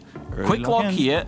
So we got Finnbar locking. Peru's one of his weaknesses, so that doesn't surprise me. Pretty similar guesses here. So fortunately, we didn't miss anything too crazy here, and they both go north and south. Okay, a bit off, but not too much damage going to be coming through. Of course, very early days here. 151 damage. Hit on Finn, not gonna be the biggest damage coming through as we get ready for round number 2. Plenty of foliage this time around. Yeah, honestly, the last round was about best case scenario for Finnbar, and now we get a rural Indonesia. So we know what happened last time. Let's see if Consus can repeat such a good performance. Indeed, if that's gonna be possible or not. And what to you? I mean, you instantly said Indonesia. What gives it away? Well, there's a few things here. Indonesia just has a very unique pole tops, so I saw just the Indonesian style of pole top. There's a bunch, but there's the one. Hidden, it's just in there, and it instantly locks in as well. Finnbar knows. It's, I mean, the people that made these maps, they know you've really got to fight for the info that you want to obtain. Hidden there behind the top of the palm tree, and seems to me like at least one knows, but no, now Consus zooms in on it too. They both have the info. Yes, we have these oil palms here. Oil palms, you may have heard of the Sumatran orangutans. They unfortunately, their habitats are, destroyed for oil palm plantations. Much more common on Sumatra than the other islands, but you can see them and they bait occasionally for other islands as well. So I would expect to see 2 Sumatra guesses, but we'll see. Oh, wait. Might not be the case. I'm not sure if... Oh, they're both considering Kalimantan at the last second here. Yep. But that's what I said. I think they'll both stick in Sumatra because of these oil palms. I think Finnbar is back to thinking, last time I didn't go here, it did end up being towards the east. Good thing that he stuck around this time around, though, up near Medan. There's a lot of damage again, almost 1k coming through. People get kind of surprised sometimes by the damage coming through. Okay. Get ready for round number 3 as we head on over to the mountainous landscape of... Oh, I would say Montenegro. Okay. That's my call here. Very beautiful round, if I may say. Definitely. I'd go for a hike here. Oh, and have you seen these before, too? Oh, yes, I have the... Oh, now I just put down my laptop, but I've written it down. It's Sky Rifts. It's the Sky Rifts, yep, exactly. And that's Montenegro, one of them. Montenegro is indeed one of the countries where you find these. They're also found in Albania and in Senegal. Toby's going for the laptop. I'm going for my here. PC. I know it. I have it right there. The one round I put my PC away, I miss out on it. In any case, let's see if they find it faster than what I could potentially do. As already Consus zoomed in, locked in. Does he maybe? Is this a 5k in the making off of this limited info? Look at the mountain ranges now. Like on main roads, I could expect a 5k here, but on a white road, meaning one of the minor ones, that's going to be a tough ask. Gonna be tough indeed. Going to be tough. You can see they're looking for it. They're both in the right vicinity, and they know even if I do log in here, that's just 15 more seconds for my opponent to potentially get the not even sure of the country. And to be fair, okay, now that I think of it, it could potentially be Albania as well. We'll see. Well, I mean, they're both on the line of Sky Rifts now that I have my note for the Senegal there as well. That's right. That's right. One country apart, 2x damage. Could hurt quite a bit. 10 more seconds to go. Okay, Finnbar. I mean, I think his guess is going to be good enough. Even if it's Albania, it should be close to the border, in my opinion. And yeah, it is right there. Both players pretty equidistant there. Nothing crazy. Nothing crazy. Big at all. Just 9 kilometers separating them. As once again, it's Finnbar taking the small hits here. But again, I mean, going back to Consus, that's what he does. Yeah. He just wins these quote-unquote easier rounds by being that little bit closer. Yeah, look at that. It's easy. Like, everything felt close so far, but Consus is still flawless in Finnbar right now. Crazy stuff. Just crazy on stuff. point. All right, let's get into this one. We appear to be probably in Japan here. So Japan, they have different privacy laws. They have that lower camera, and also these, like, I think fir trees. There's nothing when the rain drenches or like the gutters that you can go by in terms of region location. Maybe the gutters are different in different regions. I know they have a lot of them in Japan. I'm sure that means something, to be honest with you. But I'm looking at these really tall trees. They're often found kind of in that central part of Japan, where it's kind of optimal for growing vegetation. Not too north, so it's too cold. Not too south, so like the plants start to get lower and tropical. Consus, like, could I just get one step further down the street so I can see what's down there? He wants to see the the Transformers. Finnbar did not see that. I think if they're the opposite side of the pole, that would put you in the southernmost island of Kyushu. No, I don't want to. If that's the case, that could be game. We'll see where away is going. Tokyo against Osaka. Two pretty main picks, and north of Tokyo is where we're going. And once again, I mean, it's Consus every single time it gets close. There, by the way. Okay, well, yeah, big skill issue from me there. I need to have it to give me a lesson on those Transformers. But yeah, there you go. I mean, yeah, Consus. Huge guess. He was even considering Kyushu. I saw him going nearby there on the map, but he got Tokyo correct. Okay. Sure did. Next round here, NMPZ. Interesting one. We got a rock wall here. I'm wondering about Northeast US for that reason. Often appears there, but there are many places around the world you get these rock walls. Let's head into the round and find out where it is. See exactly what we're dealing with as the boys now get to see it on their screens too. Yeah. We have some signs. Not at all. Go by. North America. Not at all. No, it's maybe it's just a Japanese person that has relocated to North America. That then no, that would also be. I mean, that should be a map. That should be a map where they just go around and find locations where someone from another country has made like a really Japanese-themed house in Montreal. What do I know? Don't you know they have these European-themed villages in Japan? That's what I mean. That if you throw them in there, that's when you'll see these guys sweating. Anyway, let's get to these polls here. Polls hold a whole amount of information in Japan. They can tell you the exact region if you have a good view. Obviously, we can't exactly see them here, but I have a feeling Consus and Finnbar might be able to glean the general region by that horizontally placed little white tag on the poll. A rare, quick lock in from Finnbar. Let's see if Consus comes around. They are pretty far apart, and at 3 times damage, this could be a big hit onto Consus. This is such a typical Consus round, man. He's just that bit close to 720 points of damage. He's so hard to beat. It's really crazy. Practically impossible to take out here. Haven't lost a single round as we reach the halfway point. Round 6 is on us. Things are looking rough for Finnbar here. We have more of these oil palms. This time, I'm thinking I may be getting a Malaysian vibe instead, potentially. Let's head into the round. I haven't been in Malaysia before, and when we landed, there were definitely a ton of like palm trees of this sort. So not a bad guess. Southeast Asia can be easily differentiated into kind of 2 halves, the ones that drive left and the ones that drive right. It's one of the regions of the world where that's most useful. This bike is driving left, so that helps to confirm. I love the fact that even when we're on a small dirt road, still they stick by the rules, because you'd imagine he'd be driving in the middle instead, but no thank you. To be fair, it's a pretty windy road, so you may want to. True. Might not be the worst idea. You can see instantly Finnbar looking down to maybe I'm wrong. Looked towards Malaysia for a while, but went further south. Yeah. Okay, this is a really interesting round. I'm actually not too sure of the country here. We're just in the middle of nowhere, which I love. Yeah. These rounds are always so fun. And Consus has not opened the map. Has yet to do it. Finnbar could do something massive here. Sure could. A crazy switch up. Where's Consus want to go? I mean, they're all over the place right now. 7 seconds to go. Trying to lock in. They're far apart regardless. He's where Finnbar was. This is going to be tons of damage coming in, but one of these guys could potentially be going down. Oh, Finnbar switches again. Unbelievable. Just so consistent from Consus. Finnbar did not play badly there. What an absolutely phenomenal performance. And once again, the world champion remains in the top seat, undefeated this time around. No damage taken at all throughout this entire one. Absolutely. I mean, Consus, it's hard not to... You watch him play like this, and it's hard not to put him as the favorite for the whole tournament. Finnbar, though, had a very valiant moving game, and that is where you want to beat Consus if Finnbar took that game, which he well could have if the multis were a bit differently placed. Then it would have been a whole different thing. But for Finnbar as well, I mean, to start things off with the moving game that he had going out in round 2, to then come back and actually prove pretty formidable against a guy like Consus is a huge turnaround for him as well. Absolutely, I have to say I'm very impressed with Finnbar's moving comeback and the mentality to come back from that awful Oz round where things just did not go his way. Well, that's it for us in this round here. Let's head back to the desk and break down everything we just witnessed. Wow, what a way to wrap up Group A, proving that you are on top as the current world champion. Do you feel like this is mandated of you, or do you feel like this is a brand new opportunity to prove yourself? Well, a bit of both, yeah. Like, I knew when I came here, I was just one of the 16, so I definitely had to prove myself. But yeah, I guess it worked, it went that way, so I'm happy, yeah. Oh, it's working quite well, I would say. Lenley, as someone who might potentially have to face Consus later on in this event, any questions for him? Looked scary. I mean, Finnbar had you on the ropes in the moving game. What did you think about that Oregon round where you went California? Were you tricked by the stripes?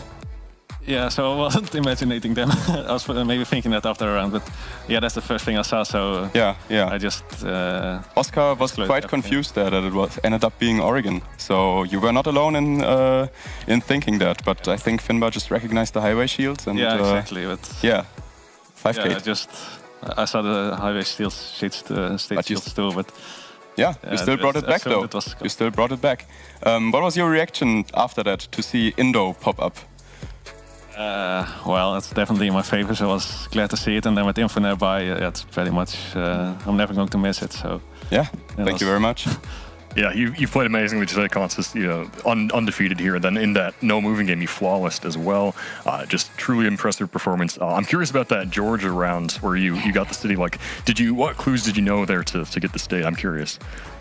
No real clues. Like, I was just moving and yeah, you get the vibe somewhat what's going around you, but I wasn't really looking closely at like the trees, the houses, so I wasn't very sure. But in the last seconds I saw the Georgia license plate too, so that's confirmed it for me. Very good. Yeah, amazing stuff. Yeah, Atlanta's working out great for you in this tournament so far. You've picked up some big wins there.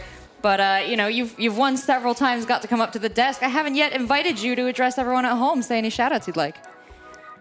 Yeah, shout out for everyone tuning in again. Shout out to my friends, family watching at home. Yeah. This has been the conclusion of Group A here, and congratulations to Consus, who is coming out very nicely on top.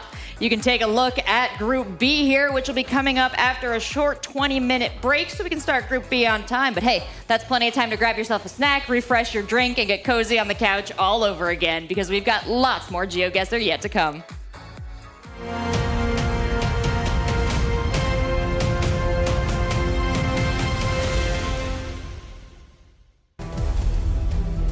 Last year, history was written, and a champion was crowned. It's a win! Wow! But every story has an end, and every champion must once again rise to the top. In the halls of royalty and where innovation is praised, a new master will ascend the throne. Welcome to the City Hall of Stockholm and the finals of the GeoGuessr World Cup 2024. Secure your tickets now and be part of this historic event. See you in Stockholm.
I had everything, all the things life could bring.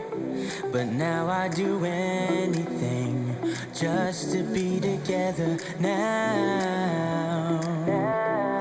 Yes, it's a new situation, triggered by physical vibrations. So many feels in circulation, and the past is history now. And I believe I was made for you, you were meant for me.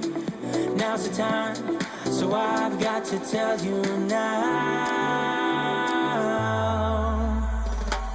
I want you in the sunset with me. Yeah, you're the one, you're the girl in my dreams. Well, there's a fire in your eyes, that's why I still believe.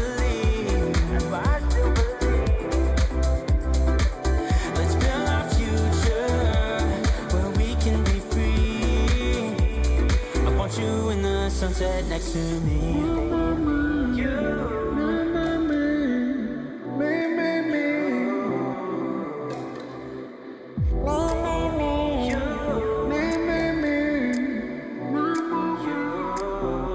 Something in our chemistry, you give so much joy to me. A long way from misery, wish we were together now. Girl, you give me inspiration. Let's go and find new destinations. But my heart just needs confirmation. Come on, let's build our future now. And I believe I was made for you, you were meant for me. Now's the time, so I've got to tell you now. I want you in the sunset with me. Yeah, you're the one, you're the girl in my dreams. Well, there's a fire in your eyes, that's why I still believe.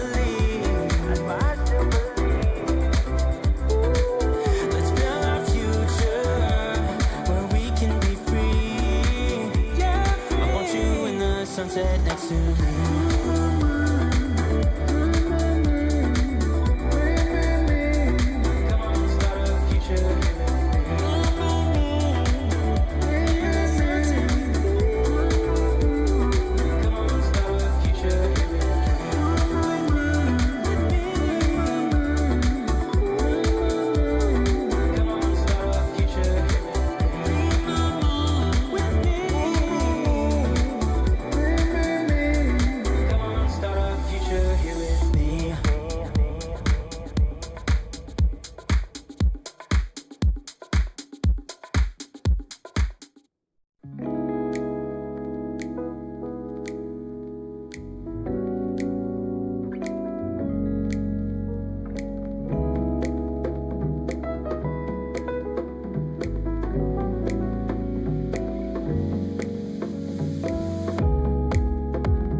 Welcome back to Stockholm, Sweden. Welcome back to the GeoGuessr World Cup EMEA Regional Finals. EMEA, of course, includes Europe, the Middle East, and Africa, which is why the day and the weekend is absolutely stacked with players. We've got 16 in the tournament, and we just saw 4 duke it out for the completion of Group A. Now we are heading into Group B. We've got a whole new crop of players, and we've got some scary ones, some new ones, some old ones, some young. We got a good mix in here, but you know what? Most importantly, we've got Zigzag back on the desk. How did you enjoy casting? Well, that was absolutely a blast. I mean, we had some really interesting rounds, which made it easy to get excited, but I loved it.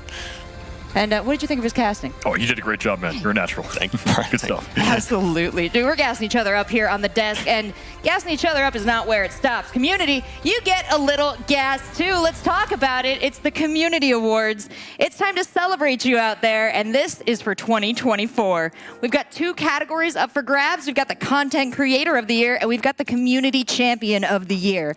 So make sure you visit GeoGuessr.com and send in your nominations for these 2 different categories by April 30th. We've got a cash prize on the line, free travel and accommodation, and we will be revealing the winners at the World Cup in September. So with such a large community and so much to celebrate, especially with the growth of esports over this last year, it is a very exciting opportunity to share the love around. Do you have anyone that you guys are immediately going to rush out and nominate? I was about to say the man standing next to me. I reckon. I was going to say one of the OGs. Both of you, I think, have been attributed by other players as sources of inspiration, as people who have personally encouraged them to continue to seek this out. So I think both of you are excellent choices for nominations. I mean, I've been watching CG since years before I was playing GeoGuessr, so, you know, he's one of the OGs. 2018? What, 2019? 2019 started crazy. YouTube, crazy. yeah. Well, it's a hotly contested contest between you two and between among a lot of the people that have created so much to study from, so many out there supporting our players. The list goes on. That's why we need you, community, to help us sort it all out. So make sure you get those nominations in by April 30th. But in addition to the community, we've got some players to talk about here. So let's get into it. That's Group B we're about to dive into. You can see the results of Group A there.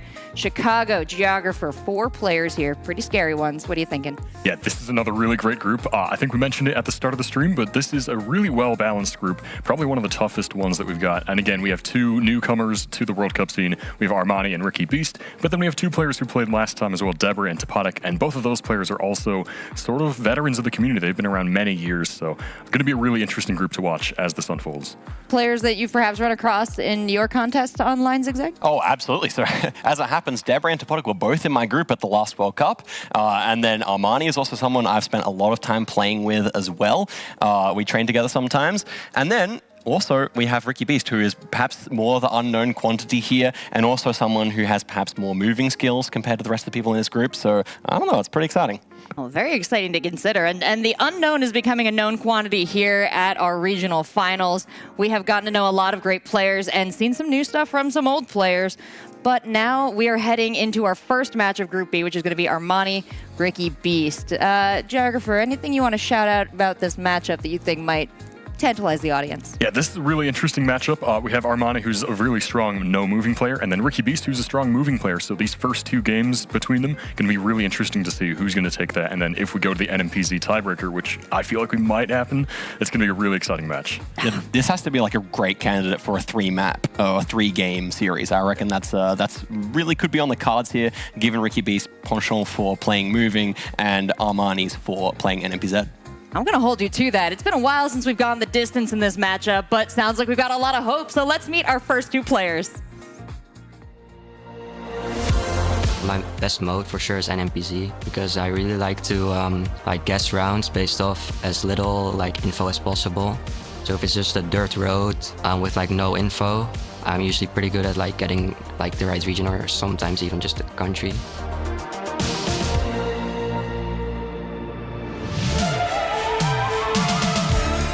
I wasn't sure if I was going to qualify because the competition was very strong. I mean, I haven't really felt the pressure for now. I'm kind of like the underdog, so I don't really feel the pressure. I'm just here to have fun. I hope I can keep my calm, and I'll give my best. the other thing I love about our GeoGuessr players, we've seen a wide variety of gamer tags in the mix here. Ricky Beast, Armani, I feel like a really nice head-to-head, kind of an old school, new school, maybe fashion school kind of thing. Definitely, and I'm loving Armani's avatar drip there. He's got the pink afro on, pretty unique, I would say. Seeing a lot of love for those heart sunglasses too, but let's see a lot of love for our first player. Let's welcome on out to the stage, Armani.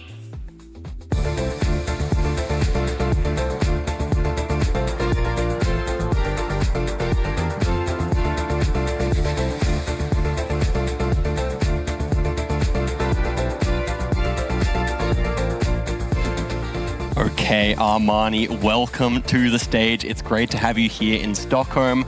My first question for you is, playing against someone like Ricky Beast who has those moving skills, will you be going for the faster guesses, or what are your tactics there?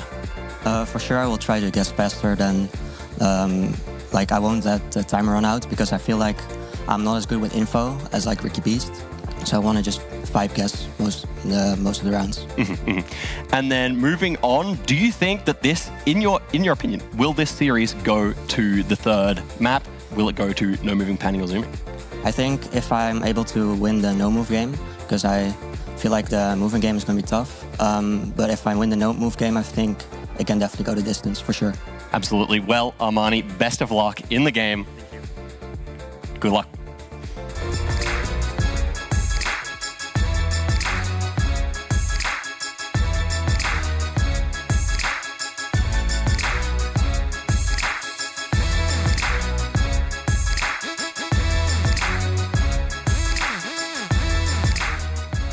Ricky Beast, welcome, welcome, welcome. It's great to see you here, and my question for you is, how did you feel upon being the Portuguese representative coming through the qualification stage? Yeah, I'm very proud to be able to represent Portugal. I wasn't sure if I was going to make it because the opponents are very strong, but I'm glad I could make it. Absolutely, and you've listed one of your weaknesses as potentially being no moving, panning, or zooming. How have you been preparing for that? I've been trying to play a lot of NMPZ, a lot of rural maps in general, rounds where you get no information. That's my weakness, so I try to focus on that. Absolutely. Well, Ricky Beast, good luck in the game, and you can take your seat. Thank you. Ricky Beast and Armani, the two of them will be kicking off Group B, and this promises to be an exciting matchup. Both of you have given me lots of reasons why each of these players deserves to be here. And of course, they qualified to get here, so you know it's true. Love to see strength in the U.S., though. Chicago Geographer, what does that say to you? Oh, yeah, I love to see that as well. I've seen Armani play on some of my Twitch streams as well, and he is a really strong player for sure at the U.S., so definitely going to be looking out for some of those rounds here, as well as his NMPZ and no moving skills as well. So I really would like to see this go to NMPZ. But yeah, Armani, really strong player. Going to be a great contender here. Well, and coming in with a bit of a personal strategy for his opponent, it sounds like, prepared to go up against Ricky Beast to bring the speed. Yeah, I think this is actually one of the more clear-cut scenarios that we have had so far in the tournament, where Armani really just specializes in the no-moving formats, and moving is probably going to be a struggle for him. So Ricky Beast, I think it's high pressure on him to take the first round, because if that is not the case, then we could see troubles for him. Oh, and a proficiency in foreign languages. We've seen foreign languages on signage and all sorts of places come into play, even in just Group A. How far do you think that's going to carry him here? Yeah, I think that's a really important skill to have. You know, some people have learned to read different scripts in different countries, which is something that not many players focus on. So we'll see if Ricky Beast has some specific skills in that sense to bring to the table here. Absolutely. Yeah, and also strong in the USA. Oh, yeah. I hope we got some US clashes here. That would be fun. Yeah, just keep putting the U.S. places on the map. It really humbles me, and, you know, that's really what I'm here for. All of you, very impressive intellects. It's been a joy to watch, but I know 2 more intellects that are about to flex. Let's send it over to our casters and kick off the match. We're going to try, Rachel, we're going to try and flex. Are you ready? Trevor, are you ready to flex it up? I'm always ready to flex it up. Luckily, the big pressure is not on our shoulders, though. No. It's on Armani. It's on Ricky Beast. Do you have a favorite going into this one? It's actually interesting because I don't, because I think they are kind of 2 different players almost. And Armani, like we just said, like we just heard, he's kind of going to be a faster paced player. So it's going to be interesting to see how he goes up against Ricky Beast, who I think maybe does favor the moving games more But I'm excited to just see the different levels of styles play each other. I would love to see Armani stick to his word. If he can go on vibe guessing, if he can push the pace, for me, that's exciting gameplay. It's almost that is what I would love to see. It's been a while since we've kind of had that. It's been a while since we've had that kind of that fast-paced gameplay and people instant sending, and you can see like, you know, people going through and like really guessing quickly. I'm excited. Hopefully we get that with Armani. He talks the talk and walks the walk, but we'll see. Well, we're going to have to see now if he can walk the walk. I would be disappointed if he didn't go super fast and super hard. And I think we are pretty much ready to get this one going. First match of Group B, match 7 of the day. We've got Armani going up against Ricky Beast. Best of 3s, starting with move, moving into no move. And of course, if we need it, an NMPZ to round things off. Trevor, you're the man with the power, man with the plan, whenever you're ready. No time to waste. The present is now. The right time is always right now. I like that. Round 1. Let's do it. Looks like we're in Norway. This is a moving game, so we'll see moving. But the interesting thing is, will Armani just go ahead and instant send here and just kind of vibe? He's moving. Okay. Coward. No, I'm just kidding. Whoa. Trevor. I'm just kidding. Going full esports there, brother. No, Ricky Beast does specialize in moving. So it's oftentimes when you have a player that is really good at a different thing, you kind of play against their strengths and weaknesses, you know. So and he doesn't like the size of his map. He's going north. Armani is going fast, and you can already see Ricky Beast zooming in here on the map. I feel like I've been hoodwinked here. 30 seconds are down. Armani hasn't plonked it. Yeah, it's sometimes, you know, you have to find some info. Yeah. He's switched seasons on us. Okay. Small sample size. It's just our first. You know, the good thing about Norway is, right? Round. I like to say is it's very easy to find where you are in Norway because there's very few mountains and bodies of water. So if you pick one, you're probably right. Let's see. Both players. The clock has completely wound down. I don't think either player are going to bother locking in before time's over. But Ricky Beast. And it's Ricky Beast that's closer. Yeah, these first games, you know, these first rounds are minimal. So let's keep the pace up. Round 2 looks like Indo, maybe a Java, some tiled roofs. We'll see. 1.5x damage. 1.5x indeed. The multi's not yet thick. Early into our first game here, just round 2. The thing about Indonesia is that even if you are like a fast-paced player, in Indonesia where there's so much information available, you kind of can't be because as soon as you guess, you give the other player 15 seconds to when you see a Java guess here or Jakarta guess. Yeah, I think Armani is pretty close. I'm assuming Ricky knows. Has he found any information? Yeah, it isn't easy. But 5 seconds left, and Ricky doesn't even have his map open yet. Does he know the clock's coming down? Okay, he does. And they're both pretty close. Both very close to each other. Armani a bit closer. Or he'll get some points there. Small amount of points going the way of Ricky Beast. Back and forth. Round 3. Keep it up. Northern Peru, maybe? It looks like you have that shrubbery in the distance there. Looks like, let's see. You might have water. Is that water? Oh man, Armani is using the new compass. You can see on the top there. That's a little... We have a base user here by Ricky Beast that's using the old compass. We do have water south.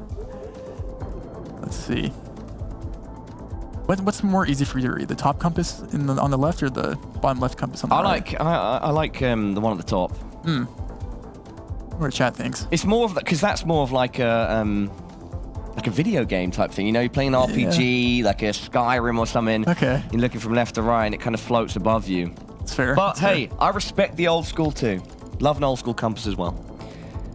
All the type to bring a physical map with them on the road trip.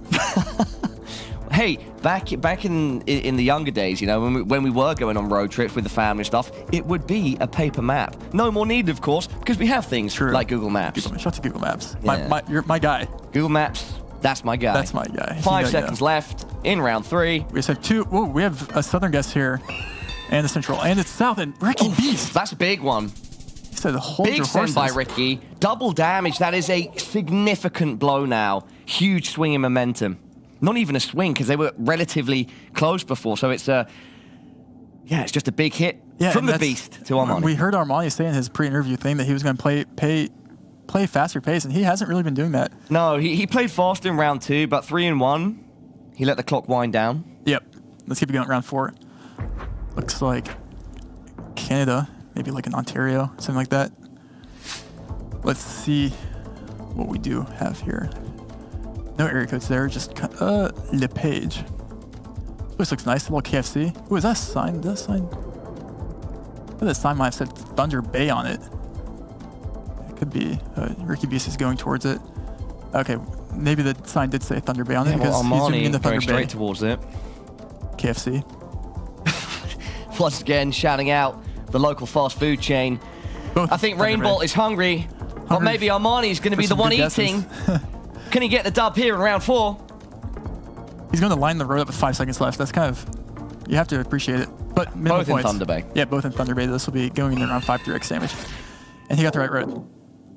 And Armani is screen flicking, it looks like. 1 point off the 5K. 1 point. 1 point. They're both locked in. Armani down 4,000 points. Round 5 to go. We have strong lead for the Beast. Ricky Beast. It's a good name. It is. I wonder where he got it from. Maybe he's a beast. Maybe we can ask him. Well, not us, because we don't do the interview, but maybe our desk will ask him. Oscar's listening. Where does the Beast come from? Maybe he's a fan of Mr. Beast. What if he says it comes from inside, and then we have this whole lore there where, you know, he unleashes the Beast on the server? That could be a thing. .au. We are going to be in Australia. Both players doing that. You probably have to go Queensland here. Not sure where else you would go. I guess the question is, how far north do you go in Queensland, maybe? If that is the case. 30 seconds down Rockhampton. now. So that's how far north you go. You go to Rockhampton. Armani first to move. So Armani find Rockhampton. I think like it was just... Yeah, it's there. It's right. Yeah. Yeah. I feel like I've definitely heard that before. And I feel like in an incident like that, you might... I guess there's under 15 seconds left, so it doesn't really help sending it. You got to place a marker down. It doesn't look like Ricky found the same information, but he's going to end up in the same region regardless because of the... And he's slightly more north. Let's see. Not quite the 5K, but it's a good hit from Armani. 2,000. 2,000. When it comes to these round 10s, these 10 rounds, you know, that points do add up. Next round, round 6, looks like we're back in Indonesia. Indo. It's become one of my favorite countries. It's a great country. You can see some unpredictable rounds when Indonesia comes up. Should be Indo. Let's see, actually. Let's see where the players end up moving down. That looks about right. Both players. Sign there for Armani, trying to read that. He thinks he's got an idea. Opens the map. And he's looking back. Go on, feel the vibe, Armani. Just like you told us you would. Plonk it and put the pressure.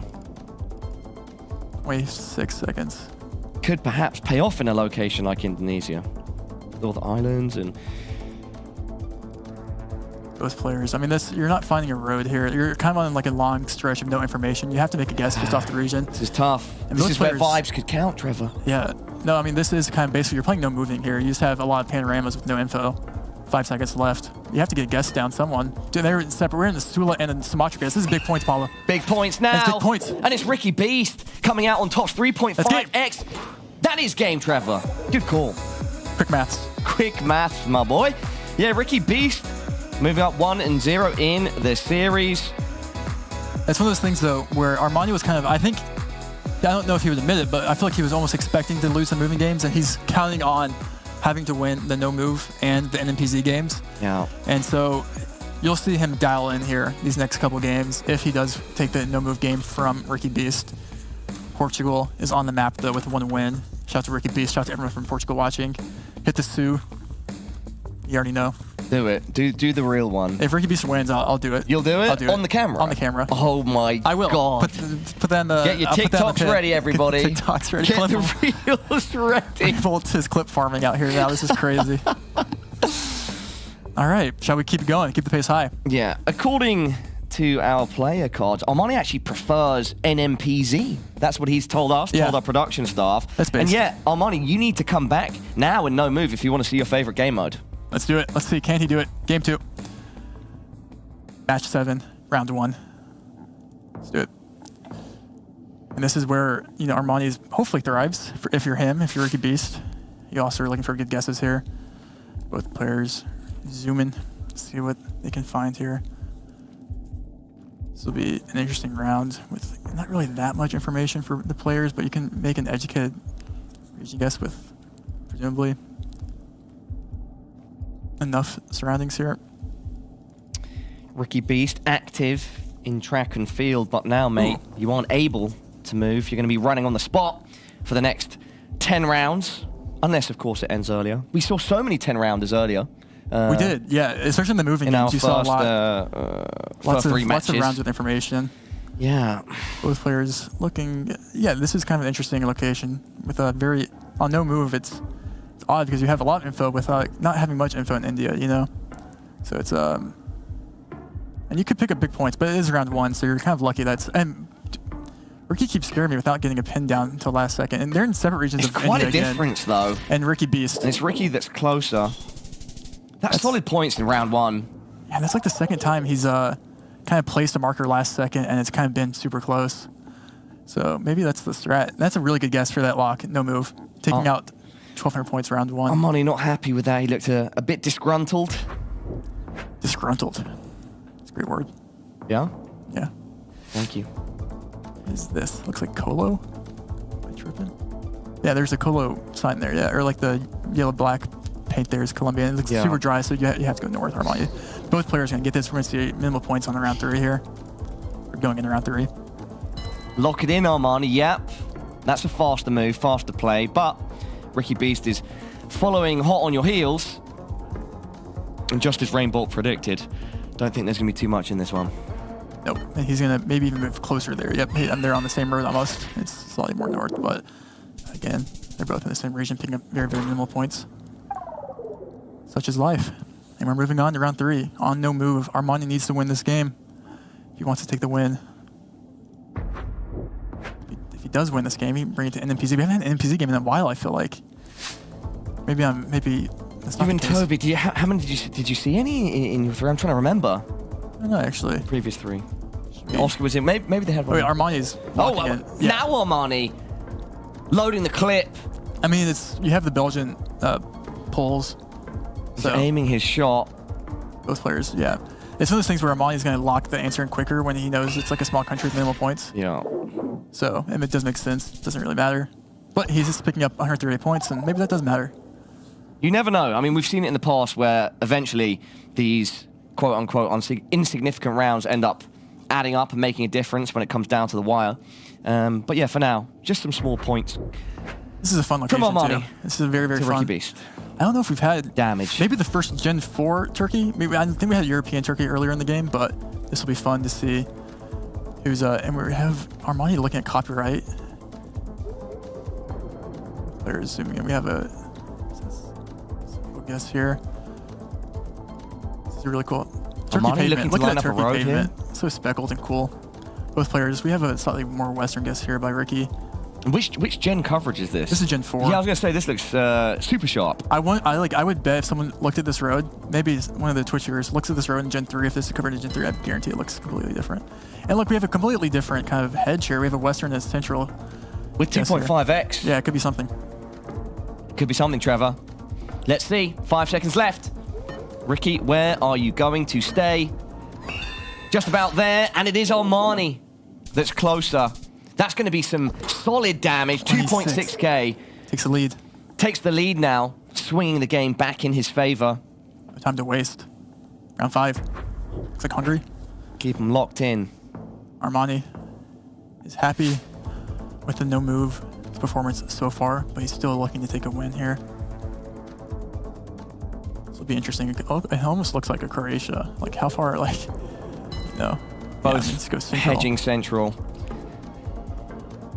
And I mean, look how close they are. Yeah. It's almost like a mutual agreement to just like click center on this, you know? It's like a gentleman's agreement. It's a gentleman's agreement, yeah. Oh. Yeah. Just downtown Austria. Yeah, both going 48. Yeah, very there's similar outside locations. Budapest. And let's not waste no more time. Round 6, Brazil. Lovely. 3.5x damage. Red dirt. This is very Brazilian dirt. The question is, it looks pretty like distinct, like a central-ish or like. Round 6 now. Maybe something south. Armani in the lead. This could be big points too here. I mean, obviously both players are gonna get the country, but even if you do get the country, you can make a kind of an interesting region guess here.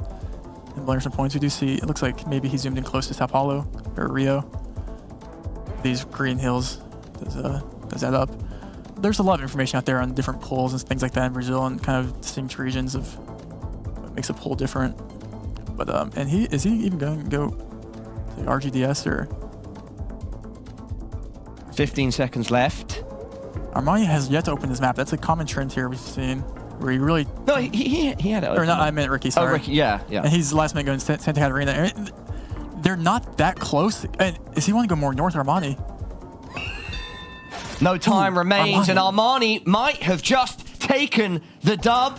Yes, he has 3.8k damage, Trevor. We are going to NMPZ. Wow, and that's almost expected, I think, for Armani to do that. But that was a great Brazil guess there, and if you're him, you have to feel confident about that going into NMPZ against knowing that's your strong suit. As we mentioned earlier to everybody at home, Armani has claimed he prefers NMPZ. And if we turn our attention to his opponent, Ricky Beast, he's actually been preparing, well, part of his tournament preparation has been focusing on NMPZ. Our production's been told, or that's what he's told our team. And so this should be a very competitive NMPZ. I mean, every NMPZ is a competitive NMPZ, I feel like, because it's so up in the air. Also, that's a cool little avatar. I'm just excited that both guys should be as prepared as possible, specifically for this game mode. Yep, and I think there's nothing better to do than just, I think, get into it. Let's do it. Let's do it. Round 1 of Game 3, NMPZ. For those wondering, NMPZ means no move pan zooming, means this is all you get. But with that information, you can still tell it's Albania, with the water tank, double blue strip on the plate, and the rifts in the sky. So Armani straight away leaning in. The GeoGuessr zoom into the monitor is real. You know, it's a common thing. Oh, and he does lock in first. Is this the point where he starts pushing? It could be, but it also could be that's just a small country, small points. And you see, yeah, both. And so for me to be a good person, I'll match their pace. 6. Let's keep it going. And we might see an instant zoom again in Netherlands. I like that, Trevor. Keeping the action rolling. Again, and you'll see Armani just instant zoom here.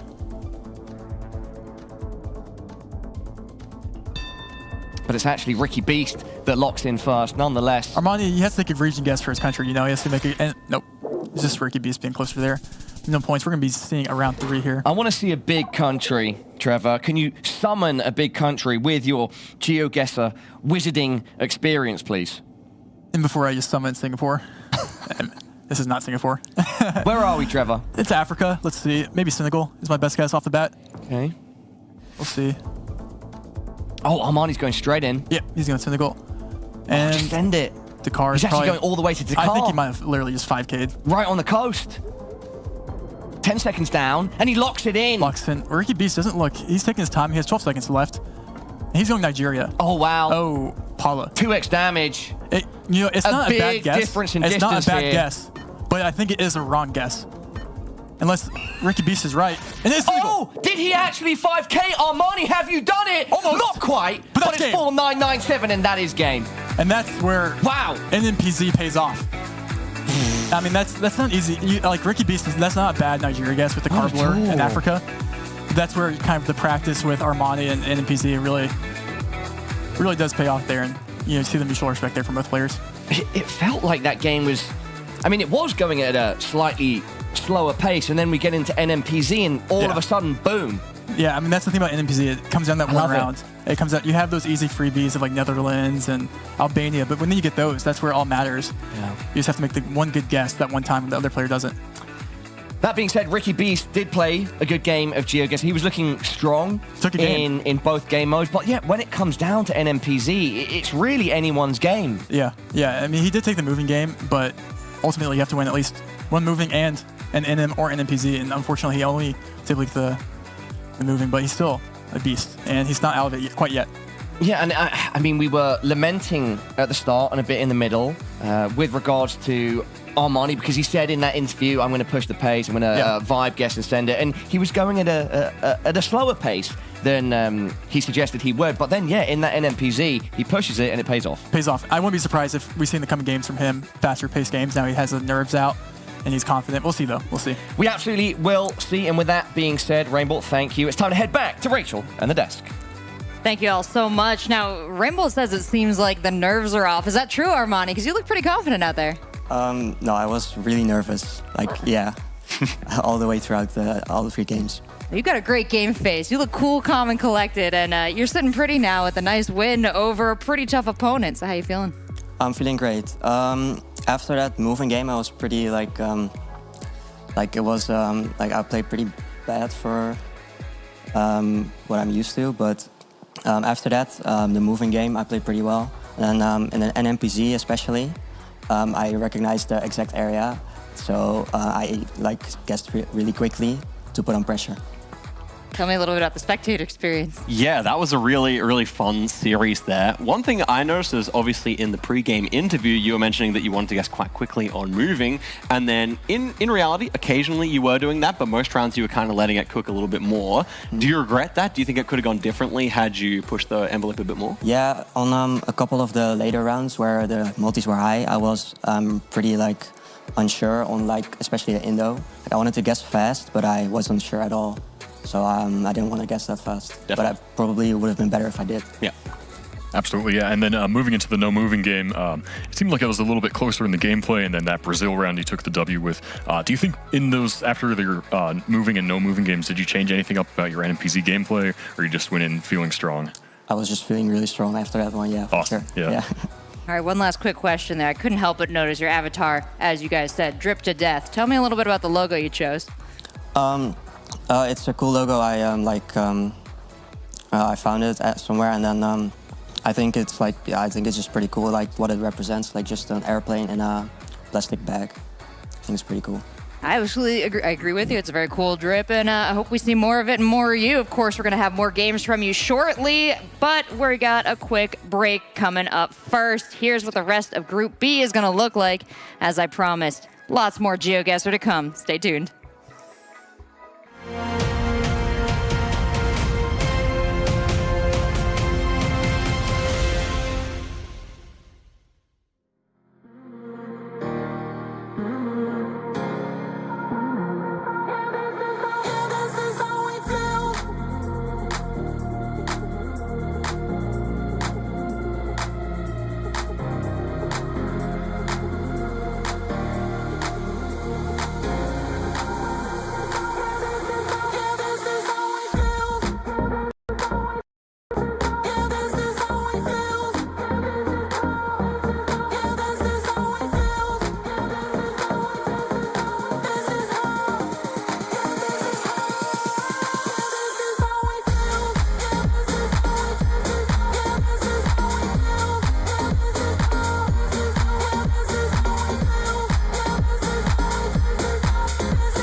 You've made a great decision today because you're watching the GeoGuessr World Cup EMEA Regional Finals. Like we said several times today, and like I'm going to say lots times more, we've got 16 incredible players, and we are so lucky to have them. 4 of them now in Group B, duking it out for their opportunity to move on to Sunday and to hopefully move on to that World Cup in September. It's going to be a big competition, but we've got lots of big competitions raging just this weekend. We just saw a big one between Ricky Beast and Armani to kick off Group B, and now we're going to check out the 2 other players of Group B, Topodic and Debre. Now, what can you tell me about, these last 2 guys here, big names in the space, Zigzag, people you're familiar with? Absolutely. So an interesting fact about Debre and Topodic is that they're both OGs of the community indeed, and they have both created very influential maps within GeoGuessr. So to create a map, you select a whole bunch of locations, normally in the tens of thousands, and then you publish those as a complete set. So Debre made a map that's focused on being really difficult to guess, and Topodic's map is focused on really rural locations, and 2 of these have been really staples of the competitive scene. So these 2, a lot of their knowledge comes from, instead of playing, clicking around the map and finding the really interesting nooks and crannies of different countries.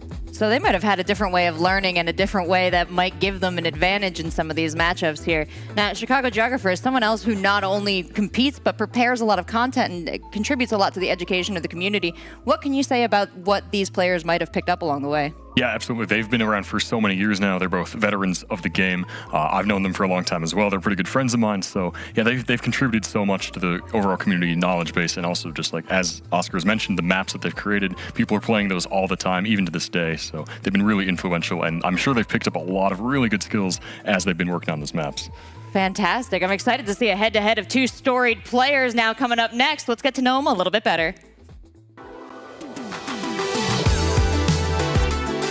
Last time around, it was kind of like a one-off event. I didn't really feel like a pressure to do extremely well necessarily, but this time around, I feel like a lot more pressure to actually get in, the top 10 that advances to the World Cup, because it would be a bummer to not have an opportunity to play in that massive event.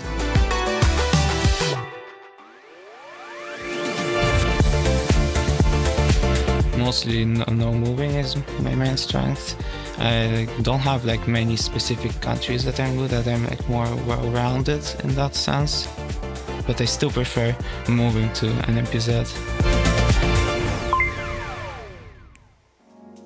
We heard Topodic shout it out, and we've harped on it a little bit before on this desk, but competitive experience, especially at the early stages as we are in GeoGuessr competitive, really coming into play in a big way here, but evenly matched once again. CG, what are you thinking? Any final thoughts before we get into talking to the players? Yeah, honestly, this is such an interesting matchup to me. I think they both have really well-rounded skill sets, and again, their experience in the community is, I think, really going to come into play here. We'll see that they're veteran, experienced players. I think either one of them can take it, and I'm excited to see what happens. Well, I know they're going to be happy to see a familiar face when we welcome into the studio, but let's bring out our first player for this match. It's going to be Topodic.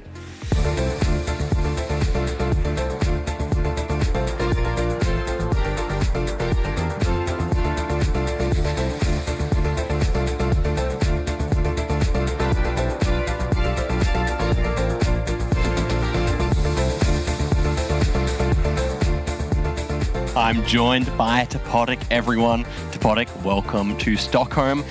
I've got a question for you, Topodic. What kind of preparation were you doing mostly leading up to this tournament? Well, unfortunately, I couldn't do as much as I wanted, but I mostly looked at some guides on the big countries, and I also played a lot of competitive, especially no moving, and now I tried to play a bit NMPZ because I'm really struggling at that recently. And then obviously you're coming up against Debre today. You faced Debre last time at the World Cup. How did that go? Well, yes, I made one big mistake in Russia, and that cost me the game because the NMPZ was quite even and there was not much I could do there, so he played extremely well. So absolutely. So Topodic, good luck with the game, and you can take a seat.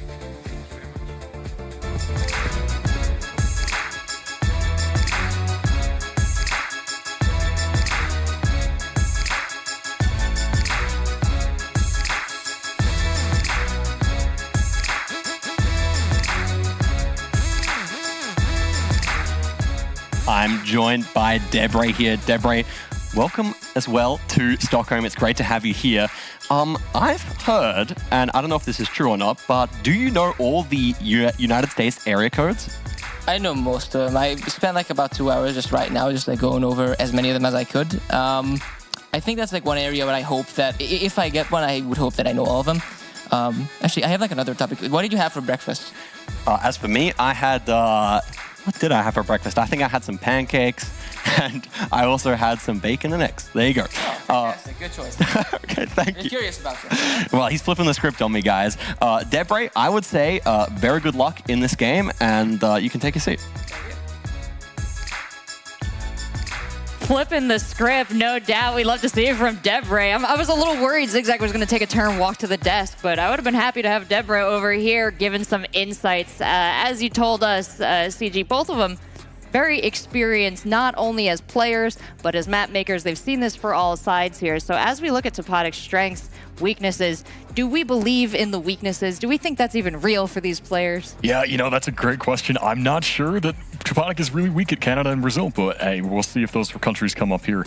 He has strengths in other large countries, South Africa and Australia, especially South Africa. He seems pretty confident in.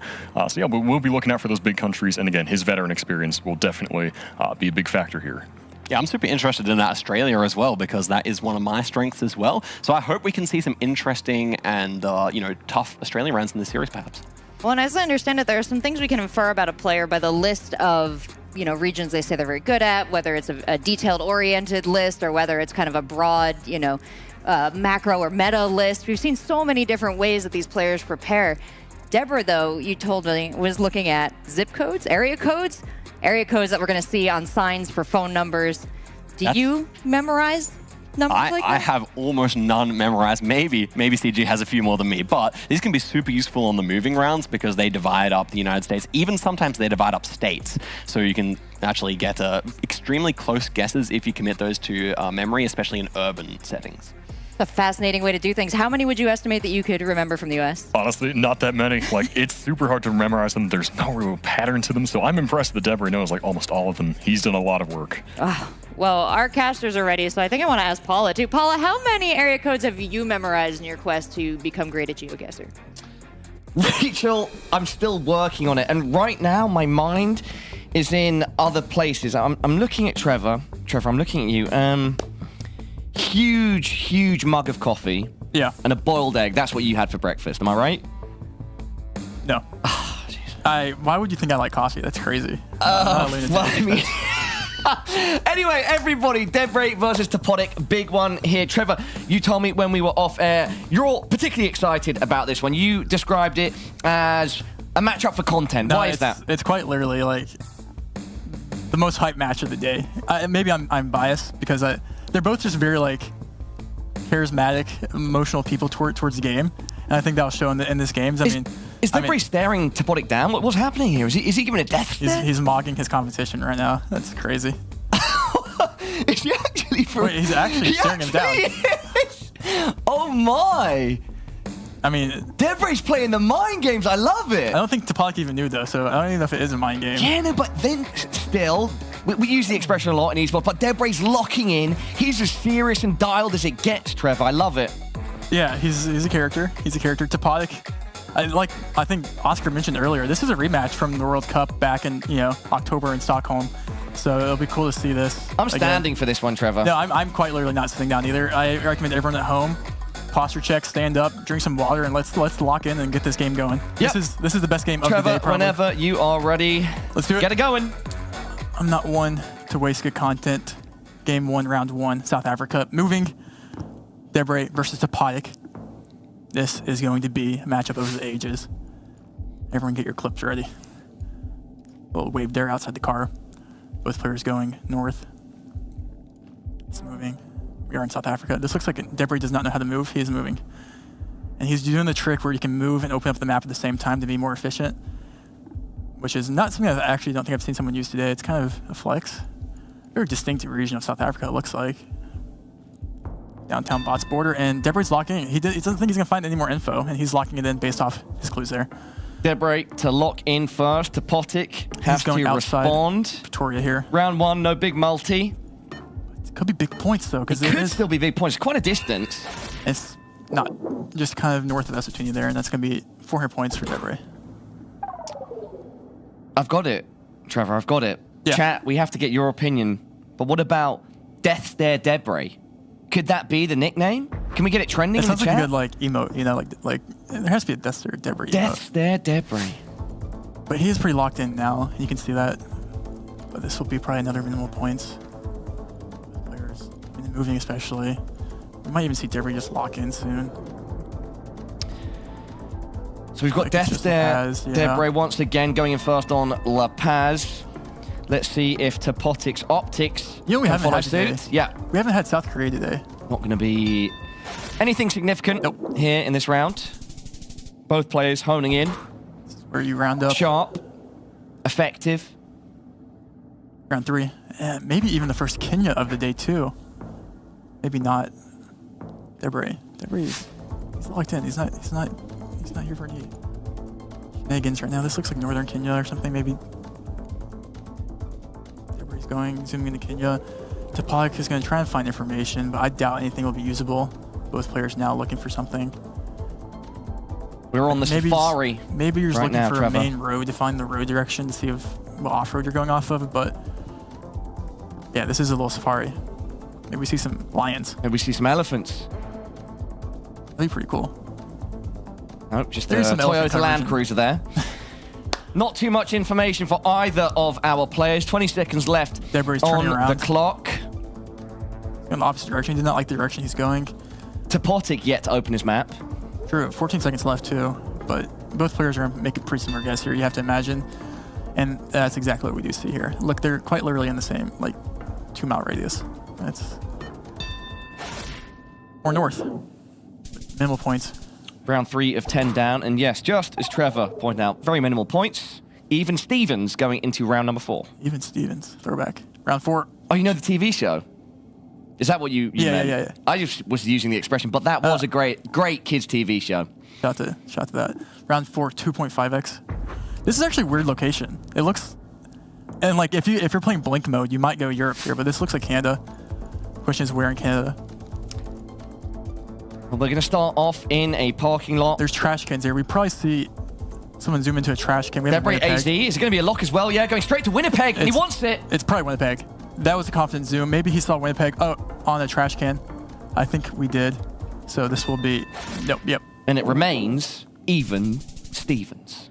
Even Stevens, 63. I mean, this is round 5 of 10, halfway through. With only 300 points down. Debray, 500 for Topotic. Round 5 looks like. SK, something of the like. Not South Korea, but the other SK. Round number 5, reaching the halfway point. And the Slovakian border on that instead of the Czechian. Could be wrong. The thicker border, the thinner border. Can one of our players start to pull away now? Can one of them put their foot to the pedal? We've seen similar things where it comes down to that round 9 or 10, and you see one gas that kind of ends up doing most of the damage. So I keep saying it is a game of consistency. Central, is that... Yeah, I mean, both one. Oh, very nice, though, by Topotic. Is that going to be a 5K? No, not quite. Not quite, but in our hearts, a 5K. In our hearts. This is a great game, Paula. It is. This is a great game. Both players minimizing mistakes. Trevor, you mentioned that earlier in the show. Such an important part of the highest level of GeoGuessr gameplay, and both players right now are doing that. They're minimizing their mistakes. And as that multi-build, you've got to do that even more. As a multi-build, so does the nerves, though. Is this Philly? Can't tell. It is. And why is Debray zooming in so confidently already? Maybe it looks like a lose-on or something. Yeah, okay. And Topolic found a sign that I don't think Debray found, but they're still in the same exact region. And look how close. This is just a level of gameplay we're witnessing here. Yep, both so close to each other. I mean, look at this. Trevor, going to be barely any points here, even on 3.5x. Debray slightly closer. We did have the famous Topolic desk slam at the World Cup last year. The desk slam? The desk slam. Did he fully slam something? Fully slam the desk. I think I missed that one. It's a good piece of content. What, on the stage with me? It was in the first day. when it was like they were like lined up on the the qualies.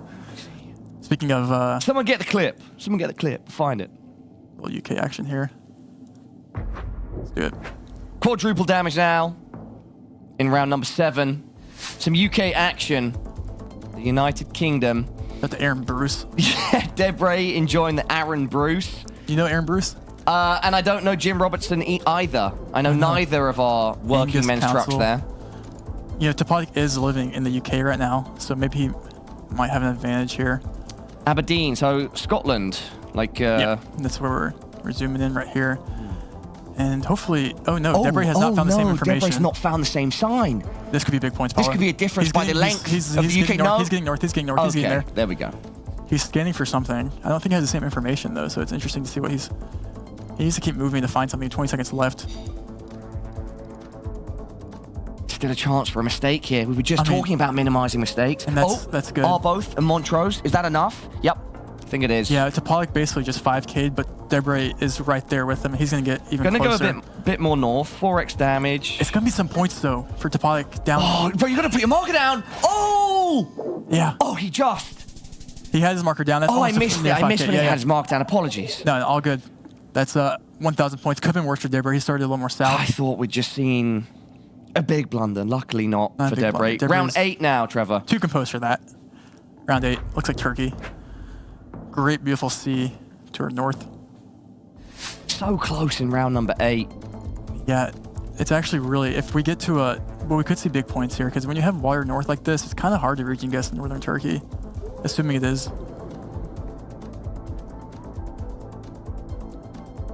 Both players. We have one going more east.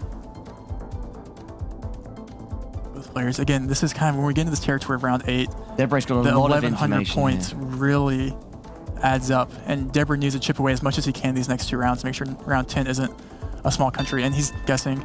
Locked in, both on the same coastline.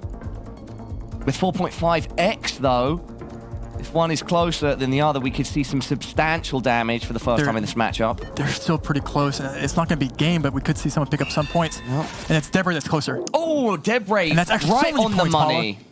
Paula. 900. That's 4,100. Times that by 4.5x, and absolutely, that is a huge hit. Debray now leading the charge massively going into round 9. Northern Turkey, hard to region guess. Not for Debray. Round 9, Nigeria. He has the advantage here. Topotic absolutely needs a good guess here to minimize points going in round 10. Where are we now, Trevor? Nigeria. So, chance here for Topotic to come back into it. He needs a big guess. He needs a big swing. Debray, maybe a chance for you to put the pressure on. Plonk it quick. 40 seconds. It's still, you're basically, I think, Debray's going pretty north here with this cam. Kind of based just in Kano or something, but both players taking their time here because this is such a meaningful round. When you see Debray go out that northwest, you have to feel like he has to know, like feel confident in that region to even like it. 15 seconds, Trevor. Topotic now zooming in. Similar region. Maybe lining up a road here. 5 seconds, Trevor. Lines up. Debray's locked in. Both so close. Topotic closer, hangs on, and we'll be going to round 10. This is it. Oh, I don't remember. One of them said that in the pre-conference that one country they were a strength. I think it might have been Topotic, but we're in Australia. Looks like actually. Australia is a strength for Topotic, but he says specifically in no move. Well, right now we're moving. I'm not sure. You know, Australia is, right? I imagine it's still a strength for him, but yeah, we do know Australia is a strength for Topotic, but he specifically said in no move. Australia is a strength, and it's also a big country. Big points. And Debray finds Australia challenging, particularly difficult. Is there a chance here for Topotic to snatch victory from the jaws of defeat, Trevor? If you're Debray, you were just praying you got like a Singapore or something here, but unfortunately he's gonna have to earn these this last round. And you're gonna see all 43 seconds used here. They're gonna take their time. They're going to take their sweet time. We do see Debris zooming in to Sydney here. NSW. Looks coastal. Topodic. Yet to open the map. Anything with 5.5x damage, you get the wrong side of the coast here, and it's game over, and it swings opposite direction, Paula. We've said it before, we'll say it again. Trevor, in a situation like this, players of this caliber, the points as they are in a round 10, it is Paula. anyone's game. Topodic's down. They're slightly different. We have one Newcastle guess, one slightly. It's anyone's game. Topodic. No, it's Debris closer, and it's Debris taking the win. It's Debris taking the win.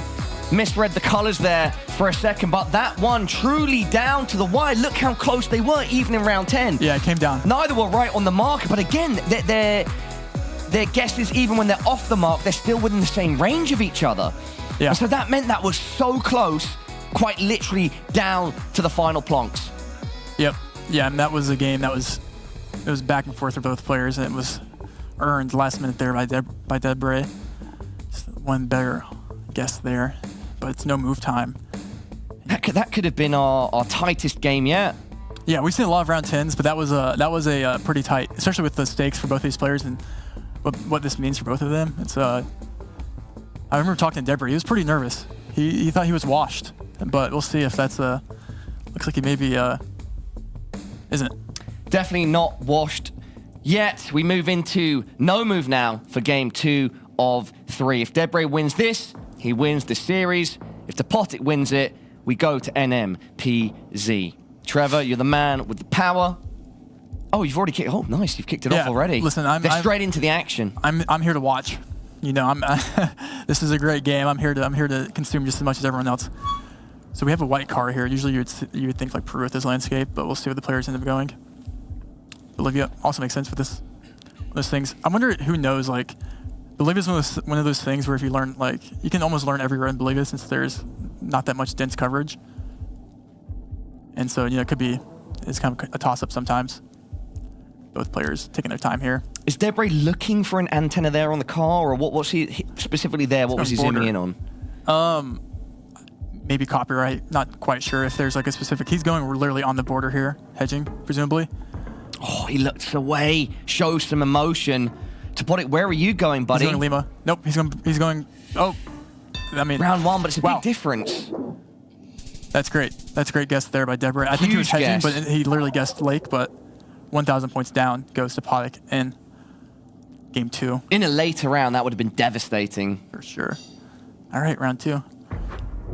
This is probably a fake meta, an outdated meta almost, but we have this like electric car that's usually found near Dublin. Debris going fast. I think he is tracking towards We had a Ireland. location similar that was Topodic as well. Yep, Dublin. That was like there max you go. north NI border with the same car. So, but when it's this urban, you probably still commit Dublin here, and it is just Dublin. Shout out to electric car users out there, environment, you know. 8. Let's keep going. Shout out to electric cars indeed, Trevor. That's a big shout out. Shout out to that. You're big on the shout outs. You're the shout out guy. Shout out to Google Maps. That's my guy. That's my guy. All right, round 3, NMPZ. NMPZ always one to deliver exciting moments. This is a hard location. Is it fair to say this is a bait map or no? This location is maybe like something you could definitely go around country on, or almost even around continent. Oh, but wow. it looks like it. Trevor, if that's the case, this could be it. Debris locked in north of Montreal. Debris in Quebec, and we'll see. Topodic is in Nova Scotia, and that's not very hard. That's not very easy to get. 800. 800. Yeah, tripping over my wires there, Trevor. You're so excited. Yeah, I was getting up out of my seat. Little stumble there, but our player's not stumbling yet on NMPZ. Oh, sorry, on no move. No move. Back in the US, got some corn.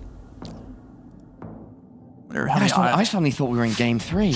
No, we're still in no move. We're still in no move. Wait, is this actually Canada? I think it is Canada. I think this is literally just like Ontario or like Quebec. I can't tell though.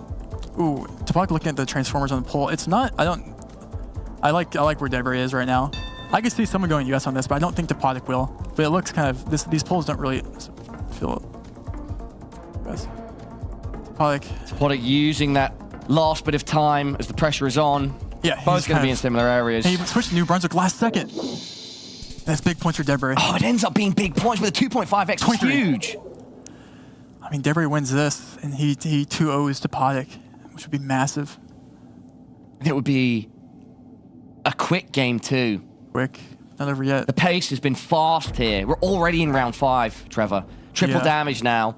Topodic, we've got to see some magic. I'm not sure who has the advantage here in Indo. We have a pull there. Pulls are helpful. I'm not sure if that pull is, to be honest. Debray didn't look too sure about it, and you're not committing because of it. Looks like maybe it's pretty standard. You have the insulators, or like the bar. Debray zooming into Sumatra, South Suma. Topodic is and he's guessing South Suma. Topodic, where will you zoom in? He's going South Suma as well. Minimal points. Look at that. They're on the same road. It was Java. And then it ends up being Java. If you're going to make a mistake of some sort, you want your opponent to as well. It's always validating when you see the opponent make the same guess as you. It means you... Yeah.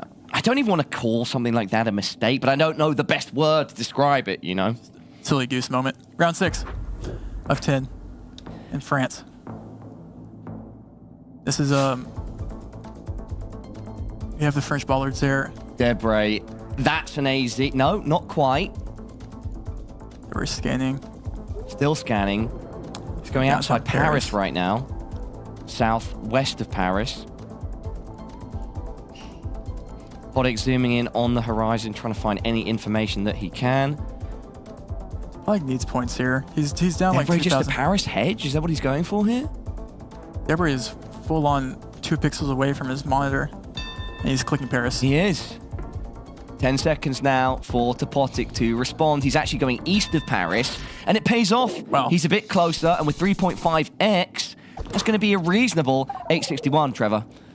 861. Keep going. That adds up, though. That's what Topodic needed. Slow and steady wins the race on something like this, and the points you can get, the better. And here we are, Trevor, in your hometown of Arkansas. It should be Canada, maybe. Tried my best. Maybe sometimes your best isn't... I'll stop. Round 7. Topodic on the back foot to stay alive in this matchup. It's no move. There's no front plates on those cars, which is interesting. Gen 2 is also interesting. This is a very interesting location. I'm actually not sure where I would region guess here. We have Debray going on the border here. Yeah, I mean, it definitely is Canada with the Gen 2 coverage. You don't really get Gen 2 in the US. 4x damage now does mean that even just what would previously have been slight differences. Sask, Alberta. They build up and Debray locks in. Big points here coming, Paula. Big points are going to come, but in which direction will they go? Debray. Debray. Is it enough? No, not quite. 251 points remain on Topodic. And we're going into round 8, Trevor. Topodic almost looks defeated already. It's not over yet. Debray with a wry smile, too. Oh, a little look across the table. Round 8. Let's keep it going. I think he's cool. I don't think Debray can let this one slip. Well, Germany. Debray. I peeked over at Debray's screen the other day, and this guy was like grinding like Germany really a lot. I mean, it's not Lux, but I feel like he definitely knows maybe more. Topodic. Looking to make a guess too. I mean, this is Topodic. Basically, he can't lose another round, or he loses the series and goes 0-1. Yeah, at this point, the smallest of differences become amplified thanks to those multis. They're still so close.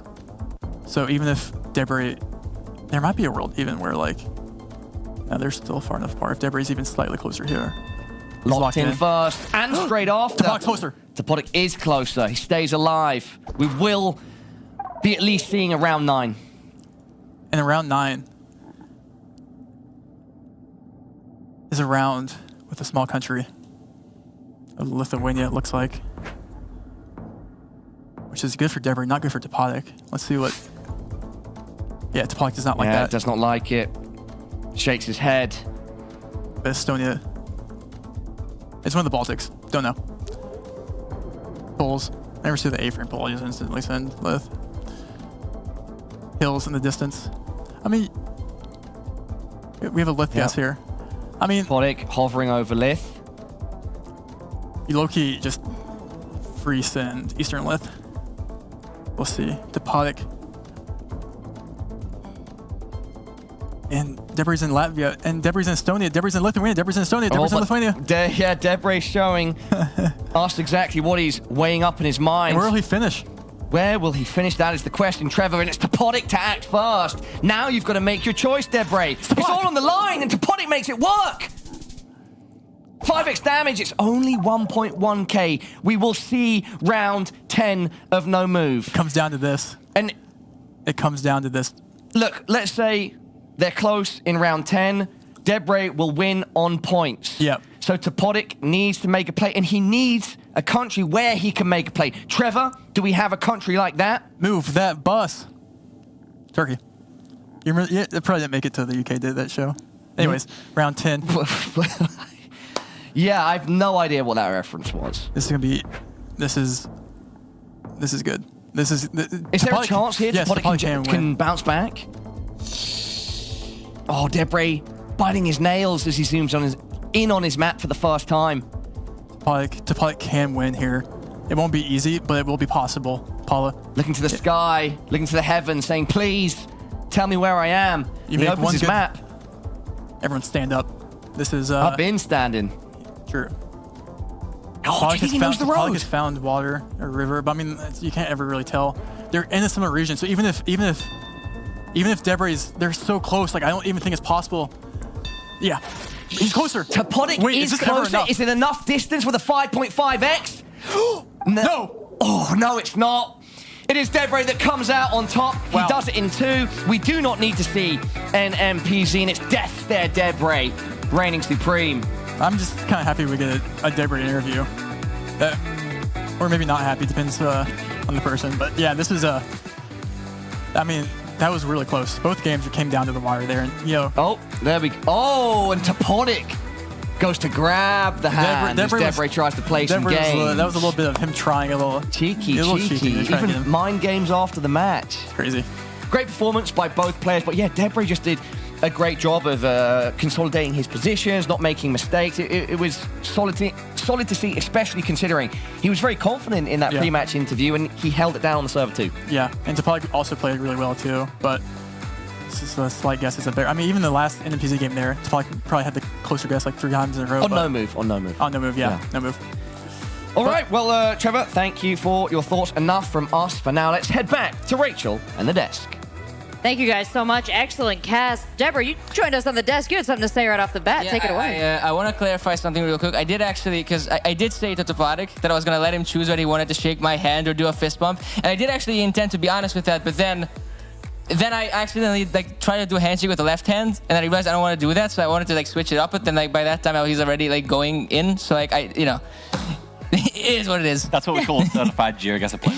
Oh, yeah. It's a strong precedent for those handshakes, and I'm sure not the last we're going to see. But also, Debray, congratulations on the victory. Yeah, thank you. Yeah, I mean, I feel like in the moving, I'm not sure remember what happened. So, the problem is I don't really know how to discuss rounds. I feel like in no moving, what happened is that I tried to be as risk-averse as possible. I don't go to Latvia on those polls ever, but it's do I know 100% those are not Estonian polls? I've never studied this in my life. And I didn't study Europe for 1 second because I feel like I've got to be at least good enough to hold my own most European countries.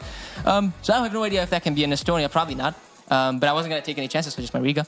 Yeah, I mean, I don't know what to say. Feeling good about that 2-0, because the thing is you never really, unless you're playing as somebody that is really, really, really garbage at NMPZ, you never really want to go there because it's so random. No matter what you do, even if you're really good at NMPZ, Armani, very good at NMPZ player, anyone will be able to tell you that. But even he will say that yes, a lot of times it's just random. A lot of times you just do have to take the L, and if you get a round where you don't have any idea what region of the country it is, and you can't check the car, you can't check any metas, you can't go around. So yeah, happy to survive without any losses so far. Well, I feel like you almost said everything so far, but you know, how does it feel coming up against a... He's got one. Yeah, like maybe you want to speak even louder, you know? Like, how does it feel going up against like an old foe in a way? How does it feel to take the win pretty convincingly, although maybe not playing quite as strong as you'd like to have? No, I mean, like, listen, he, like, primed me for this, like, really hard, because, like, the entire time, every time, like, I asked him past 2 days, like, how he felt, like, he was always like, yeah, dude, I'm gonna lose so hard. I was like, I felt like, okay, maybe he's, like, trying to do, like, a beta switch on me, like, he, like, you know, lures me into, like, a false sense of security, and then he just goes, like fosters me, like, on both games, like, it's... I'm glad that didn't happen, but yeah, I mean, I was really glad to have a rematch of, like, last year. I was really happy to see that, at least, because... you know, last year, you know, unfortunately, I took 1 loss, and you know, I wanted to correct the record. So, you know, I think that has happened exactly as I wanted it to. Very nice. Yeah. One last thing I want to ask about the water hedge on the Peru-Bolivia round. Was that an intentional strategy against Topotic, or is that just? No, I wasn't trying to piss him off or anything. It's just that, you know, I feel like it was, especially because it's like low multi. Like, I'm not going to lose more than like 1,000 points anyway, so, you know, why, you know, try to risk anything. I felt more Peru. I will say, I felt a little bit more Peru, because I don't know if that car actually happens in Bolivia, where you can kind of see like the black. I have no idea. Yeah, I was like, okay, not taking any chances, just, you know, calm and collected, you know, hedge as much as possible. Yeah. Well, you described situations kind of early on where you straight up didn't know, you didn't even study something. So how do you full send it like that? How do you make the decision to plump? Well, I mean, if I full sent it, I probably studied that specific thing. If I didn't, then that's probably what it is. Yeah, I mean, I don't think I got like anything.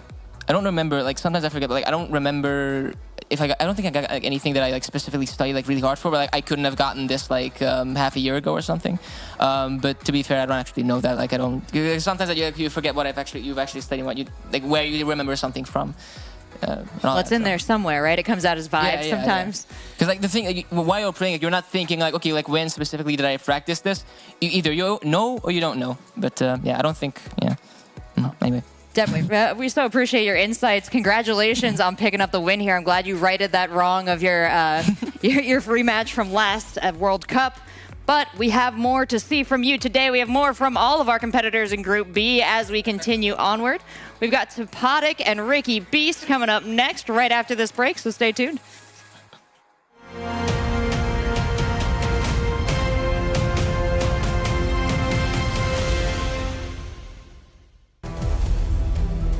Last year, history was written, and a champion was crowned. It's a win!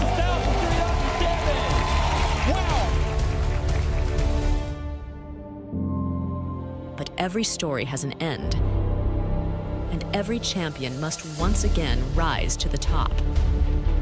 In the halls of royalty and where innovation is praised, a new master will ascend the throne.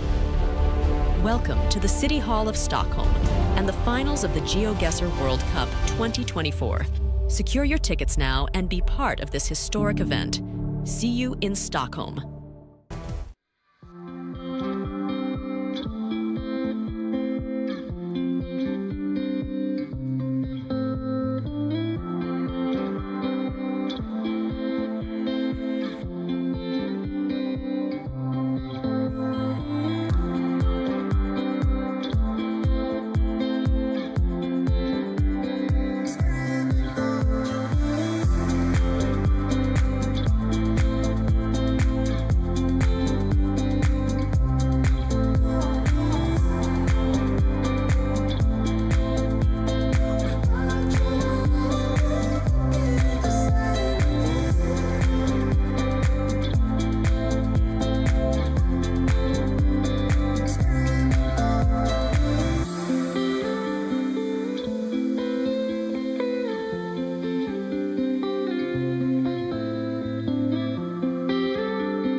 Topotic is a very unique player. He always plays the daily challenges. He does like 23, 24K on a lot of games.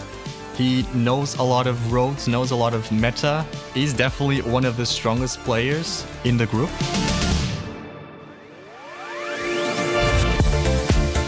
Ricky Beast is a very strong player, especially no moving is his best, although he's also like very good at moving compared to most players, so it will be a very difficult game for sure. Topotic and Ricky Beast. Topotic coming hot off his match, maybe a little warmed up. Ricky Beast got to take some time after the opening match for Group B to really feel himself out. And now in our pre-match interview, it seems like both of them are very aware of each other's strengths. It's going to be an interesting matchup heading into it, of course. But Topotic, a player that we know very well, that we've seen a lot from. Oscar, how do you vibe with him on what is he vibing towards a victory? You know. Right. I get you. So thank you. Topotic just took Debray twice to 10 rounds. And it seemed like he was almost coming back in both games. So that felt good for me in terms of Topotic. But Topotic is also quite an emotional person, I think. And so I just hope that he keeps the positive mentality and realizes, hey, I actually played pretty good in those games. Things went slightly not really my way, but he can definitely, and I think I probably favor him slightly in this matchup. So I definitely think he should go in with the positive mindset there.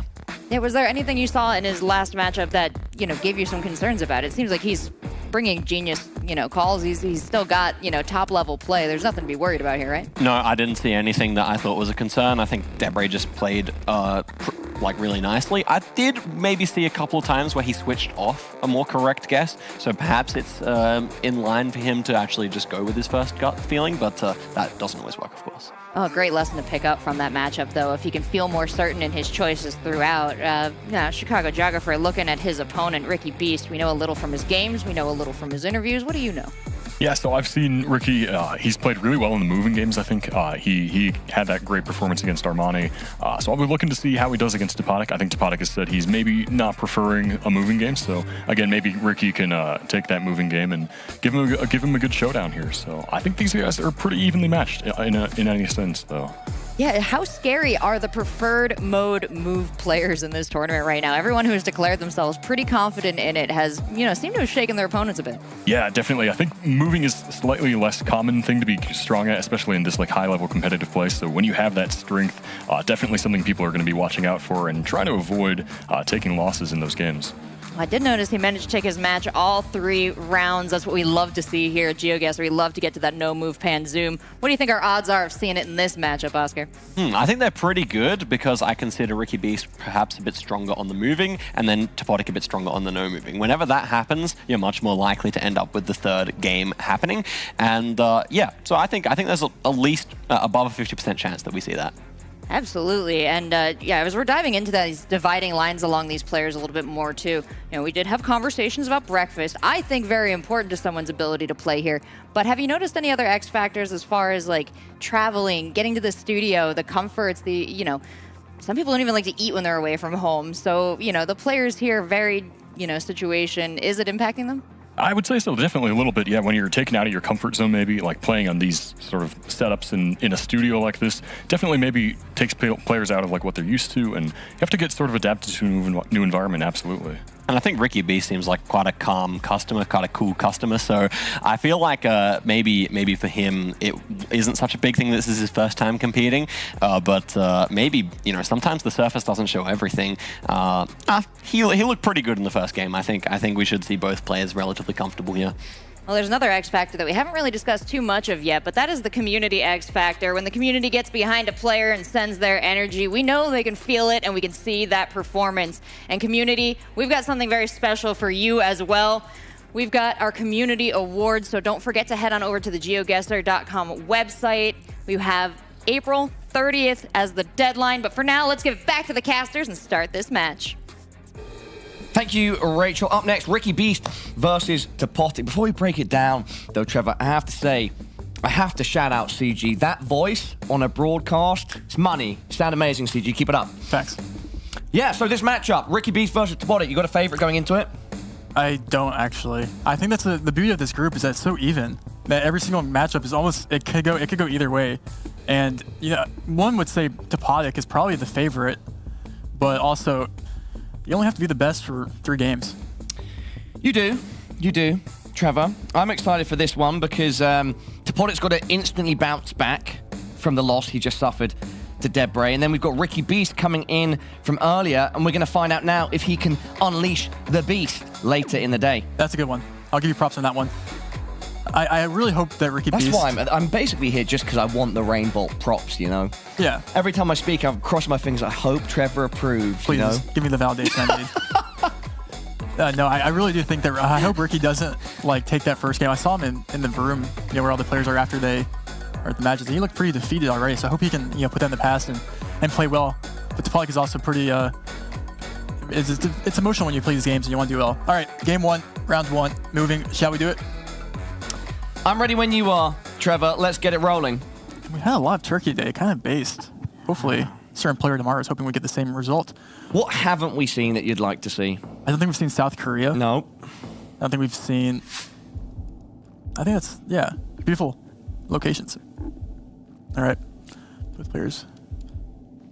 Topodic zooming in downtown Syria here. Players. This is move. This is moving. Topodic barely... Did he even move at all? I think he just did a 360. There we go. Yeah. I think maybe he forgot. Perhaps because he just ended on a no move. You do forget sometimes. But his guess is probably still pretty good regardless. Sometimes when you play no move, you kind of prepare yourself for those no move scenarios. We'll see though. We will see. Both players obviously know it's Turkey, and we see the same thing with Ricky Beast, where he doesn't really open his map until he has to, and by has to I mean 3 seconds left on the clock. Topodic to lock in first. Deep breaths there by Topodic. Must like his guess. Again, Ricky Beast responding now. Very similar area here, and just southern Turkey. Topodic. Oof. Must have read something that bin or something, but that's a very impressive guess. They're only 2 kilometers away. Almost the 5K. So Ricky Beast not losing that many points. Keep going around 2. Game 1 of the new moving game. Topodic just coming off from a loss. Ricky Beast also coming off from a loss. So both players are looking to come for a win. We have no blue strip on that plate. It makes me lean towards Crow here. We'll see if that's the case. Looks like it maybe is. Both players looking. He's going back to the beginning, wants to restart, go a different direction. Switching from Gen 3 to Gen 4. Topodic's found a sign here. That is a very valuable sign. A lot of information on it. How much is usable? Ricky Beast is locking in North Croatia. Is the question. Ricky Beast does lock in first. Almost his Palo there. Pula. Where? But I see, yeah. Yeah, it's both players very, very close here, and this will be very minimal points going to round 3. Yep. Steady start for both players. Good guesses. 5K there by Topodic, by the way. Not to discredit that. Oh, a big 5K. Shout out to Topodic. Always great to see a 5K. Round 3. Peru. We see that we have the Peruvian pulls here with the 3 little things sticking out on the top there with the black Google car here. The question then becomes, where do you region guess in Peru? Do you go to Lima or do you just go south? We also have the white painted brick. That's not a fake meta for sure. What you're doing here is just reading for city names or town names or provinces. Both in the exact same spot. Ricky Beast finding that advertisement just after Topodic. Sent Topodic on the move for more information. Perhaps going to do the same for Ricky. Yes, it would seem so, Trevor. Yep. I mean, this is maybe one of those things where we see the same outcome again, both plonking last second. Area code there, presumably, maybe. Probably not. 20 seconds left. Not sure if that would even value either player. Around 3 here, 2x damage. But Peru is a pretty long country, so you could still pick up points if your region guess right and the other person doesn't. 8 seconds. No one's opened their map yet, Paula. No one's plonked yet. And we have a Lima guess here. And we have a Lima guess here. Yeah, 2 Lima guesses. You end up in Lima. And Ricky moved slightly more north last second. Did pay off. Yep, he'll pick up some points for that. Good job by Ricky. Evens up the scoreline. We're going to be going into round 4 now. Exactly. Wait. Wait. Let me turn around. If I see a leaf. Explain to me, Trevor, what's happening here? Enlighten me. This is a deep cut. But I think this was the location we had in a tournament like almost 2 years ago in Rainbolt. This is new lingo. You're dropping like a deep cut. Like I feel like I've had this location in a Rainbolt tournament like 2 years ago. And you're sure it's not deja vu? And I think someone ended up winning on this round because it was like facing. I don't. Maybe I'm not. No, it's not. Like this. I remember this like chicken. I don't know. Maybe I'm. Topodic could have been in the game. Chat, can anyone confirm or deny? I feel like someone won on that. Obviously, it's a moving game now, so like both players are gonna move to the Philippines. But that's. But you think you've seen being dropped into that location before? Yeah, I 100% have. Actually, I don't even need chat's approval. I definitely remember that location. Anyways, 2.5x damage. That's, how often does that? That's very rare, right? I mean, yeah, it's never. Yeah, exactly. Crazy if true. Both players stopping on the Commission on Audit. Yep, middle points here. I actually couldn't remember where this was. Maybe that. I don't know. I'm probably gaslighting myself now. Yep, very close to there, both players. It's a tight game, Trevor. 15. It's a high skill matchup. But there's barely 5. anything separating both of our players. Round 5 of 10. Looks like we're in Russia. It's gonna be big. Gen 3 Russia is kind of new. Let's keep going. 60 seconds. Yeah. New gen players zooming in on the car there. The antenna, both looking at the long antenna. Both players still. It's actually really a valuable sign there for Topodic. You know, Ricky Beast does take credit in like being better at moving games. Why was that sign valuable for Topodic? It just looked like it had information on it. Okay, but you're not sure exactly what information was on it? No. Okay, but Topodic potentially... He could have said something. Has gleaned something from it. Putting the pieces of the puzzle together. But will it be a complete puzzle when he locks it in? Let's find out. Guess here by Topodic. When you're locking in that early, first. You have to feel somewhat confident in his guess. He does lock in first, Trevor. Ricky Beast to respond. Has he opened his map yet? No. I've mainly been watching Topodic. He has 5 seconds left and he's yet to open his map. Beast, a lot of pressure in 3 seconds. Oh man, huge difference here. And it's oh my! Topodic, you absolute beast, taking the name away from Ricky and also taking his life. And there's a friendly gesture there by the GG. Ricky sent the GG there. And we get the Topodic stare back. And we're going into no move. That was a great win, Topodic. He really... Suddenly a big round out. It was such a measured, balanced game. And we suddenly get into that location, and there's a huge differential, and it's over. GG. Yeah, it's Russia. It's not easy. It's not easy. But that was a great guess by Topodic there, not to... And that's a couple times he's had those good Russia guesses, so it pays off to learn. And by no means is it over yet, though. Topodic versus Ricky Beast. Topodic just needs one more win in the no move here. Take the series away from him. Do it, shall we? Ready when you are, Trevor. Ready when you are. Round 1. No move now. No move. 1 through 60 panorama. That's all you get. The stakes steadily building. You're up here, but I'm not sure where I would actually go here. Antenna zoom by Topodic. Then looking down the road.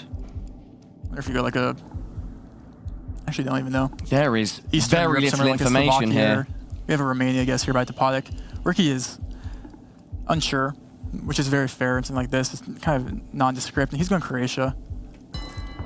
And Topodic is locking in Romania. It could be big points. It's still 1x damage, but if anything, it's a confidence booster, maybe. Ricky, you've got to respond here with 5 seconds left. He's staying in Croatia. And it's Romania. Topodic is closer, and it's a solid round 1. There's massive points for round 1 there. And Ricky isn't happy, but that's okay. It's not over yet. Round 2. Looks like the Sri Lanka car. Ricky perhaps feeling the pressure, feeling the stakes. Yep. This will be those studio lights. They hit different. Context here. You get the French flag. Oh, now he's pushing the pace. Yeah, it's one of those things where small country, small points. Yeah, small country, small points. Sri Lanka. Gimme. But just nice to see him, try to get in there. Yeah, it's good that, just gets the next round. Yeah. Round 3 of 10, though. Kazakhstan. I think this is the first time we've seen the Kazakhstan in this group stage, so we don't really know much about these players and what they know about Kazakhstan. For those just now joining in, Kazakhstan is recently released on GeoGuessr out of nowhere last month. And all the players warming up for this competition had to do some last-minute cramming to make sure they had to get original guess. As we saw from Consus, pretty much 5K like 2. We saw it earlier today, me and you. Yeah, we saw a lot of Kazakhstan, yeah. Oh, okay, I see. Yeah. I thought you said we didn't see it. No, My we bad. have. And I don't know who has advantage here, but we will know in 38 seconds who does. Kazakhstan DLC, hot off the press. Topodic opening his map first. Ricky really takes time with those initial map openings, doesn't he? He does. You can't blame him. You can't blame him. No, not at all. Just an observation. Yeah, I'm definitely not going to be a critic. I always think of the. I'm just observing, brother. The clip of the Consus foul clip in Russia at the last second. All right, 10 seconds left. I mean, yeah. They're in similar regions-ish. Wait, no, they're not. No, they're not, Trevor. There could be some big points here, if I'm not mistaken. One of those things where you're kind of both equally... Yeah, equally distant. It's 1,000 points over Ricky, though. It's still big. He takes the lead.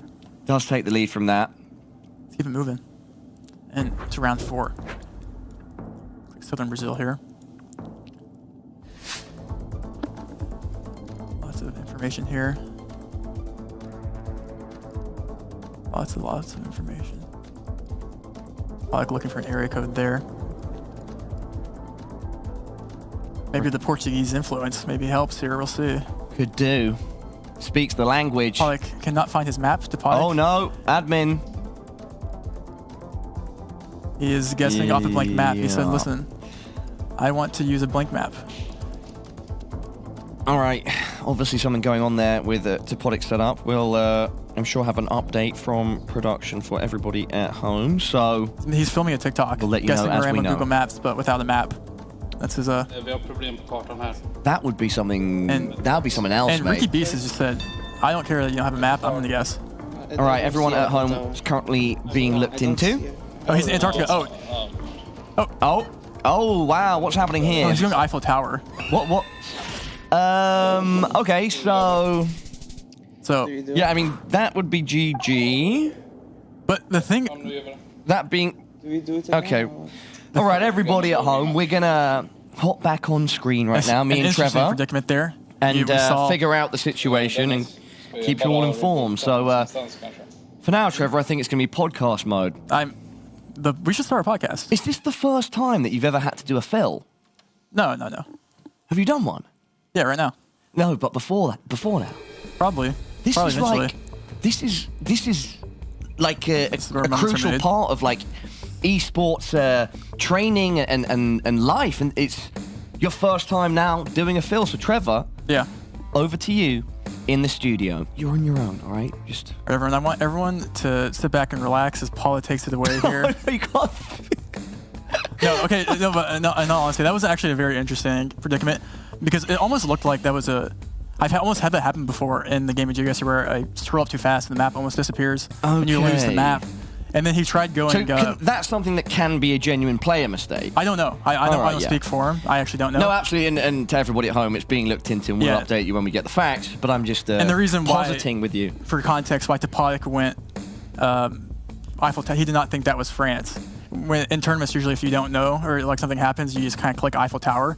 It's because like it's gentleman's agreement, but Ricky Beast obviously wasn't didn't know the context of what was happening.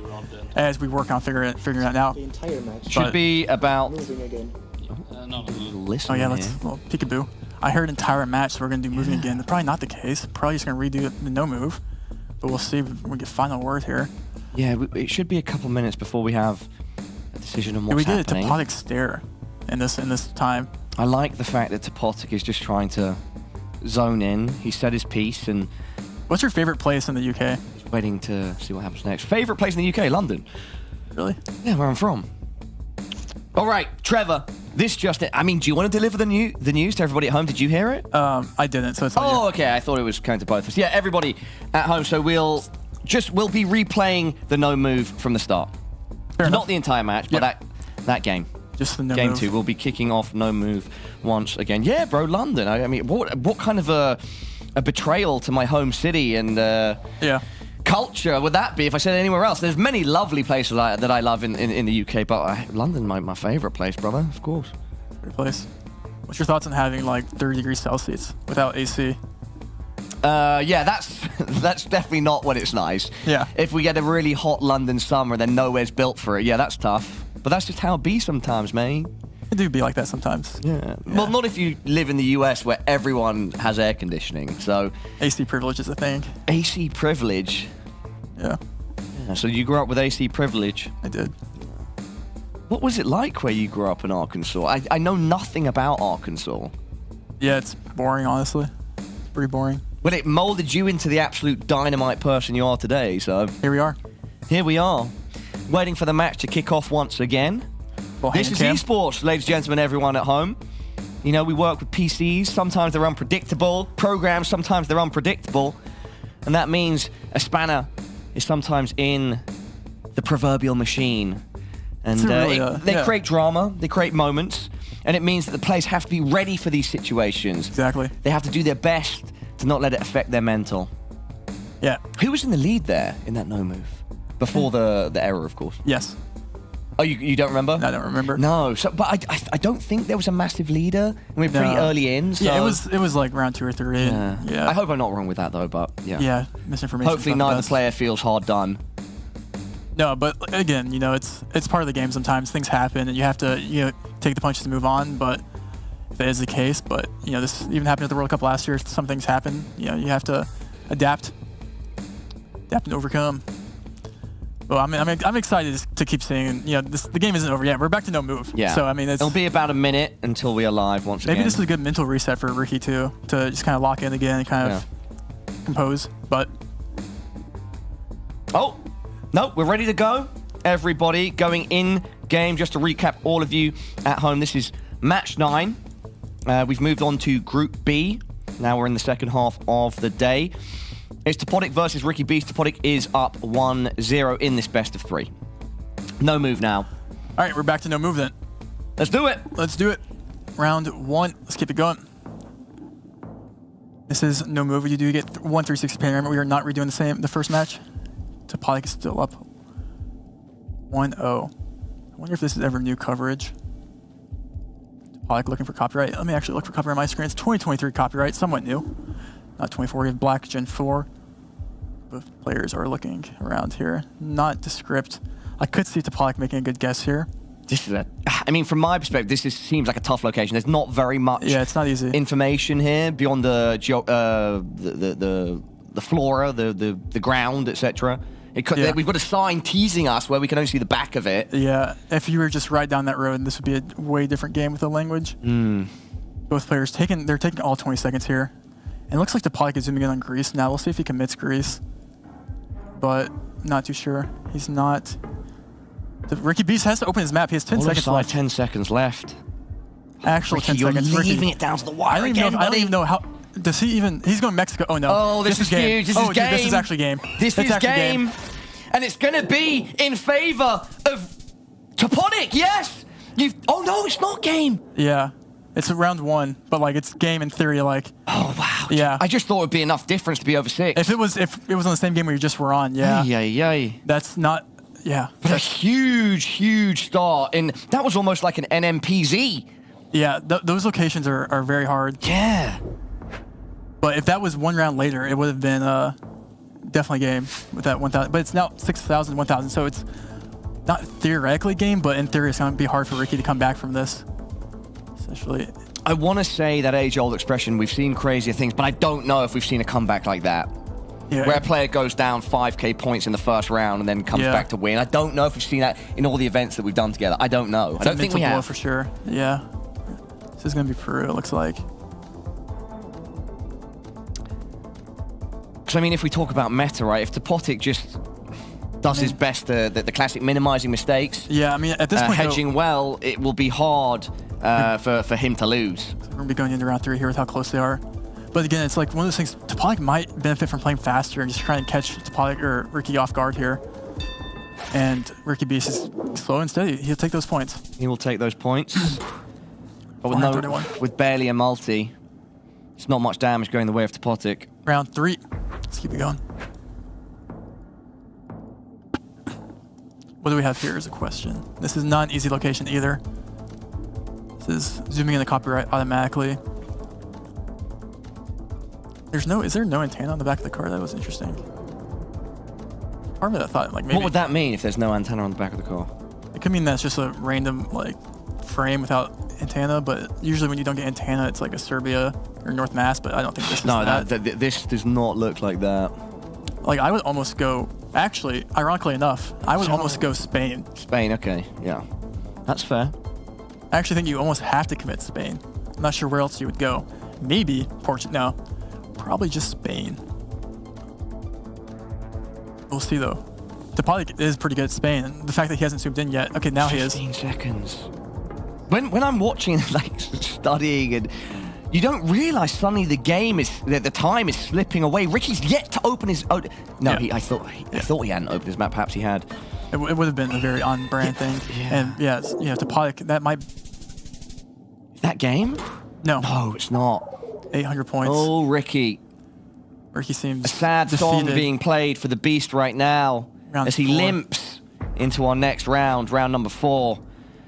This is a base location. Ricky, you need it all, and you need it now. It's like a Montana, Wyoming type beat right here. We'll see.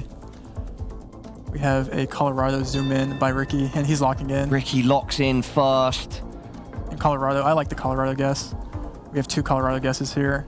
It could be game though, you know, if Topodic's just a bit Yeah, it's closer. 178 points. It could be for sure. With 1 second left on the clock, we're going to find out Topodic is closer, and that's probably going to be game. That's game. Definitely going to be game. Trevor, we have a winner, Topodic, and his optics come out on top. He has to feel good about that. Ricky Beast will definitely not feel good about that, but Topodic taking a 2-0 win and on the board with 1 series win. Yeah, that's tough with what happened, just watching the players now. Yep. Both of them going to get up. Of course, still... Oh, no. Yeah. Respect. Oh, no. Oh, no. Okay. it just happens every single time, Paula. We need to have a meeting. We just need to have a meeting and just like... I don't want to get into it, but perhaps we've got some things in the pipeline to help with handshaking and stuff like that. A little foreshadowing there, some stuff coming up in the future, but I don't want to say too much more. Yes, That being said, quick breakdown from your perspective. Topodic, solid job by him. It's a shame for Ricky after the little tech issue that he got absolutely slammed straight away. What are your thoughts? No, it's definitely like from Ricky's POV, I can see definitely where he's probably coming from and feeling. But at the end of the day, Topodic played great, and you have to give credit where credit's due. So he played great, and Ricky, he still has 1 more game. Something could happen. So. Yeah, something could happen. Trevor, on our side, pleasure to have been casting with you today. Everybody at home, Toby is going to be jumping back in. He killed it early, and he's going to kill it again. That'll be it from us for now. Time to head back to Rachel and the desk. That killing and violence in the caster room. I'm lucky that we're here on the desk where everything is peaceful, and Topodic is our ruler. By blood, by violence. I guess you did knock somebody out here. Tell me a little bit about that match, Topodic. Well, it was interesting. The first game I signed for Irkutsk in Russia, close to the end, and at first I was confused with the antenna, which I couldn't tell at first, but then when I got to the sign, I realized it was blurred and everything made sense, so I just sent. Then I had some technical issues with the map not loading, which was a bit unfortunate, to be fair, because it was a disruption for the viewers and the stream and everything. But I was happy that I managed to go Israel and not Greece, just because that sign and that car looked more Israeli, and also that I didn't miss my own country afterwards, which I was not 100% sure, to be fair. I guess, after the first game against Debre, you took it was a 2 10-round series there, which was very exciting. Did you feel a bit deflated going into the next series, or were you kind of mentally ready for it? I was a bit deflated for 2 minutes before I sat down again, but once I was there, I was moving on already. Mm-hmm. And I'm curious about the round where you had the map scrolled off to the bottom. originally, before that happened, where were you thinking of guessing? I was thinking of guessing like South Brazil, but I haven't like managed yet to see any area codes or city names, so I would have based my guess off of that, but I had the general region. Well, Topodic, looking forward in the group. What are you thinking about your next matchup here? You're going up against Armani. Had a chance to watch him play. Do you know him very well? I know him a bit better than Ricky because I've played against him a bit more and also a lot on streams. And I would say that I need to win the moving for sure and try to avoid playing the NMPZ because he's a very strong player in that field. Well, you've got a bit to prepare for, so we'll let you get to that. Everyone watching at home, we've got a lot more GeoGuessr to come. Taking a look at Group B here, we still have our matches between Debre and Ricky Beast, Topodic and Armani, and then Debre and Armani to come. So stay seated. We'll be right back with more GeoGuessr.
Hey GeoGuessr fans, it's time for another quiz, and this one is going to be with the unshakable and all-knowing Consus. Now, I've hyped you up a bit here. Do you feel like you can live up to that? I'll try. You'll try, you'll try. You asked me if you could just answer right away, huh? Do you feel like these are going to come to you pretty quickly? I'm not sure. Like, some are definitely a bit tricky, I saw. There are some tricky questions in there, and chat, you got to be fast on the fingers to not be cheating on the answer here, because you're going against Consus to figure out first, which country is known as the land of fire and ice? New Zealand, Japan, Iceland, Chile, not Westeros. Good question. Let me think about this one. Are you thinking about it for chat's sake or for your sake? For my own sake. Oh, okay, I'll shut up then.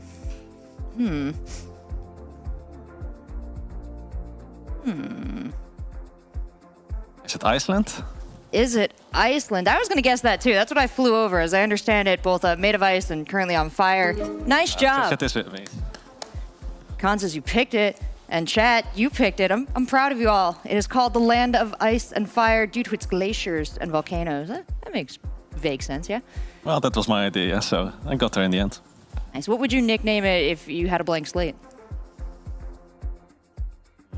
No, Iceland seems fine for something like that. We're not going to innovate the names of any continents here. We're just going to respect them. But we do have another question for you and for chat.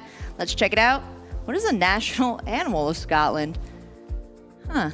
Unicorn, lion, squirrel, or bear? Who's that national animal? This is right up my alley, guys. Nice job. Which one even lives there? Well, I don't know if it has to live there to be the national animal. Does it? Probably not. I'll go with lion. Oh, I'm gonna guess unicorn. What did you say, chat? Yeah, it's a unicorn! Get the Consus! I beat Consus! Did you guys see that? Oh my god, I feel so cool right now. Is this what it's like? Unicorn is the national animal symbolizing purity and power. Guys, you could pick an animal that exists, though, like Loch Ness Monster or something. I feel like that's reasonable. Yeah, that doesn't make it more easy. True, true. Do we have any more questions? No? Yes. Oh, you weren't going to let me just go, like, draw with Consus? All right, show me one more question. Where was the rainbolt billboard located? Do you know this one? I definitely know the billboard. Where was it located? I have an idea. I think it was Boston. Was it in Boston? 15 more seconds, chat, for you to log in. And while you're in chat, feel free to share your memories of this billboard. What you think the purpose of this billboard might have been at the time that it went up. Obviously, the most iconic photo of Rainbolt, I think they used too. Yeah, definitely. Like, out of his TikTok videos, everyone knows him like that. Well, I concede defeat, Consus. You are 2 for my 1. It was Boston. This is Boston. Nice. That's... I see why they blurred that word out. It was the hint. All right, well, thank you so much for playing. I appreciate you standing in my vicinity and getting yelled at by me. You are free now, and chat, you are not. Stay where you are. We got more GeoGuessr. Don't go.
Well, Rookie Beast is, I feel like, out of my 3 opponents, probably the one I know the least about, and I haven't gotten a chance to play against him too much. But he's somebody that I feel like I can probably eat a loss in no move and moving against, and hopefully play well in the NMPZ part.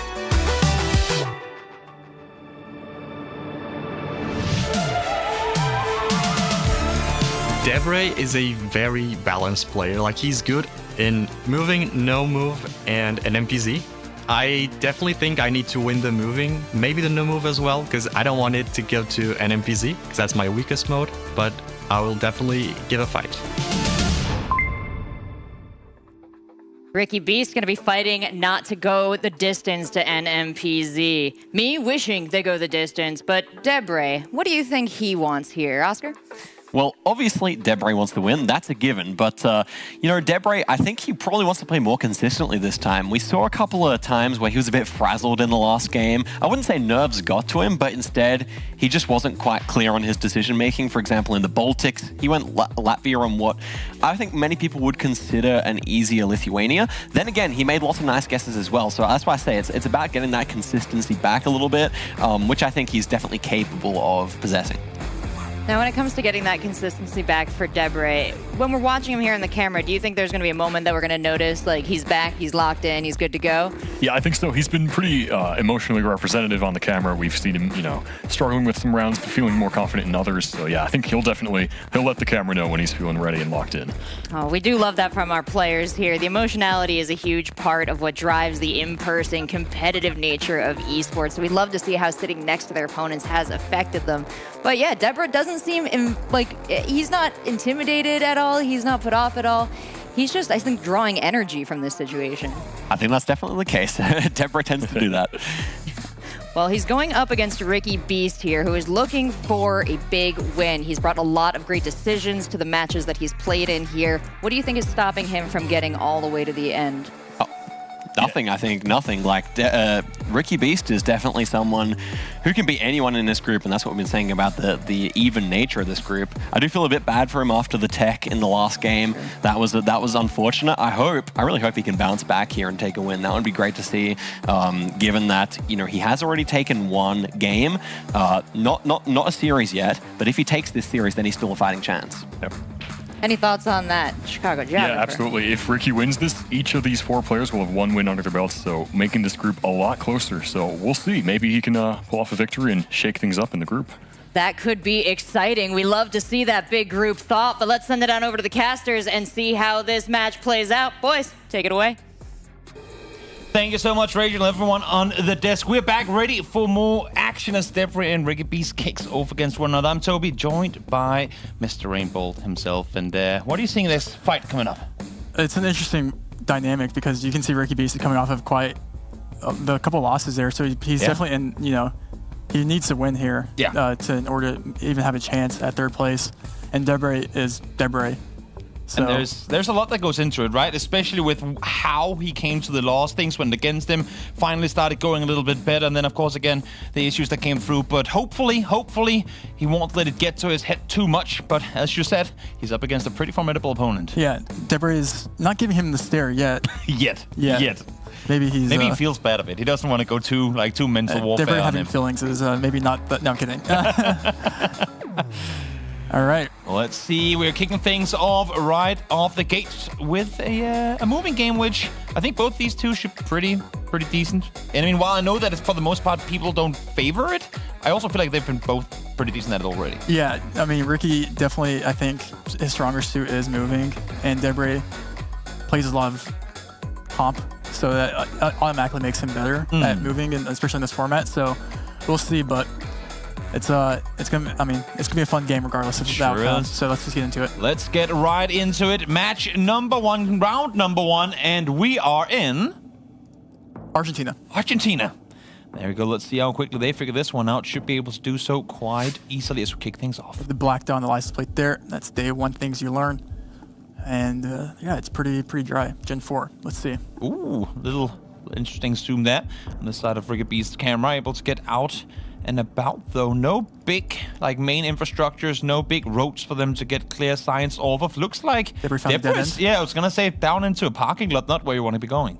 Yep. So the key here is to find the main road, because main roads equal information. And Debray said, "Don't need a main road. I'll just take a guess, or at least zoom in."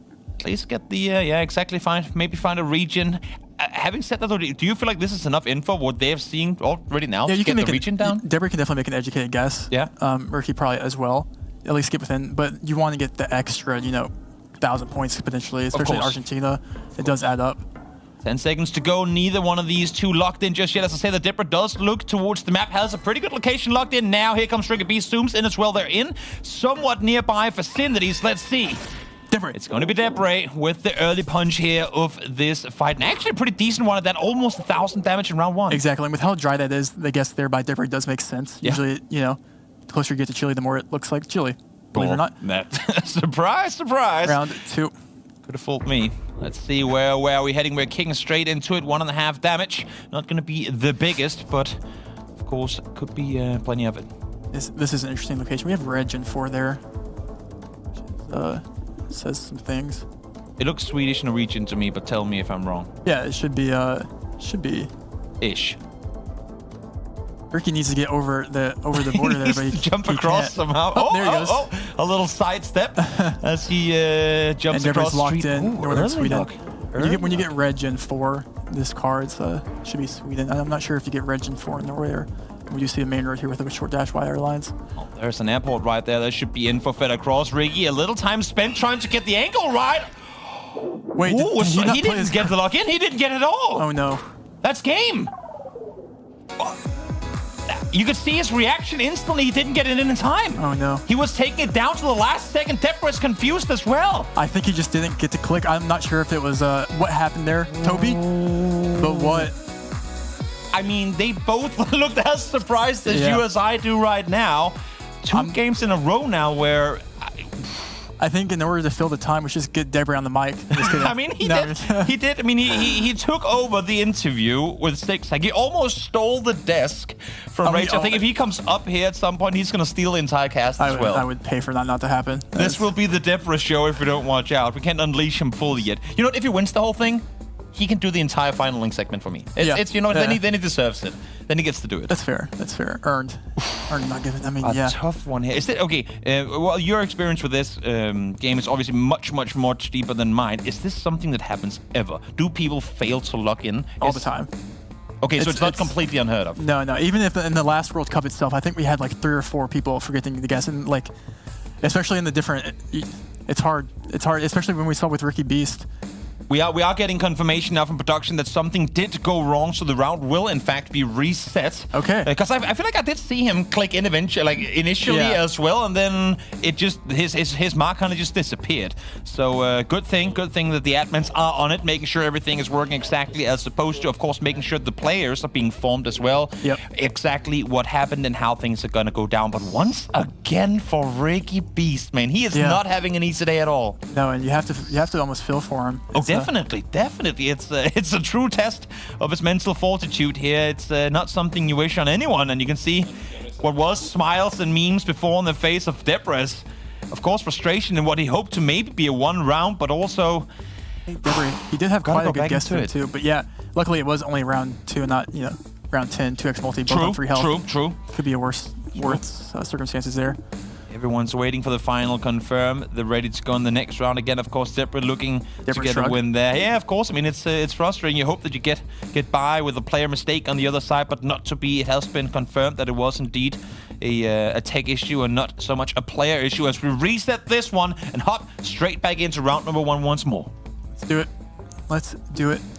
We're back in the moving game. This will be round 1, both at 6k health even going into it. And it looks like the game is quite serendipitously. I think it's back in South America. Throwing all of the fancy words there. Yeah, I like it. That's, English, I dabble.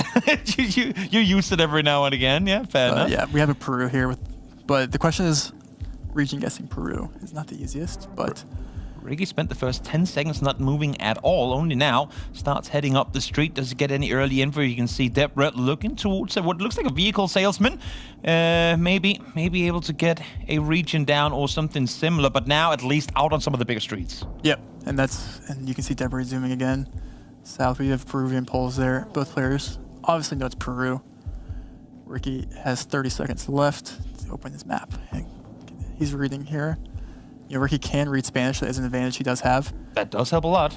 Does indeed help a lot. But is he reading the Spanish that he wants to see? Is it all just names and fun and giggles and commercials? Is he getting some info off of it? 10 seconds to go again. Ricky still yet to open the map. He's got to be fast about it this time, especially off of what happened in the previous one now. Yeah. He's going north. He's going north. Plenty of time to work with. Debris is south. Debris south. This is big. And Debris right. Wow. A big start to this one as over 2,000 damage in round 1. Huge blow coming through onto Ricky Beast right from the get-go. Pace up, keep it going. Looks like we're in Russia, NMPZ here. Who do you favor of these two in Russia? It's hard to not favor Debris. But in moving, you never really know. One person can find information, the other person doesn't. True. Well, right looks pretty urban, though. Sure does. Obviously, because there's buildings. Therefore, it looks urban. I mean, your brain is just giga sometimes. It's absolutely amazing. That's why I'm here, Yeah, that's true. A tennis court, is that enough to go by? Ricky? No, doesn't like it, wants to go for more. Down the road he goes, but it's a populated area, but just you don't really see any signs anywhere. Yeah, especially urban Russia is kind of a roulette sometimes. It kind of can be a Again, looking for shops, looking for schools, official buildings of any kind. Maybe the side of that cart there could give him something. The kiosk in the corner, is that what he's going to need? No, 10 seconds to go again. Still has yet to even look at the map. He needs to find something. Big roundabout here. Maybe there's info to be found, but 5 seconds to go. Debris committing a city. 3, 2, you got to go fast about this one, Ricky. Down again. And Debris right. I mean, Debris is just consistently there. Is that ever... No. Quick maths. Rainbolt did not pass Algebra 1. That's okay. Round 3. But again, 2 rounds in and this much damage done already. Ricky clearly shook from what has happened so far, but I feel like also very late on the map itself. Yeah, no, he constantly isn't really having time to open up the map. This Rwanda? We'll see. Central Africa is where we are headed. It would seem, if you're right in that, they're Looks getting like info on apartments. And now finally, Ricky realized, you know what, I gotta go fast. And with how much he's behind, I think it makes sense to go for a quick call here as well. Debris almost scared me there. Or zoom into Kenya. But if there's one to meme on the random locations and then swing it back, it would be Deborah, wouldn't it? Yeah. Yeah. He's scanning the they potentially Deborah's locked in. this? He's locked in like Western Rwanda.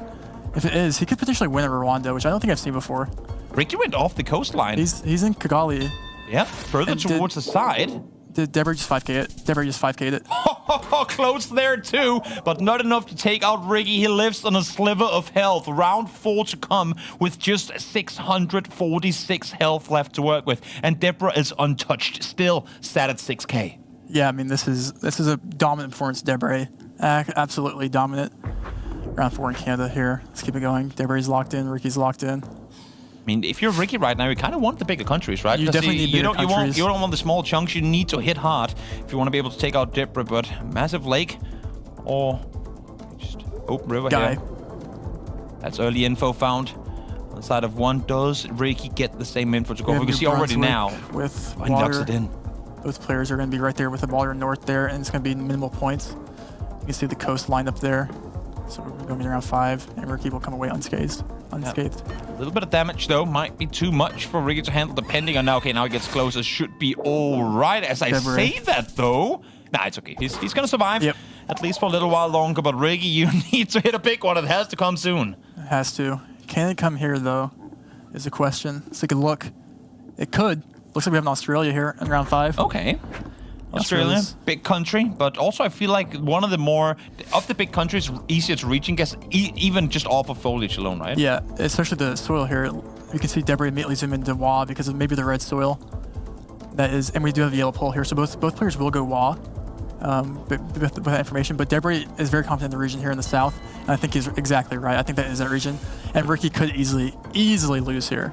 Putting pressure onto Ricky, insta-locking on the side of Deborah. It's west coast, but Ricky is around there as well. But 3x damage. Is this small distance going to be enough with the damage multipliers in place? Let's see. Is he alive?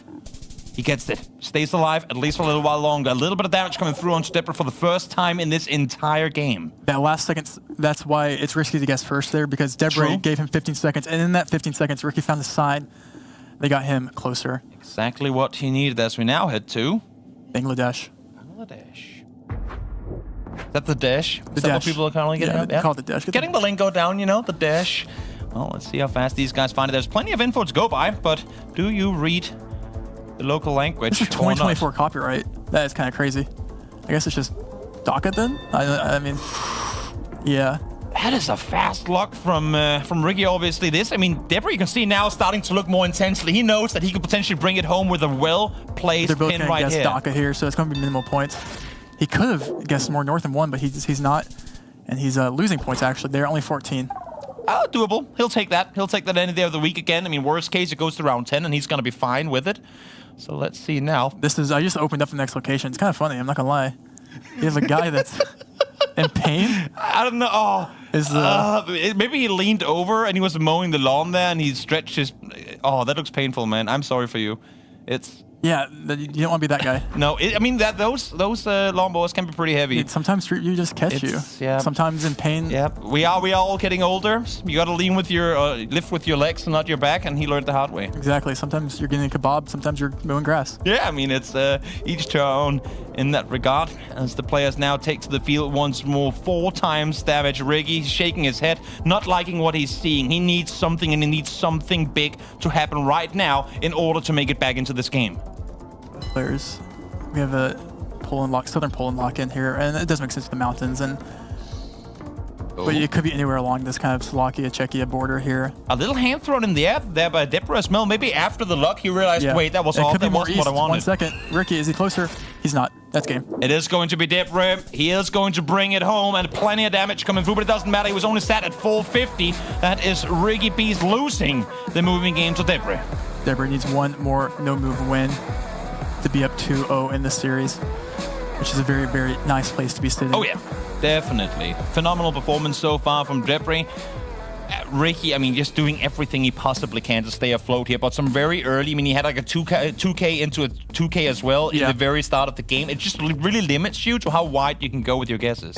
Exactly, especially the game of GeoGuessr is a mental game at the end of the day. Oh yeah, especially when you're sat literally right next to your opponent. I mean, you can hear them sat right there, and you know the same amount of pressure that's built on you applies to the person just across that board right there. Quite literally. All right, let's waste no more time, shall we? Game number 2 is where we're at. We're headed into no move. Spin around all you want, zoom in as much as you please, but do not move an inch.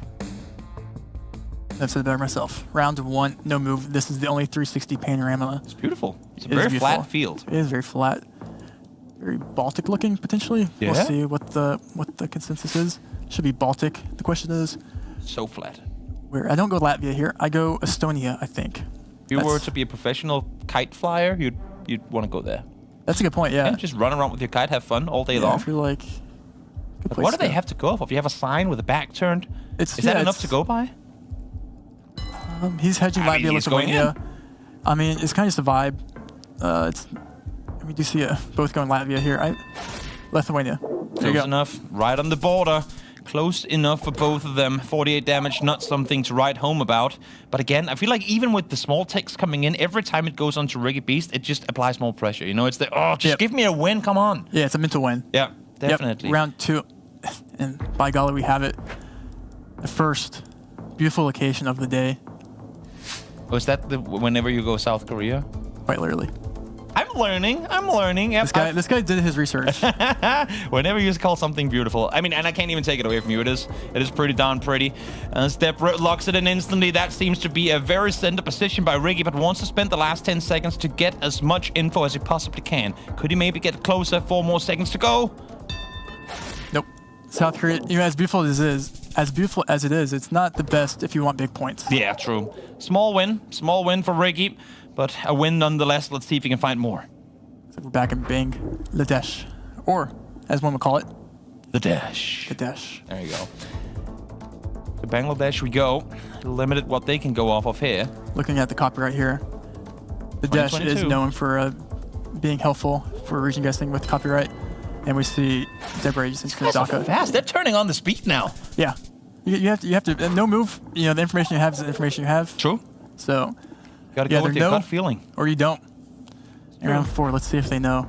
Speeding things up here. Hope you can follow along, everyone out there, as these pros battle it out for a potential spot at the World Cup. You have the yellow reflectors on the guardrail here, which would indicate Spain. Debris obviously zooming in here. Ricky needs to get there in the end. We also have the Spain sign to our east. Ricky will obviously see that and get there as well with a no white border on the outer. The question is, where do you region guess? That's the thing, right? Plenty of areas of Spain that would look similar to here. You have the mountains, but no big signs, nothing to really go off of outside of that. It's and Spain, I mean, while it's not a massive country on the scale of Australia, it's still big enough that with a 2.5 multiplier, you can get hurt pretty badly. Yep, and this will be not the case since how close they are on the map here. Just both going north. And even if it's just Madrid, sometimes it's best to just click capital. Go center. That's what I do. If I'm confused, it's just where's the capital? Let's go there. When in doubt, capital it out. I'll have to write that down somewhere. That's a good way to look at it. Flat once more. Where? This will be a fun one. Looks like we have the dashed outer lines here. Everyone should get this. 1 minute on the clock. Bollards galore. Bollards. Plenty of bollards. You get the double as well. The double yellows on one line, on one side, the white ones on the other. Yeah, you know what's crazy? We haven't had any Denmark today, I don't think. They're doing me dirty. They're doing me dirty, man. I'm sat here waiting. Lots of Finland, lots of I'm sat here waiting, clapping my hands, but when we are doing a production in Sweden, of course they're not going to give me Denmark. That's just how it is. Yeah, it'd be your own. It's just how it is. In the meantime, we have 1 in Sweden, 2 in Sweden, both up there. And it's going to be Debra once again. I mean, again, the small chunks this time actually growing quite exponentially with the 3x damage going through 1,000 damage almost to Riggy. And the curse of Denmark continues as we're going to be back in Norway. Norway we go. Norway we go. And, you know, fun fact about Debris. Let's see, actually, what he does here. In the car? No? Okay. I'm interested in seeing the way he plays this out. Because he is considered... Of oh, is this Sweden? Sweden. I mean, it's there was a bit of forest, but then they chopped it down, so even that you can't go off of in this one. You have a car in the far distance, the big semi-truck there, with a van in the back. Well, let's see how far they are. Debra again! So good with these quick pull-ups on the board. Just finds them instantly. And he's not leaving any room for... really not. Playing Ricky almost Beast. perfect game. Still sat at 5.8, 7 rounds in. And lots of Europe today. We're back in Lithuania here. And so Lithuania is a small country that basically just makes the round limit go higher, which is not good for Ricky Beast. It isn't. I mean, on one side, maybe you want to have the multipliers high so that Dipper can get kind of thrown out of, but at the same time, you're still sat at 3K, doable, locks in instantly. He's just, you can see the heads are being shocked now. Goes dead center Lithuania. Yeah, both. Clicking Latvia would have been closer though. Fighting our way to round 10 here, and honestly for Dipper, it's pretty good because he's still sat at enough of a buffer that Ricky needs to hit hard, man, if he wants to bring this one home. Yep, and it's not going to be easy to pick up 3,000 points in Debra in the next with how fast Debra is playing, and even despite how fast he goes with this, like with the precision that he still has in him, he is on fire right now. Quite literally. And Turkey mentioned. So this should be fun. Assuming that was a Turkish flag I saw. Shout out to all the countries that put flags on all their windows. We appreciate it. Us newcomers to the game, it's always nice. It's cool to see how patriotic some countries are. Oh yeah, definitely. Turkey definitely represents. Definitely. Let's see how fast they find it. Instantly Turkey locked into by Debra. Ricky still yet to use the map, but we do know that he likes to take his time before really getting in on the map action itself. I like it west, I think, here. We'll see, though. This is where the cow meta comes in? I think there's any cow meta here. No? I mean, there are cows. There are cows. Maybe there is. Maybe GeoGuessr maybe knows maybe cows are common. We have to ask him afterwards. Ask us here cows. Have to get a pro comes in on the cow meta. Let's see now. Debra locks in, kind of shakes his hand, not really sure about his guess. How far off can you go here, Ricky? Is this the time where you catch up 4.5 multiplier? There's a bit of distance in between them here. A little bit of distance. He's edging a little more east. This could be big. Here. It's Debra. It's Debra again. We're just east of Ankara. And Ricky will feel the hurt of that one almost taken down completely. Just 1,001 health left remaining. That's bringing us to round 9 here. As Ricky has 1,000 points left to his name. And this is the last location, potentially, that he could see. As this is the U.S. The question is where in the U.S. Do you know, though, off of just this? I mean, it feels like northeastern, but I don't know. Yeah. Forests, clearly not tropical.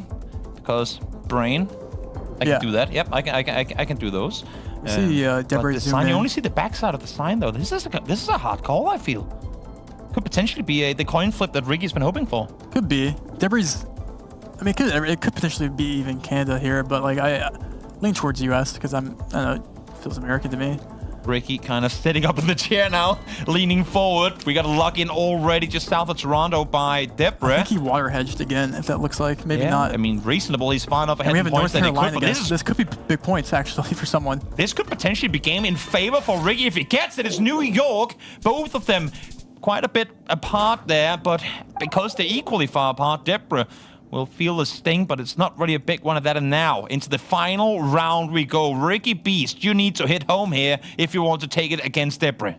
Can he do it? And what better way to end it than Thailand? What better way indeed? Is it a Thailand that you can locate instantly, or is it a part of Thailand where these two guys will be far apart? It seems to me looks that pretty like downtown, like center Bangkok. Or not Bangkok, but like north. Is there a world here where Ricky like pulls 4,400 points off of Debra? It would need Debra to go like you would have to or something like and that. like Debra would have to go like opposite. It's possible, but like with the way Debra's been playing, it's unlikely. He has been very on point from start to finish. You even have the Thai flag there in the vicinity as well. Everything indicates this is where we headed. He goes down to Bangkok, as you said. When in doubt, go for the capitals, and it might just be enough. We'll see if Ricky goes all in here and gambles for something else. Yeah, it does look like that kind of region. To be fair, like just north or around the city. And Debra's just clicking Bangkok. And Ricky Beast, assuming that you know he's going to click Bangkok, you have to make a crazy guess. You got to go for something wild. You have to go for something crazy. Exactly. Because you're not going to win guessing there. And he could have. He could have. I looked at the screen for a second, thought it was north. Bro, had he gone further, that would have been game. It's almost like you almost might. I mean, that was actually winnable. that was his chance. That was the coin flip, but he didn't dare to go far enough off. And in the end, Debray able to bring it home. What a game. Oh, no. Do we get another Debray interview? Is that what's coming up? Or I mean, we'll take the break. Yeah. Take an extra 20 minutes off just to let Debray talk. Yeah, it's fine. exactly. What a game, though. What a finish in what came down to the wire. Again, very controlled from start to finish for Debray. But that last one there could have been a slip. It could have been. That's the thing. You almost have to play it not smart, and you just have to play it brave. In games like that, just click where you don't think it is and just hope for the best. He was brave, he locked in fast, and he got to live with it as well. Now let's head back to the desk and hear what Debray says after that win there. Thank you so much, Toby, Rainbolt. I've got Debray back on the desk again. Now, Debray, what would be the ideal question for me to ask you? And then just go ahead and answer it. What? Exactly. What was that match, Debray? You picked it up against Ricky Beast. You had another little bit of a hiccup, but that does not slow you down. That just seems to make you stronger. Yeah, well, you know, going up against the Beast, you gotta be at least a little bit intimidated. You know, huge fan base, lots of subscribers, but on the other hand, he's always recording videos, you know, building wells in Africa and all that. So, you know, it's he doesn't have maybe enough time to practice and stuff. So I feel like, you know, it's an interesting matchup, but you know, going into it, I feel like he might have been a little bit demoralized from his previous performance. So I you know, felt confident enough. Yesterday, actually, we played one game. And there's one reason that I was a little bit apprehensive about it early on is that we played one game, precisely, and then he didn't want to play any other ones, and he won the one that we played. So I was like, you know, maybe this guy is like secretly the GOAT. You know, what if that? So it was a little bit of a question mark for me, but you know, thankfully, he seems to not be in a great form. So, and I think, you know, having 2 wins under your belt, I mean, definitely does relax you a little bit for the last one, because at least you're not going to be 4th place. I mean, it's kind of mathematically impossible. So, yeah. Do you have anything to say? I don't need the mic again, but Debray, I think so far in the tournament, you've basically been, and especially in this series compared to last, you've basically just been making good guesses. Like this was an entire series of good guesses from you. Do you kind of feel that you're one of the favorites right now? I mean, I don't want to say that, but maybe a little bit, because the thing is, I haven't actually gotten like anything so far that has been like very like deep within my practice. Like I haven't gotten any India, haven't gotten any Kazakhstan, any other things that I like really drilled into in like the 2 weeks that I was like really practicing in the like before the thing. So you know, the fact that I can get, you know, away with just you know, playing regular rounds and playing as I would always do, you know, it makes me feel good, makes me feel a bit confident, of course. Absolutely. Yeah, definitely. And so far, right now, you're the only undefeated player in your group. How are you feeling about heading into your last match here? Do you think you're going to pull off a 3-0? You know, I think Armani is a serious contender, so I'm not going to predict anything, you know? Okay. Well, I love the strength that you've brought to the game. I love the confidence, and I love finding out that we haven't even tapped into your secret powers and wells of knowledge. So much to see from you, Debray. Thanks for coming back to the desk. Good luck in your match against Armani, which is coming up at the end of this group. But first, we have to get to Topatic and Armani. Armani, it's going to be a great one, so stick around right after this break. We're going to come back with that match.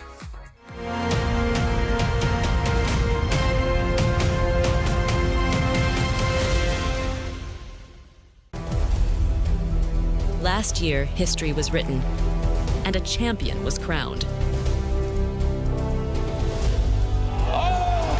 It's a win! Wow! But every story has an end, and every champion must once again rise to the top. In the halls of royalty and where innovation is praised, a new master will ascend the throne. Welcome to the City Hall of Stockholm and the finals of the GeoGuessr World Cup 2024. Secure your tickets now and be part of this historic event. See you in Stockholm.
So Armani is definitely a very strong player, especially no moving, panning and zooming is his best strength. He's also very good at US, at identifying landscapes. I think he's a very strong player, and it's definitely going to be a tough matchup.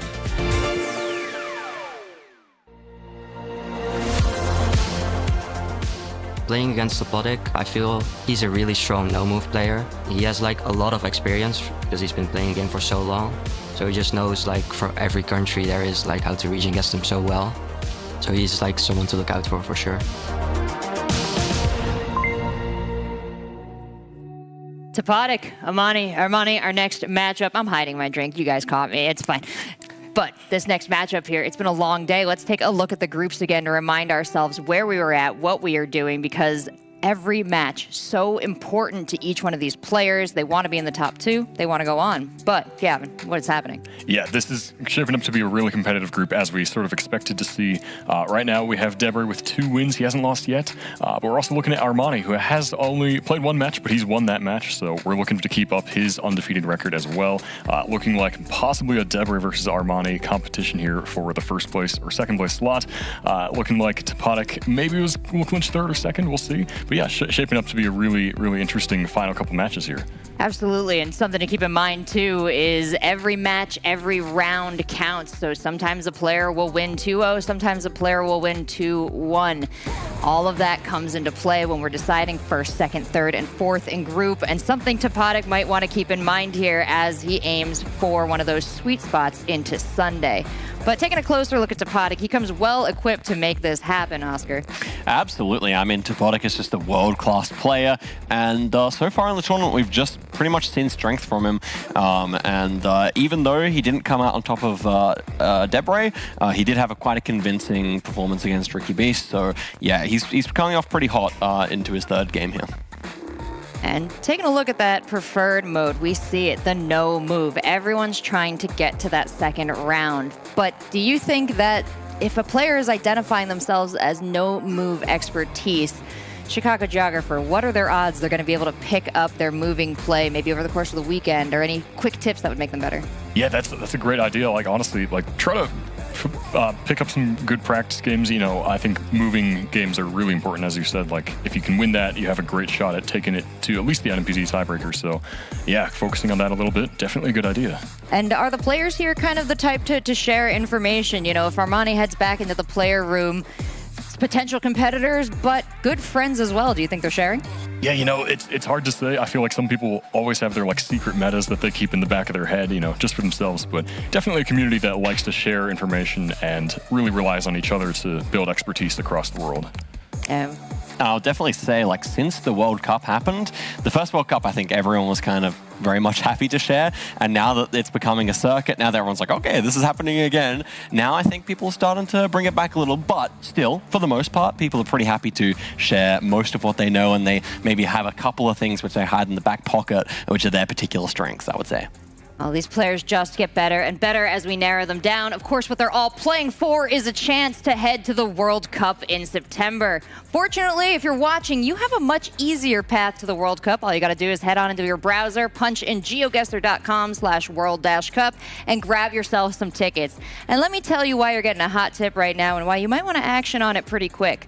We only release a couple of tickets every time we have one of our regional finals. We released about 200 tickets for this one, and they are going fast. So if you're looking to pick it up at a 25% discount, you want to move on that today because it is a venue with limited seating.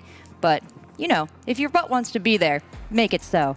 Now, gentlemen, before we head into this match, any final words for our audience? I mean, I'm just excited to see this one. Obviously, I've told you guys that Armani's a friend of mine, so I hope that he brings this one to the NMPZ and then does what he did to Ricky Beast, an absolute god-tier performance. So that's what I want to see. Post for you. Absolutely, yeah. I think this is going to be a great match. Looking forward to it. 2 of the stronger players here, so we're in for a treat. All right, chat. Well, I just want you to send your energy because I want to go to the distance. I want to see some no-move pan zoom. But let's hand it over to the casters, hear what they want to see. Take us through the action. Thank you so much, Rachel, CG, and Zig8gzag for the great breakdowns of what we are about to witness. As they say, 2 Titans jumping on the battlefield here to brawl it out, Trev.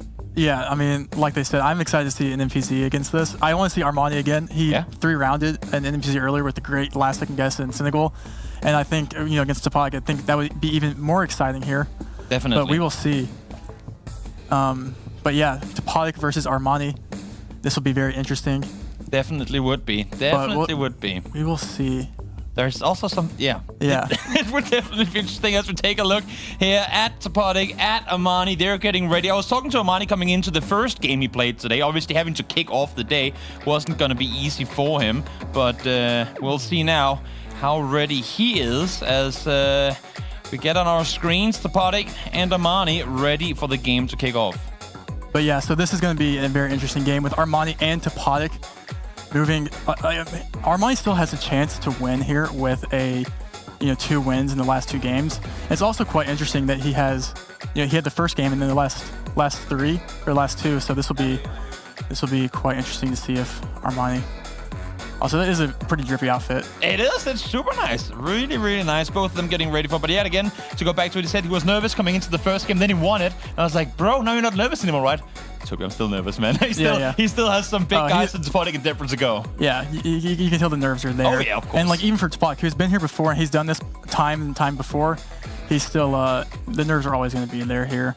We are just moments away from getting this game on the way. We're just getting the final few things sorted. And to go back into that NMPZ game we saw, it's been very few games today. We've had to go all the way to round 3. Yeah. But the almost 5K from Armani in Africa, I mean, that was good. Absolutely It wasn't insane. an easy single either. that's the thing about it. That's why NMPZ, I always like to advocate for, personally, because it's like, everything is like more rewarding when you do get it right, Do you feel like it belongs as the decider in a BO3? It's a great decider. Yeah. Yeah, I would never advocate for like well, maybe I would, but yeah, it's Is it the true test of skill for, I mean, for the more casual player, obviously it's going to be incredibly difficult. Yeah. But for the guys that are playing here, some of the best in the world, is NMPZ, in your opinion, the true test of your skill in GeoGuessr? It's an ultimate test. I don't want to say it's the true test, but it's a good way to test, I'd say. Yeah. Because if you can get it off one image. It's the penalty kick. Yeah. And the equivalent to overtime, right? In exactly. any other. If you can do one image, you can it's a good way to test. Sure is. Just fixing some things here as we get ready, get everything set up. We're just building up the hype. We like to make this like, ooh, and now we just prolong it a little bit more. Exactly. The drum roll is being extended as we're making sure that all the tech is exactly where we want it to be, because we do not want to have it impact. We just honestly wanted to look at Armani's drip a little bit longer. That's That too. He does look incredibly nice in that outfit. And did you know, by the way, in 2022, right? Armani listened to over 400 new album releases. That's impressive. He has a deep commitment to exploring music. He just really loves going out and finding new music. I myself am a type of guy that I'll listen to the same 3 songs for the entire year. Yeah. But 400 new album releases, that is absolutely insane. I mean, if I know anything about Armani, that's like the only thing I do know about him, is like how much he loves music. I mean, I love it. I'm a music man myself. And you know what? I think we've filled for long enough. I think these guys are ready to take to the battleground and see who can come out victorious as we're about to head into match number 1. Yeah, that was a long-winded way to get here, but you have to go hike somewhere. Yeah, we got it. It's like a hike, Yeah, it's not about the destination. It's about the journey and the friends you make along the way. We made some good friends along the way. There you go. Exactly. All right. The bromance out there. Here they are. We are ready. We don't want to keep you waiting any longer. Let's get straight into it. It's there for these two guys to bring home Topodic against Armani. Round 1 in Colombia. Both players will get this with the poles, antenna, and the yellow plates that we will probably pan to here soon. Question is, who has the upper hand in Colombia here? Players. And when you see it, instantly zooms in. Armani is automatic, and this is what Armani was talking his talk earlier. Now he's walking his walk. Yeah, instantly locked in. It might not be a 5K, but he's close enough that it won't hurt too much with no damage multipliers in effect. Wants to see if maybe he can spook Topodic a little bit, and even if it doesn't matter too much in this round, it's still, now you know I have the capability of locking in fast, so respect me, because I might be coming for you later. Exactly, and even just getting that one good guess there and that quick, it means... Yeah, maybe you want to get into the mind of your opponents, right? You wanna make sure that they're on their tippy toes. Maybe force them to guess faster than they actually want to, just because they're afraid that you might do it too. Guess faster, you miss information. Exactly. This might be another quick guess. You probably look for information. This looks like Argentina. Obviously, it's Argentina, but it looks like northern or like western Argentina. Big country. It's dry. We will see, though. You have to, on a road like this, you have to find probably information before you guess. The question is, who's going to find it first? And Armani is already zooming in to find roads. Oh, is he getting exactly what he wanted? It seems very specific. No, but you can see kind of zooming in and out, trying to figure where to go now. Locked in. Is it an exact pole? We'll have to wait and see. Topodic, though, doesn't seem like he's found everything he wants, but he is going Argentina as well. They're so close again. This might go the distance. Could very well. But we've seen it before. I feel like every round we've said they could go the distance. We get that one round where someone just goes way off, right? That's true. You never know in this game. Really don't. But these small few hits coming through are definitely going to hurt down the line as we get ready for yet another round here, round 3. Round 3, downtown Romania. Well, let's see how fast they realize that's the case as we let them hold on to the map and move forward.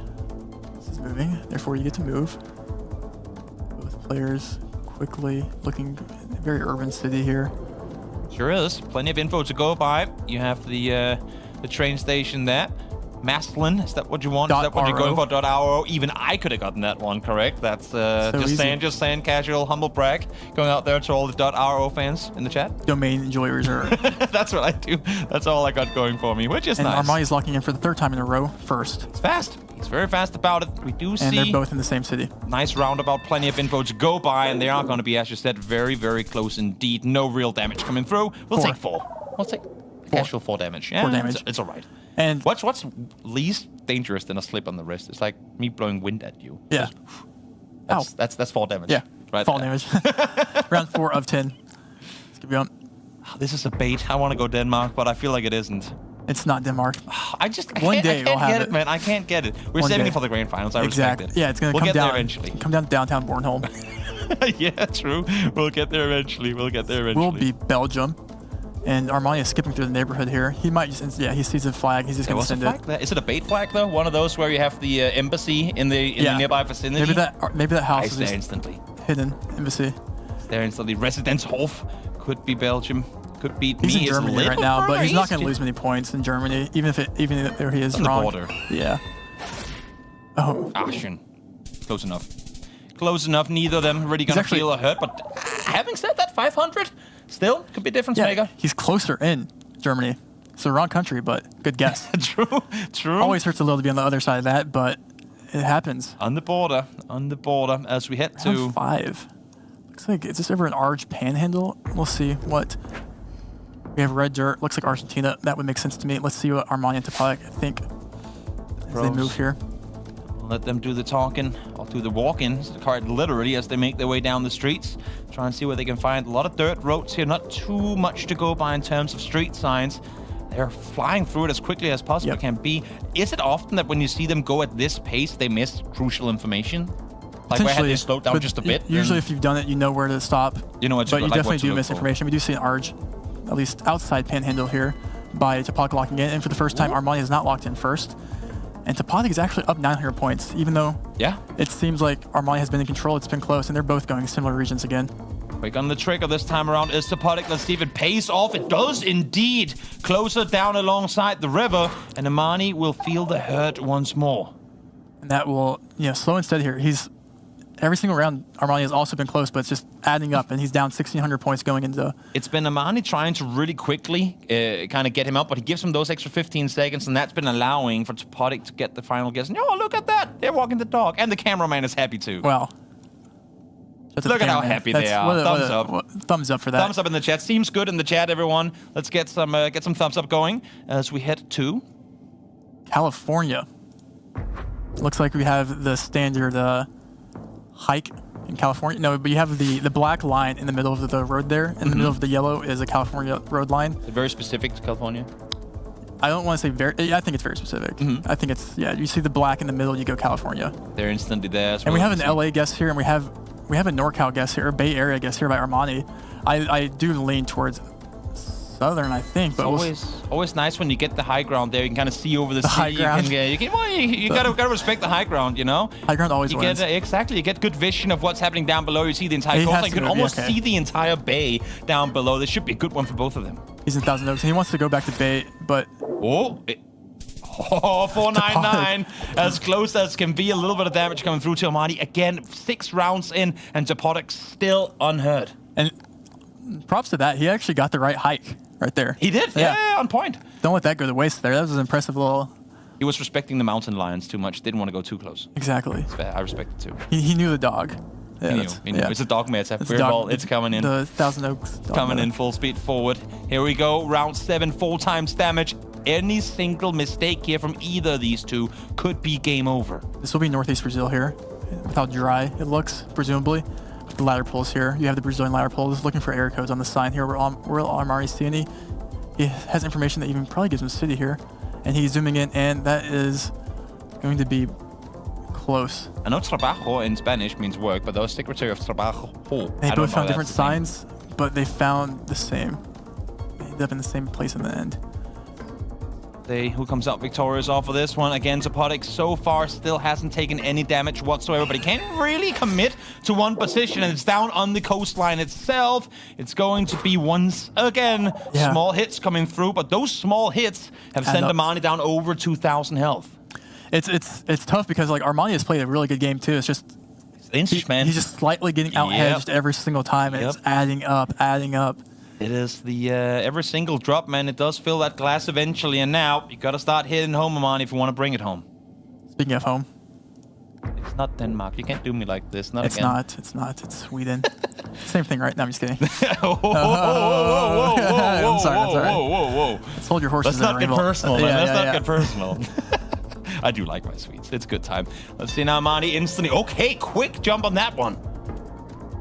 He's been doing it all game long. It hasn't paid off for him. He hasn't yet to win a single round, but maybe... Look how close they are. This is it. They're practically on top of each other. Yeah, they're hugging. This is a big...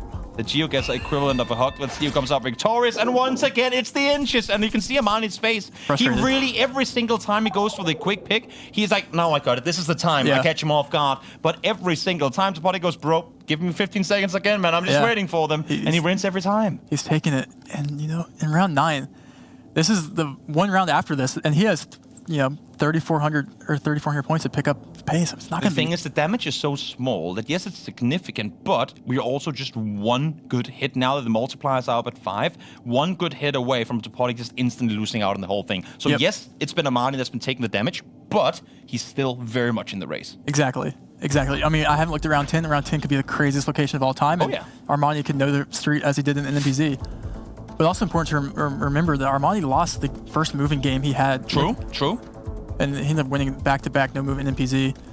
And in Nigeria here, I'm not sure who has the advantage, but big country could be a potential. You could get at least 1,000 points or something. Yeah. Can you get a city located? Can you get anything to at least just give you a hint of somewhat of a region? We'll see now. Armani still undecided. You saw him quickly look towards Nigeria, but kind of went back away from it again. Right now hovering over Cameroon, but I don't think that's going to be his commitment. As he's going back in that on the street similar road that we were on in the earlier game here. Yeah. But Zapodic decided not to go there. He's going near Kano. Don't fix it. If it ain't broken, might as well get lucky twice. Yeah. A broken clock. No. Yeah, true. that's just me. Yeah. On GeoGuessr Poker. Sometimes I'll get it right. We'll see. But just say all the countries in the world, one of them will be correct. And look at this. This is going to be another one of those, I think, minimal. 1 second left to play. It could have been big points, but it wasn't. And it's not even going to be a round 1. Oh, as a matter of fact, it is 70 points. Zapodic finally getting hit here as we make our way into the final round. And keep in mind, again, those 70 points. Let's see, just maybe, if those will come in and play a factor in this final round. Round 10, Armani needs a miracle. If he beats him by under 70 points, I'm going to be so hyped. That would be the sickest thing ever. I run out of the room. Run through the brick wall. Would be the wildest comeback round 10 ever. Let's see round 10. Where are we? We're in a lot of sand. It's like Peru. Could be Chile. Let's see. Around real quick. Very rural area here. Not a whole lot to go by. Let's see what they can get. I feel like they both go over the hill here, right? Definitely Peru. Just insta.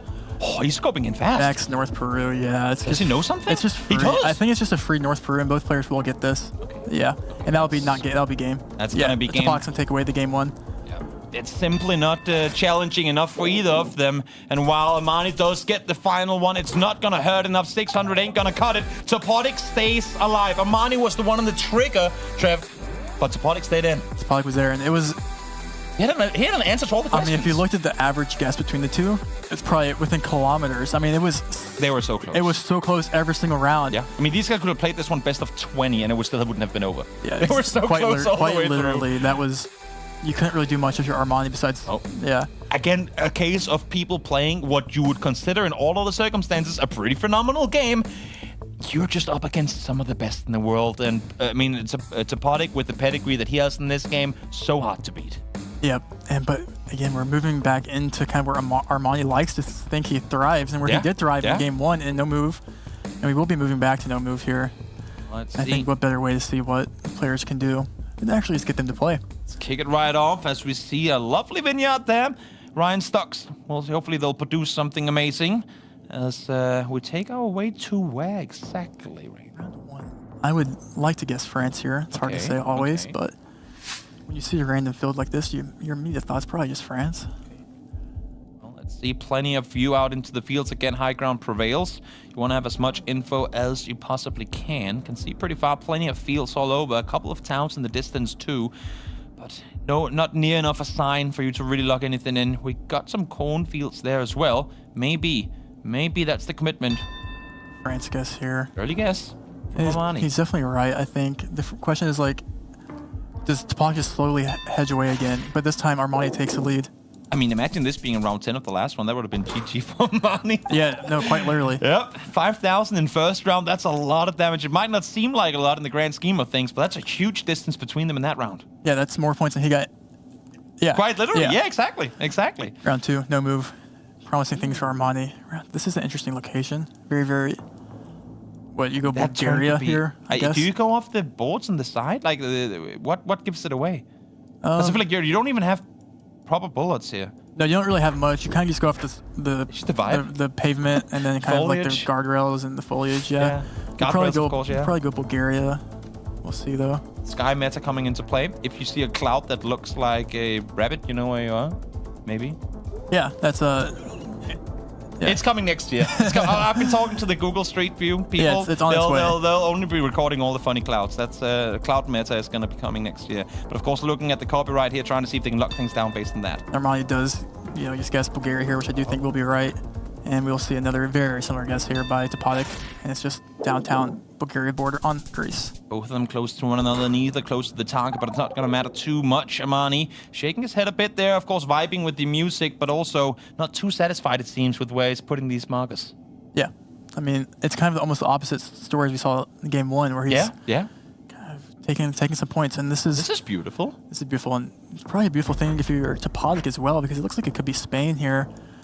And as a Spaniard, he probably has an advantage if that is the case. Have to imagine. Let's see. Oh my lord, it really is a beautiful area. Down in the low ground probably was a valley at one point, a big vote of water during the Ice Age. Now it's been opened up, and this is where everyone gets to live. This is a great place. I wonder what this looks like in Gen 4. It's always a thing I have to think about. Like, what if it was like summer and like you see Armani zooming into Spain here? Is there a building in the distance anywhere that could pinpoint?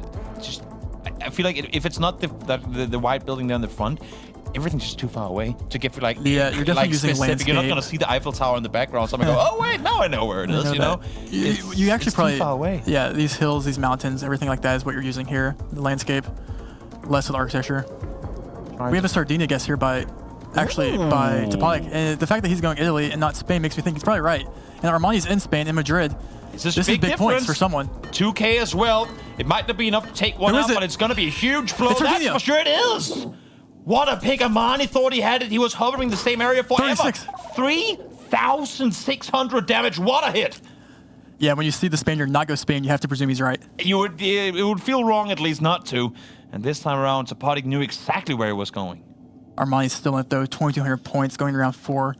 Round 4 does look like a big country here in Brazil. It will be. It wouldn't be the end of the world. With how the other games have played out, it would not be the end for Armani to lose one match. He's only played one game, which he won. So he's sat in a pretty decent position already. For Topodic, though, having already gotten the win as well, it's... they don't want to go into the third one here, that's for sure. No, quite literally. Especially, you don't want to be the one playing NMPZ against Armani either. So that's what we're looking at here. This will be Southern Brazil. Looks like small birds up in the electricity poles. See what I mean? Like small birds. Oh, yeah. Yeah. Nice little touch. You always see like the bird markers on the windows so they don't bunk into them. Here, don't want to have them flying into the electricity grid either. The Brazilian ladder poles here is the giveaway here with the vegetation, so they're with all how dense it looks. Yeah, I mean, I actually really like Armani's guess here, but you can never be too sure. We are 2.5. Brazil's a big country. Could hit hard, and Armani only has 2,000 points left to work with. 7 seconds to go. Neither one locking in. Now the lock comes in. The second one immediately to follow. And Sao Paulo, just on the western side thereof, is where we're going. And finally, again, a little bit of hope for Armani to stay in this game. Yep. And that's what you need. You need small and steady if you're Armani. If you're Topotic, that will also do because it's the number of rounds. I'm seeing now they're only into round 5. I felt like this game had been going on much longer, but it's because it's so close. Yeah. Like they're staying so close to one another. It's insane. Exactly. This is interesting. Ooh, this is beautiful as well. This is beautiful. This is the ultimate foliage test. I feel like this this particular no-move game between these two has been very, very landscape and foliage heavy. It's not been a lot of buildings, not been a lot of that to go off that's of. kind of what you want when you're playing no move. You want these kind of, I mean, especially if you're Armani, even in that case, the less you know, the better. You know, because the less you know, the more you can have advantage over your opponent. And what will you say is the clear tails in this? It's definitely either like the poll. It's definitely Malaysia or Indo, but I actually don't know. So if you don't know, and they might not know, and with a 3 times multiplier, we're heading into scary territory here with round 5, coming up halfway through. I actually don't know this poll. I think it's pretty. We have a white sticker in that. Just very generic. Could be many places. Can you like region log it in any way? Because if we're going Indonesia with the size of that country, if it's that's Indonesia, it would be like dangerous. Sumatra or something. But actually, or Sula. But we have a Borneo guess. I mean, Armani doesn't know where to guess. There's 10 seconds. And we have a southern Borneo guess here, Sarawak, and Armani's also going Sarawak. Next to each other. Yeah, so much time spent, and they still end up right next to each other. It was mainland. That's insane, though. They were both thinking for so long. I think and they still come up with the same result. I think they saw the white sticker on that poll. And I think maybe that white sticker led them towards Borneo, because usually on mainland you get the black. Okay. But this is a cool location, actually. Now I'm looking at round 6. You have the rice on the... drying that's the rice, nice. I think. Is that what that is? Looks Could like be. it. Or maybe just a truck accidentally pressing the wrong button. True. Yeah. I hope it's the first case, though. It could be a Luzon tuk-tuk. Let's see, though. Right-hand traffic. We'll see if they can put the puzzle pieces together. And Armani again heading into round 6. He needs to get things going his way. Still down by over 2,000 health here. Exactly. We do see him zooming into Luzon. Could be a final spread. That's a very quick login. Yeah, usually when you get the roof of the tuk-tuk higher than the other elevated roof, it's Luzon or north. Again, I'm still all for us sending tuk-tuks out into the world. Yeah. And just to bait people into guessing the wrong directions. But again, both of them nearby vicinity, 6 damage done. Topotic will be pleased that it didn't hurt more. We're going to need Armani's looking for big countries or hard locations, and this is not that in Kenya. Not that at all, quite literally. Kenya's a pretty decent-sized country, right? Pretty decent. Maybe, but of course, with the amount of Google Street View coverage. It exactly. might not. It's not that dense, and you can also region guess it fairly easily. I'm from Denmark, so everything's a big country to me. True. States in America are big countries to me. It's pretty wild. Pretty wild. And these guys, I mean, again, shoulder to shoulder, don't seem too confused about where to go on this one. And even if a little bit of damage comes through, and with 4 times multiplier, it shouldn't hit too hard. Having said that, Topotic is going further and further away from the water here. I think they're both trying to lock in exactly where that school is. See, you can see Armani just hovering all the cities, trying to find Shibai. Yeah, any indicator that he can get. Any points do matter here, especially for Armani. But you also know your opponent's also looking for the same thing, so... Gotta know all the mailbox area codes in Kenya. That would have been an easy win right there. Exactly. Maybe that's too much to ask. A little too much. It's later. We'll give it a couple of years. Yeah. Kenyan mailbox area codes. It's gonna be main meta down the line. More north, but it was west. And that's close again. closest. But again, I mean, they're close. But now it's Armani starting to take not the lead, but starting to hit home a couple of times. And if we are moving into final territory of round 10. Just having been able to punch a couple of times back could set him up much better for the final round. Yeah, but he's still down quite a bit. Oh yeah, he is. And, it's not this time. It is actually Spain, I presume. This does look very Spanish, but if you're Armani, It's not really what you want going up against Topodic, who's really good at Spain. It's you're definitely not winning at the draw here. Haven't been to Netherlands all that much. I'm sure Armani would have wanted us to go there instead of... Probably not, because he needs big points. Well, I mean, also that. True. Well, maybe earlier in the game we would have gone there. Yeah. Let's see. Again, not a whole lot to go by. It's landscapes. It's foliage as well, but even that's really limited here. Exactly. But both players will end up in Spain. The question is, like, who just can make the better guess? As always, that's kind of the key to the game, making the better guess. What's the big region indicator here for you when you look at this map? I don't know, bro. Just click center. just click center and go next. Thing is, with 4.5 multiplier, just going center on a map like Spain, that can be game over. No, yeah, definitely. It's scary. We are seeing Topodic go down towards Barcelona. He's going to lock it in as well. And with where Armani is right now, that's game for one. It should be, and it looks to me like it's going to be Topodic with the win. Indeed, it is! You see the smile on his face. 2-0 Topodic over Armani. And Armani will be up in the next game against Debray. So that's a big win. Topodic, you can see the smiles on his face, and he's happy with that. That's big. Putting him in the lead. We saw Finnbar win in Ireland earlier. Now we see Topodic win in Spain. It could not be written up any better than seeing these guys bring it home in their home turf. And you can see the shift of his energy. And we look at that. Look at the handshake. Successful handshake. Damn, we gotta keep a... Can we have a counter in the top right corner at all times? Just amount of successful handshakes? That's one. I'm liking it. That's one. I was gonna give you a handshake now, but I feel like we'd instantly mess it up, so I'm not even gonna dare. Let's not say we did.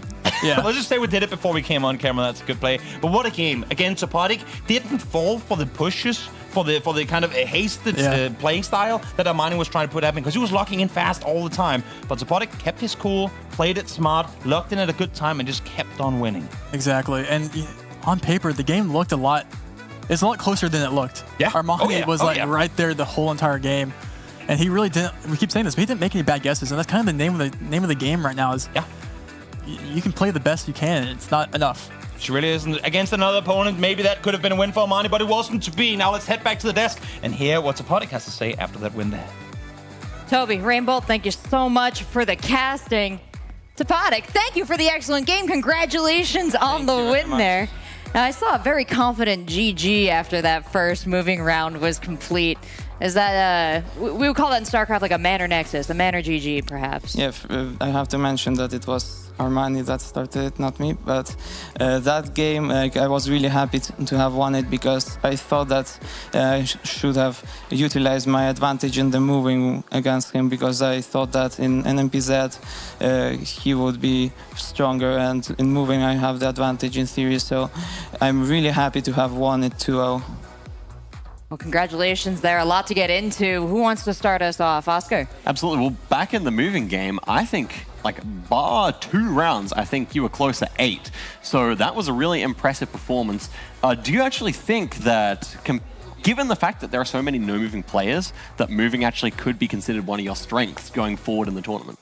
Well, increasingly so, especially with the newer players from the qualifiers, which are much stronger, no moving and no moving, panning and zooming in general. And I would say that against many players, moving is a strength, but against some of the stronger ones, it could be a weakness as well. Definitely, yeah. That game was really, I think, one of the closest games that we've seen so far of the day. Armani losing there at the round 10 points tiebreaker. How did you feel about his performance there? Like, he was keeping up pretty well. Were you happy with how you were playing there?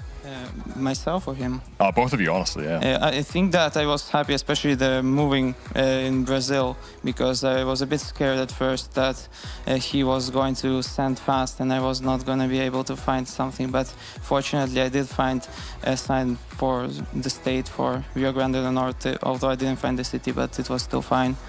And also, I got a bit lucky with having Spain as the last round there, but quite happy to have guessed well in both of the rounds in my country, because I haven't played too much of Spain maps recently. Well, Topodic, one of your many strengths seems to be your ability to play the game at your own pace, to not be rushed by the choices of the other players. Do you feel like that's something that you're doing consciously, or are you just completely in the zone when you're playing? When I'm completely in the zone. When I'm confident, I just send. That's my strategy. Like in the Sardinia round, I was confused for a while, but once I figured it out, I sent. Well, it's been a joy to watch you play, and you're going to be able to rest pretty comfortably now after that excellent performance in the group. So thank you so much for coming up and sharing your insights. Thank you very much for having me. It's a pleasure. Taking a look at the groups now, you can see exactly how Topatic has rolled through our other players, setting him up very nicely. Did have some trouble there with Debre, though, and I'm excited to see this final match. Debre, Armani, that's coming up right after this break. So stay tuned. We'll be right back.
scary thing about Armani is that he's definitely one of the strongest NMPZ players out there, so ideally you would want to beat him 2-0 and then not have to deal with having to play NMPZ against him.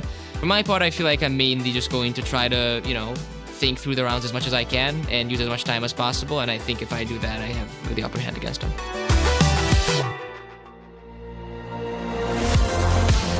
For my game against Debre, I'm pretty scared of him in moving games. He has learned a lot of random subdivisions of countries, and he knows really well how to put pressure on someone. So that would probably be a difficult task to win against him because of that. Welcome back. We're looking at the last match of Group B already. I'm surprised we got here so quickly, but we've had so many decisive 2-0 matches in this group that they shot us right to the end, and they set some of our players up pretty well. One of those players, of course, being Debre. Looking at him sitting at this last match here, about to face off against Armani. I want to check in right away on impressions, odds, what you're thinking this is going to look like for him at the end of this matchup. CG? Yeah, Debray, we've seen play so well today. He hasn't lost yet. He is up 4-0 in terms of his games within these matches. So he is definitely a force to be reckoned with, looking like a really strong contender heading into the Sunday finals here. But we'll see what Armani can do against him. I think he's been playing really well today. Maybe got a little bit unlucky in some of his earlier games. So I think he'll give Debray a great fight here. Absolutely. Taking a look at Debray's stat sheet right here. How do you think Armani has the best shot of overcoming an opponent stack like this, Oscar? I don't know. I think it's going to come down to one of those bigger country region guesses where Armani's quite strong, hopefully like a landscape type of guess. And as we've said numerous times now, USA is a particular strength of Armani, so maybe we get one of those ones out in the middle of nowhere in the US and he just gets the state. And then hopefully, his real hope is to go to NMPZ here, where unfortunately we didn't see him just then, but hopefully we can see him again as he did in the first time, win against Debray this time. Yeah, it's been a tough one, hoping to get all the way to those no-move pan zoom games. I would love to see Armani in there. I'd love to see him play it. Another player that you know pretty well from online, Zigzag, a player that you're meeting for the first time in person here at this event. Do you think with your playing with him, with your training with him, you think he's got what it takes if he can kind of rally all the skills? I find Armani to be a world-class player and quite possibly near the top of the world in NMPZ. It's like in that last matchup, it was just so rough because the moving, he played really nicely, especially considering his skill set. Couldn't keep up with Topodic, that was fair enough. Then the no moving, just rolling 2 Spains in high multis, that was devastating. I was really sad to see that be the way it happened, but that's GeoGuessr. Sometimes you're gonna have 2 Spains and you just gotta play better, and it didn't happen. I just hope we see three games here. That would be great. Well, and we've seen just a short history of the GeoGuessr World Cup since last fall and the games played within its umbrella, but plenty of games go on in competitive GeoGuessr outside of this tournament series. So do we know anything about previous matchups between these two players? Do we have any sense of history with Armani and Debray? They definitely would have played in numerous tournaments against each other. I don't specifically know how they would have matched up in the past, but I would say that, like, given what we've seen in the tournament so far, Debray is going to be hard to beat, especially on moving, and I just hope Armani gets the right style of rounds going into this best of 3. All right, well, this is our last match of the day, so before we get too into it, anything you're hoping that we might get to see besides an NMPZ? Yeah, you know, NMPZ would be amazing to see, but also I see Armani really enjoys like sort of baity maps and deceptive locations, so maybe we'll get some of that and shake things up here in this match. It should be really exciting. I also hope for that. Yeah, that's a great call out. We'll have to watch forward for that as the match continues, but let's get into it. Start it off, send it over to our casters. Thank you so much, Rachel, everyone on the desk. One more match left to go, and what a game to finish off the day here with Debray taking on the battlefield once again against Armani. I'm joined by Trevor, and we're in for a hell of a good game here. We are. Yeah, I mean, this is the reason it's the last game of the day, you know? What better way to end the finale with Armani and Debray? True. And it's like they keep mentioning, I just hope we get to see the NMPZ, because that would be an amazing game. And I think we all know that. Definitely, it's been a lot of 2-0s. Only 2 games today, or 2 matchups, have gone all the way to the 3rd round, and we'll see if that's going to happen here or not. One of them, of course, with Armani in the driving seat, the game that he won and almost 5K'd on the west coast of Africa. Pretty much did. Yeah. Absurd. Yeah, Completely that was absurd. A great guess there by Armani, and that's kind of what you expect from him in NMPZ. Yeah. And you also expect from Debray, which is why we want to see them play each other. And this is the first game here. We are playing Move, as you guys should know by now. And you know what? Why not just get into it? Let's just get into it. Let's just get right on it. I'm curious to see here as we head into game number 1, map number 1, if Armani is going to try and set up the same playstyle here. If he was very quick against the Topodic last game, see if he can, is he going to go for the same style? Well, there's only one way to find out, Toby. Who pressed the magic button? I pressed. You know what? In all other esports I've ever worked, they always say caster, stop, talk, start game, and we always meme about having the start game button. Here we literally have the start game button. It's OP. It's OP. I'm not sure which producer thought it was a good idea to give us this power, but you know what? I'm all for it. And so far, we've been pretty good with it. Yeah, so far. Yeah. Looks like a Bulgaria here, which is also good. We have the Cyrillic there with the blue license plates. The only place you really get that in Europe. Or in Gen 4, I should say, and Debray is locked in, and Armani's locked in, and no points round 1. It's pretty straightforward. Not too much to talk about here. 138, not going to matter too much, at least not for now, as we head into game number 2. Game 2, Armani down to 150 points, and You know, is that maybe a sign to see that we see the same thing we saw with Toponic, where it's just I was slow just and gonna steady? say, yep, exactly. You can't keep letting them chip away at you. All of a sudden, you won't have anything left to play with. Well, we'll see now as they both stop maneuvering around pretty quickly. It seems like Armani has found. Ooh, that's a nice big park. Maybe that can narrow something down. Potentially, we are going to be in Slovakia. You know all the parks in Slovakia? I don't know one park. If not, then why do you not know all the parks in Slovakia? Well, that's a new YouTube video coming up next week. Exactly. Rainbolt and all the parks in Slovakia. I'm all for it. Beautiful thing. I mean, beautiful. There might not be that many. I mean, at least like natural reserves, you know, like big open areas. It might not be too difficult to make a video on. Sure. We'll see. If not you, then I'm sure some of the other guys will do it. And that's another thing that I really love about this community. People aren't too secretive. If you know a lot about something, they'll make huge documents on it. They'll do everything they can to share the knowledge with the community and grow together. I think it's phenomenal to come in as kind of the outsider or the newcomer and learn about this. As we see here, Luck in already coming through from Deborah, instantly called by Armani, and they're practically on top of one another. 499. Almost. 17. Almost there. 17. A little 17 damage. Never hurt nobody. Well, I mean, kind of did hurt him for 17 damage, but Armani again. We don't want to go back on the same path again. Can I just say, this next Please round. Tell me. Please look at this next round, Toby. Should we show them this next round? We can rock paper now. You know, let's just do it. Guys, look at this. I mean, good lord. Take a screenshot, everyone. Make this your lock This is your screen. Look at the Can we turn around. That is. Look at that. And you saved the best for last. Look at that mountainside. Yeah, this is beautiful. This is why you play the game right here. This is where James Bond villain would put his lair. Like he would build a massive dungeon in one of these places. That is amazing. I'm saving this location to go to after this. And okay, by the way, it is Thailand. We'll go there. We'll pull up. We'll take a selfie there. This should be Southern Peninsula too. We have the snake traps on the poles there. Hopefully they'll have fixed the road by then. We'll see. Plenty of info to go by. If you read Thai, Pong Na. Going down on the southern side. So, yep, this is Peninsula. Okay, as quick as can be. Further towards Krabby it was, but it's not gonna matter too much. 168 again, but once again, go back to it once more. It's Deborah winning out. We spent more time looking at the location than they did, I think. I mean, yeah, I kind of feel like we did. Sometimes you just have to appreciate natural beauty. And you know what? I agree with you. I could not agree more. Round 4. Beautiful is that like an Arkansas thing? I think that might be an Arkansas, or at least more common in Arkansas. The black and yellow thingy, but we'll see. I love how you look at me for answers to GeoGuessr things. I'm like, bro, look, don't look at me. Look at the other guys. I know it's a 50-50, but I don't dare. I don't dare guessing. I don't dare guessing in these. I know it's what it's all about, guessing and figuring out where to go and how to figure things out. But sometimes it also gets a little bit dangerous when you're sat next to one of the legends themselves. Do you see Debris? Debris is the kind of guy, or he is. Was it 913? That's not Arkansas. Debris is. He finally gets to use the area code that he learned. Wait, he finally gets to use the area codes that he learned. He said, "Wait a second." 913. Wait a minute. Kansas City, 913. Is he figuring out that he was wrong? No, I think he knows he's right. He knows he's right. Holding the finger up, going, no, what? He doesn't know it. What? Putting on a show for the fans. Deborah's right. Oh, he's on point. Not. Armani is off by quite a margin, 4.5k damage. And we were saying, and Deborah kept saying in these interviews that he keeps getting games and rounds where he hasn't really been able to use information that he's actually learned. And so it feels good when you finally actually get to use an area code that you learned. True. Time spent well paid off here, but for Armani, still looking at the 6,000 health bar of Deborah. This is going to be tough, man. 5 rounds in a row now gone his way. Yeah, this is not going to be an easy round 5 either, especially for him. He could see a flawless here.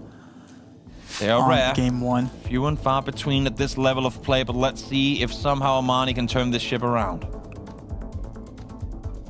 Yeah, I was worried he was going to pull in there for a second. He took a walk from Poland to Russia. As they do. Casual little stroll down the street. St. Petersburg lock in here by Armani. Quick lock. See if he can maybe get Deborah a bit scared, but no, Deborah goes capital. Should be good with it. Has plenty of time now to figure out if he wants to commit to it as well. Does commit.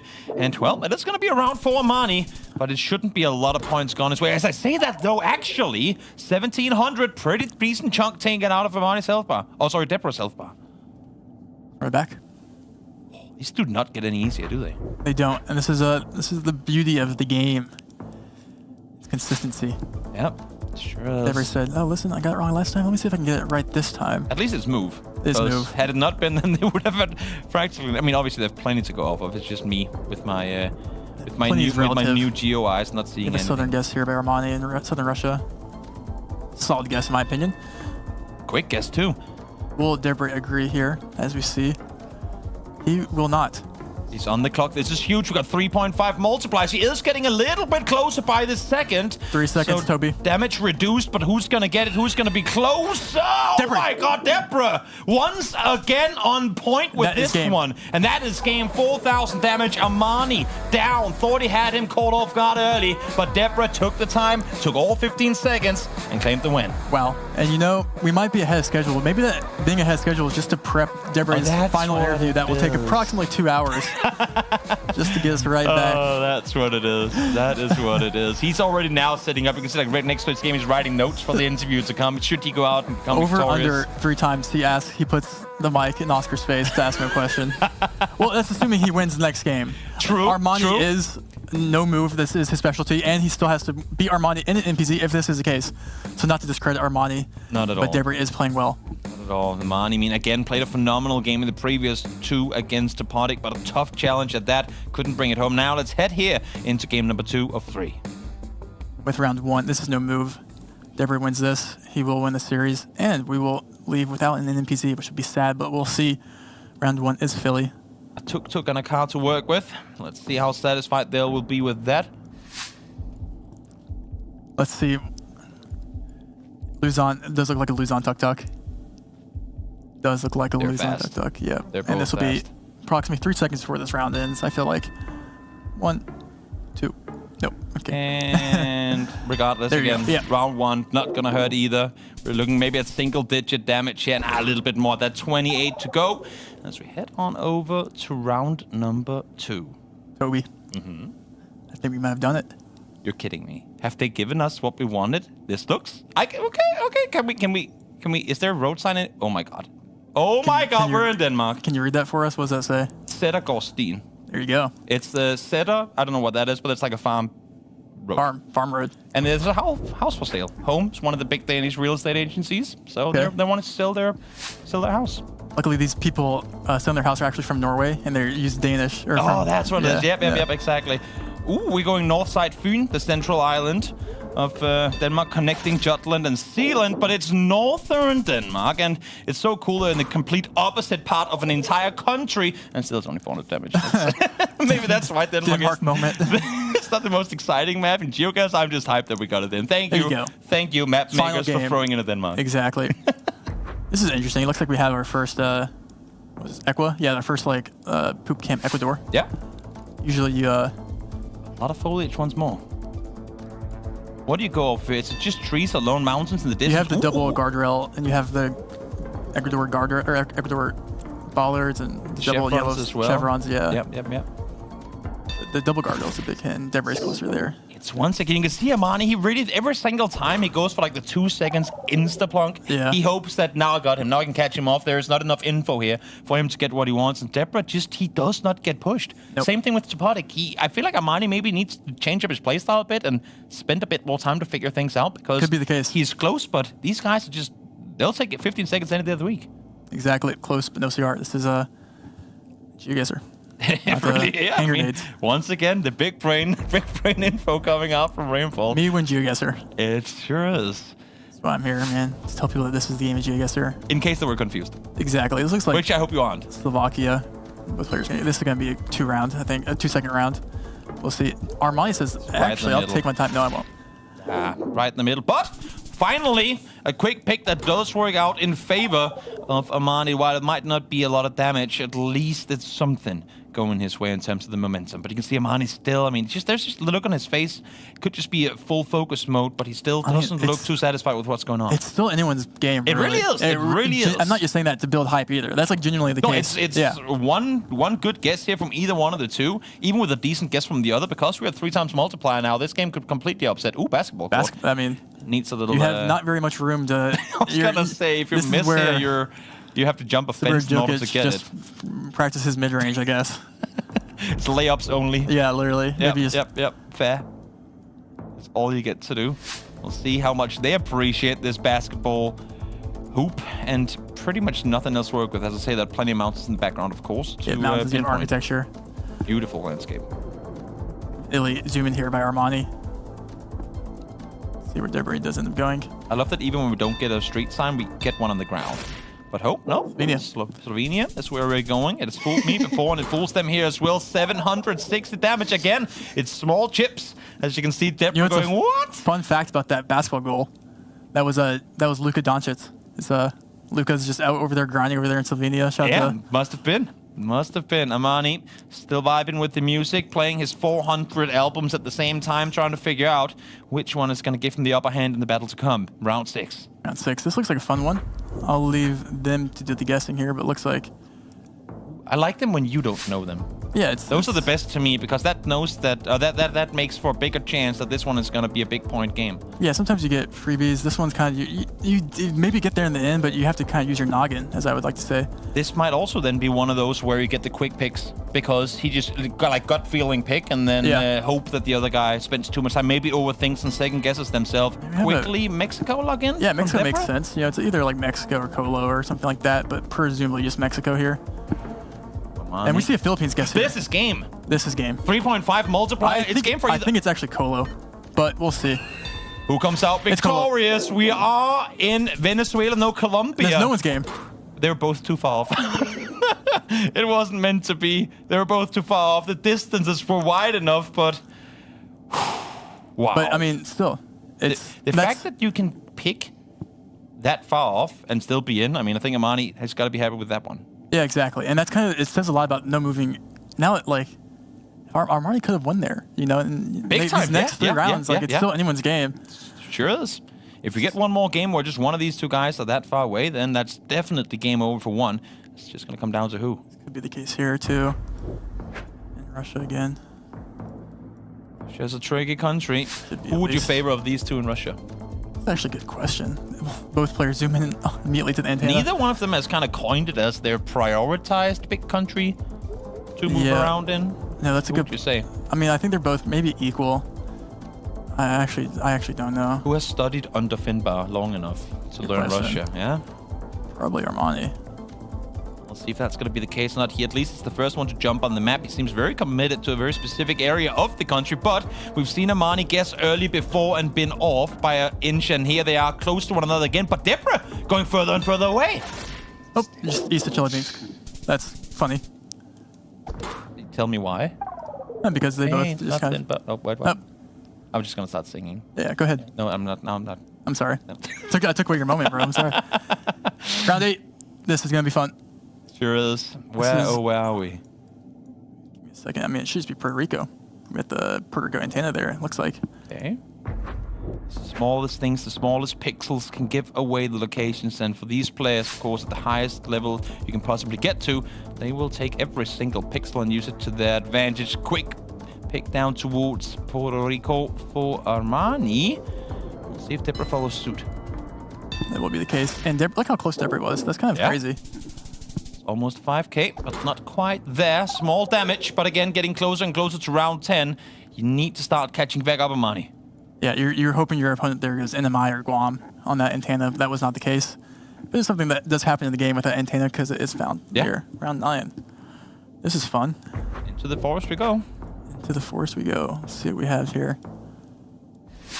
Immediately, like one of those locations that looks like Canada that you could go Norway on type thing. Yeah, I mean, the fact that you can go both, right, means that it could very quickly become game. We are seeing a quick scope in, though, from both of them towards the western part, over towards British Columbia. Yeah, it could be. It's like BC or like PNW area, but both players, again, like, you could pick up big points here again. Yeah. See, the U.S. is big. Debra for a second looking down towards southern Oregon there. If that's a commitment, that's a pretty long distance in between them as well. This could definitely be game round 9. 5 times multiplier. Armani, one good pick here, could send Debra and him into the final round. He needs a good guess here. I mean, they're both looking down to they're not sure. Toby, Armani could easily win here. I mean, if we lock it in right here, that's game. He's clicking border. Yeah. He's clicking border. It's a hedge. 8 seconds, Toby. Armani. He's flying all over the map. Debra can't do this to us. Debra's in Idaho. He's slightly going more north. Is he going to stay? Someone gets big points here. There is a big distance, and it is Debra once more close enough. Will it be game with it? No! 36 health. The comeback of the century would be upon us now if Armani can somehow crawl his way back into this one in round 10. Let's show the audience. We need round a 10. big country. We need a big country. You know it's a big country? Not Denmark. Not Denmark. Indonesia. Indo. We talked to Armani coming into. He said one of the countries he wants to practice more is Indo. Yep.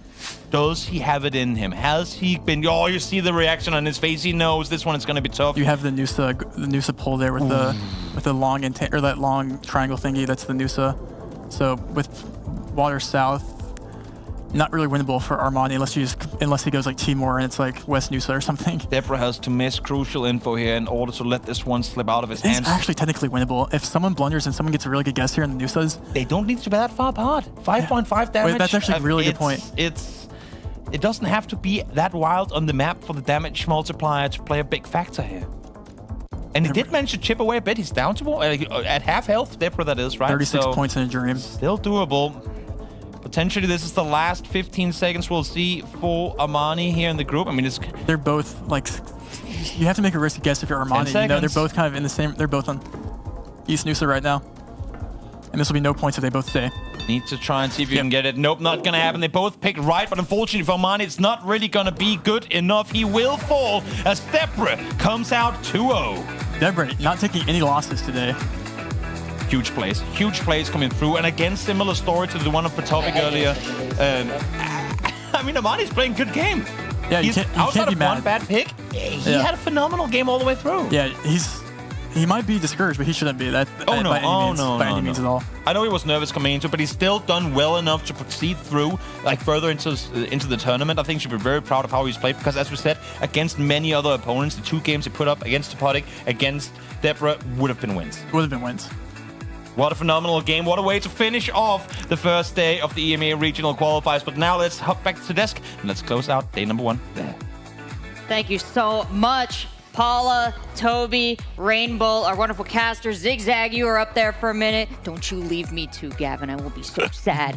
But we have got an unprecedented victor here on the desk. We've gone through 2 groups today, and no one has done it like you, Deborah. I think it's quite precedented. Didn't Consus also do it? Who is here, man? Or am I wrong? I think you may have. Yeah, Consus is pretty good. 2 on all of them? 2-0? I think maybe so. But Anyway, oh my God, there is a precedent. My mistake. I'm going to change up my notes a little bit here, but it doesn't take away from your victory. Yeah, quite a suspicious no-moving game, if I may say so myself. First continent miss, you know, that's kind of nice. It did occur to me last second that maybe this is Colombia, maybe this is the throw of the century, but luckily I went way further. So, also, you know, Italy, I just didn't think of Slovenia at all. Honestly, like maybe like the pressure actually helps me. Maybe if I like really am like terrified of like losing, that actually it does make me not go around continent. Like, who knows?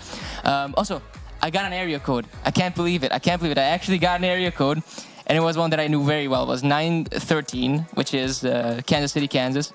And the thing, I don't know if it was visible on camera or what, but after that, I immediately saw like something saying like City of Shawnee, and the only Shawnee I'm aware of is actually in Oklahoma, and I was like freaking out for a second, like, is this like an actual like a foreign, like a bait phone number? Like, is that real? But no, there's a Shawnee in Kansas City, Kansas as well, so, you know.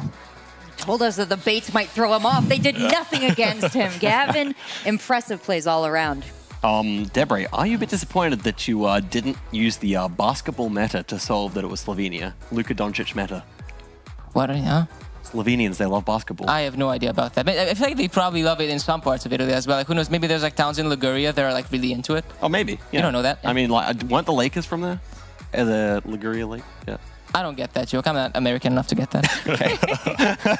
Me neither, bro. I might know area codes, but I've never been to the United States, so yeah. Fair enough. Yeah, you know, I'm really happy for you. You got the Kansas City area code, and I want to talk about that the Russia guess as well, and that whole moving game was like almost flawless from you. Feeling good about that one? I felt good because like the Russia one it was like scary because I actually didn't know where it was. But one thing I actually did, and I want to mention this because Finnbar, our good friend here, has a 122-page document about every car meta in Russia. And, you know, what do you think I did in my entire plane ride to here? Like, you know, of course I was reading it. Of course I was studying every car meta. And I was kind of just like trying to go down like the list of like places that have like that specific like tilted short antenna. And it just so happened that I guess in the right oblast. But yeah, I mean, I think I got to use you know, a wide, wide range of skills today. So you were talking about your study not really coming into the first 2 series, but this one actually had some. I think it did here, yeah. I think, and coincidentally, it was also probably my worst game yet. Which maybe I should study less. I don't know. Maybe so. Well, there's so much stuff out there to study. What was like the most obscure list that you studied to prepare for this? U.S. counties probably, and that wasn't actually I didn't actually have this in mind particularly when I did it. It was I started in December, and I kind of got done sometime in January, I think. I kind of just wanted to do it because it seemed kind of fun. A lot of U.S. counties. I think 3,143 if you count Washington D.C. So. A lot of those are boring as fuck because there's 31 Washington counties. They're not very creative with them, unfortunately, and they're not even that useful in GeoGuessr because area codes are definitely more useful. But maybe one day I'll get to use them. Shout out King County. I just moved there. They are all pretty basic. Wait, which one? King County. Where is Washington. it? Where is it? There's 17. Exactly. You'll never find me. I thought it was a republic, not a monarchy. There's a King and Queen County in Virginia. That has a cool name. King and Queen. Oh yeah, it's 3 words. Yeah. That's nice. What's your favorite fact you've uncovered while studying for GeoGuessr? I don't have notes for this. Alok discovered a crazy. I just like talking to you, dude. You can hang out here. I got lots of questions. Where's the craziest place in the world you clicked on? My house. Nice. Yeah.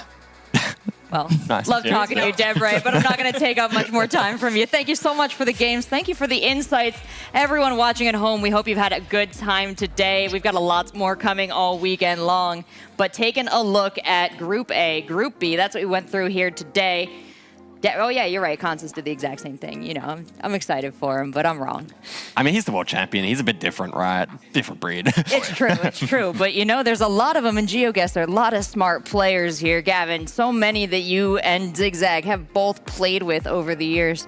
And now we're sending some of them on to Sunday. Tell me a little bit about this bracket and how it speaks to you. Yeah, I'm just taking a look at this right now for the first time, and it is exciting to see. We have quarterfinals set up here. Consus versus Topodic. We have Deborah versus Finnbar. Those are such excellent matches. I can see those going either way, honestly. Really excited to see what goes down there. And then we have our first last chance match set as well. Salek versus Armani. Again, 2 really strong players. We saw them play very well today. Maybe got a little bit unlucky with their matchups. So that's going to be another excellent matchup tomorrow on Sunday, I should say. Yeah, those last chance matches, a little scary. Yeah, the last chance matchup, the competitors in the last chance matchup here, Armani and Salek, I feel like they both played really nicely considering the result they got. Especially Salek, I feel like really almost deserved. Well, he played on quite an even level to Finnbar, I think, and he just kind of got a little bit unlucky with how the multis panned out for him.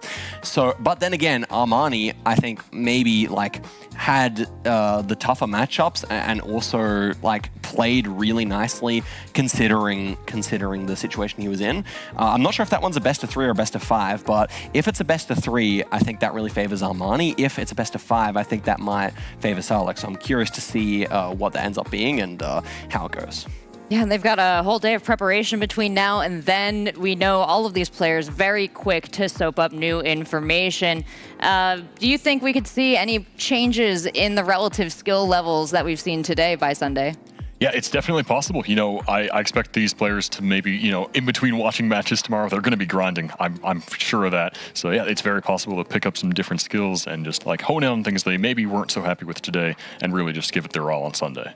This game keeps evolving. It's a delight to watch. I've been so lucky to have both of you on the desk here with me as we've been watching these games. Zigzag, anything you want to say to all the people before we come back tomorrow? Oh, well, me and Gavin have been lucky to have you, Rachel, as well. And you guys should definitely tune in for the next 2 groups.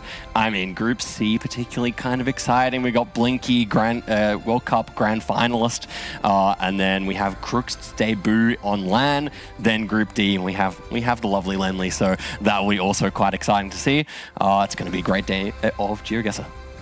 How about you, Chicago Geographer? Your first time on the desk here, you're nailing it. How was your day? What do you think the rest of the weekend holds? Yeah, it's been great to be here on the desk the first time. I've had a fantastic time with you guys. Yeah, I'm just really looking forward to the next day of competition. As we see, we have some great matches set for Sunday. Tomorrow is going to be just as competitive, and so far, it's been amazing. Well, tomorrow we are starting. I'll let you know 1 hour later. But you know what? Come in early. Hang out. Load up the stream. It'll give you plenty of time to call your friends, call your family, call them all into the room and enjoy another day of GeoGuessr. But for today, our casters have been Rainbolt, Paula, And my name is Toby. My desk has been Zigzag and Chicago Geographer, and I'm your host, Rachel. We'll see you tomorrow.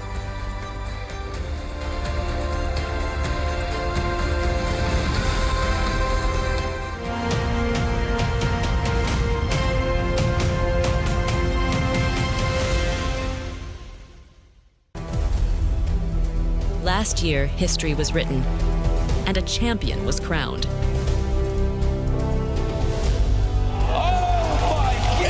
It's a win!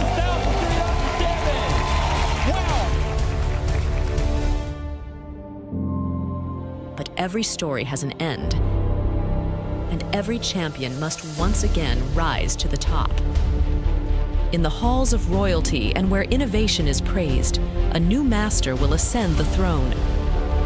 Welcome to the City Hall of Stockholm and the finals of the GeoGuessr World Cup 2024.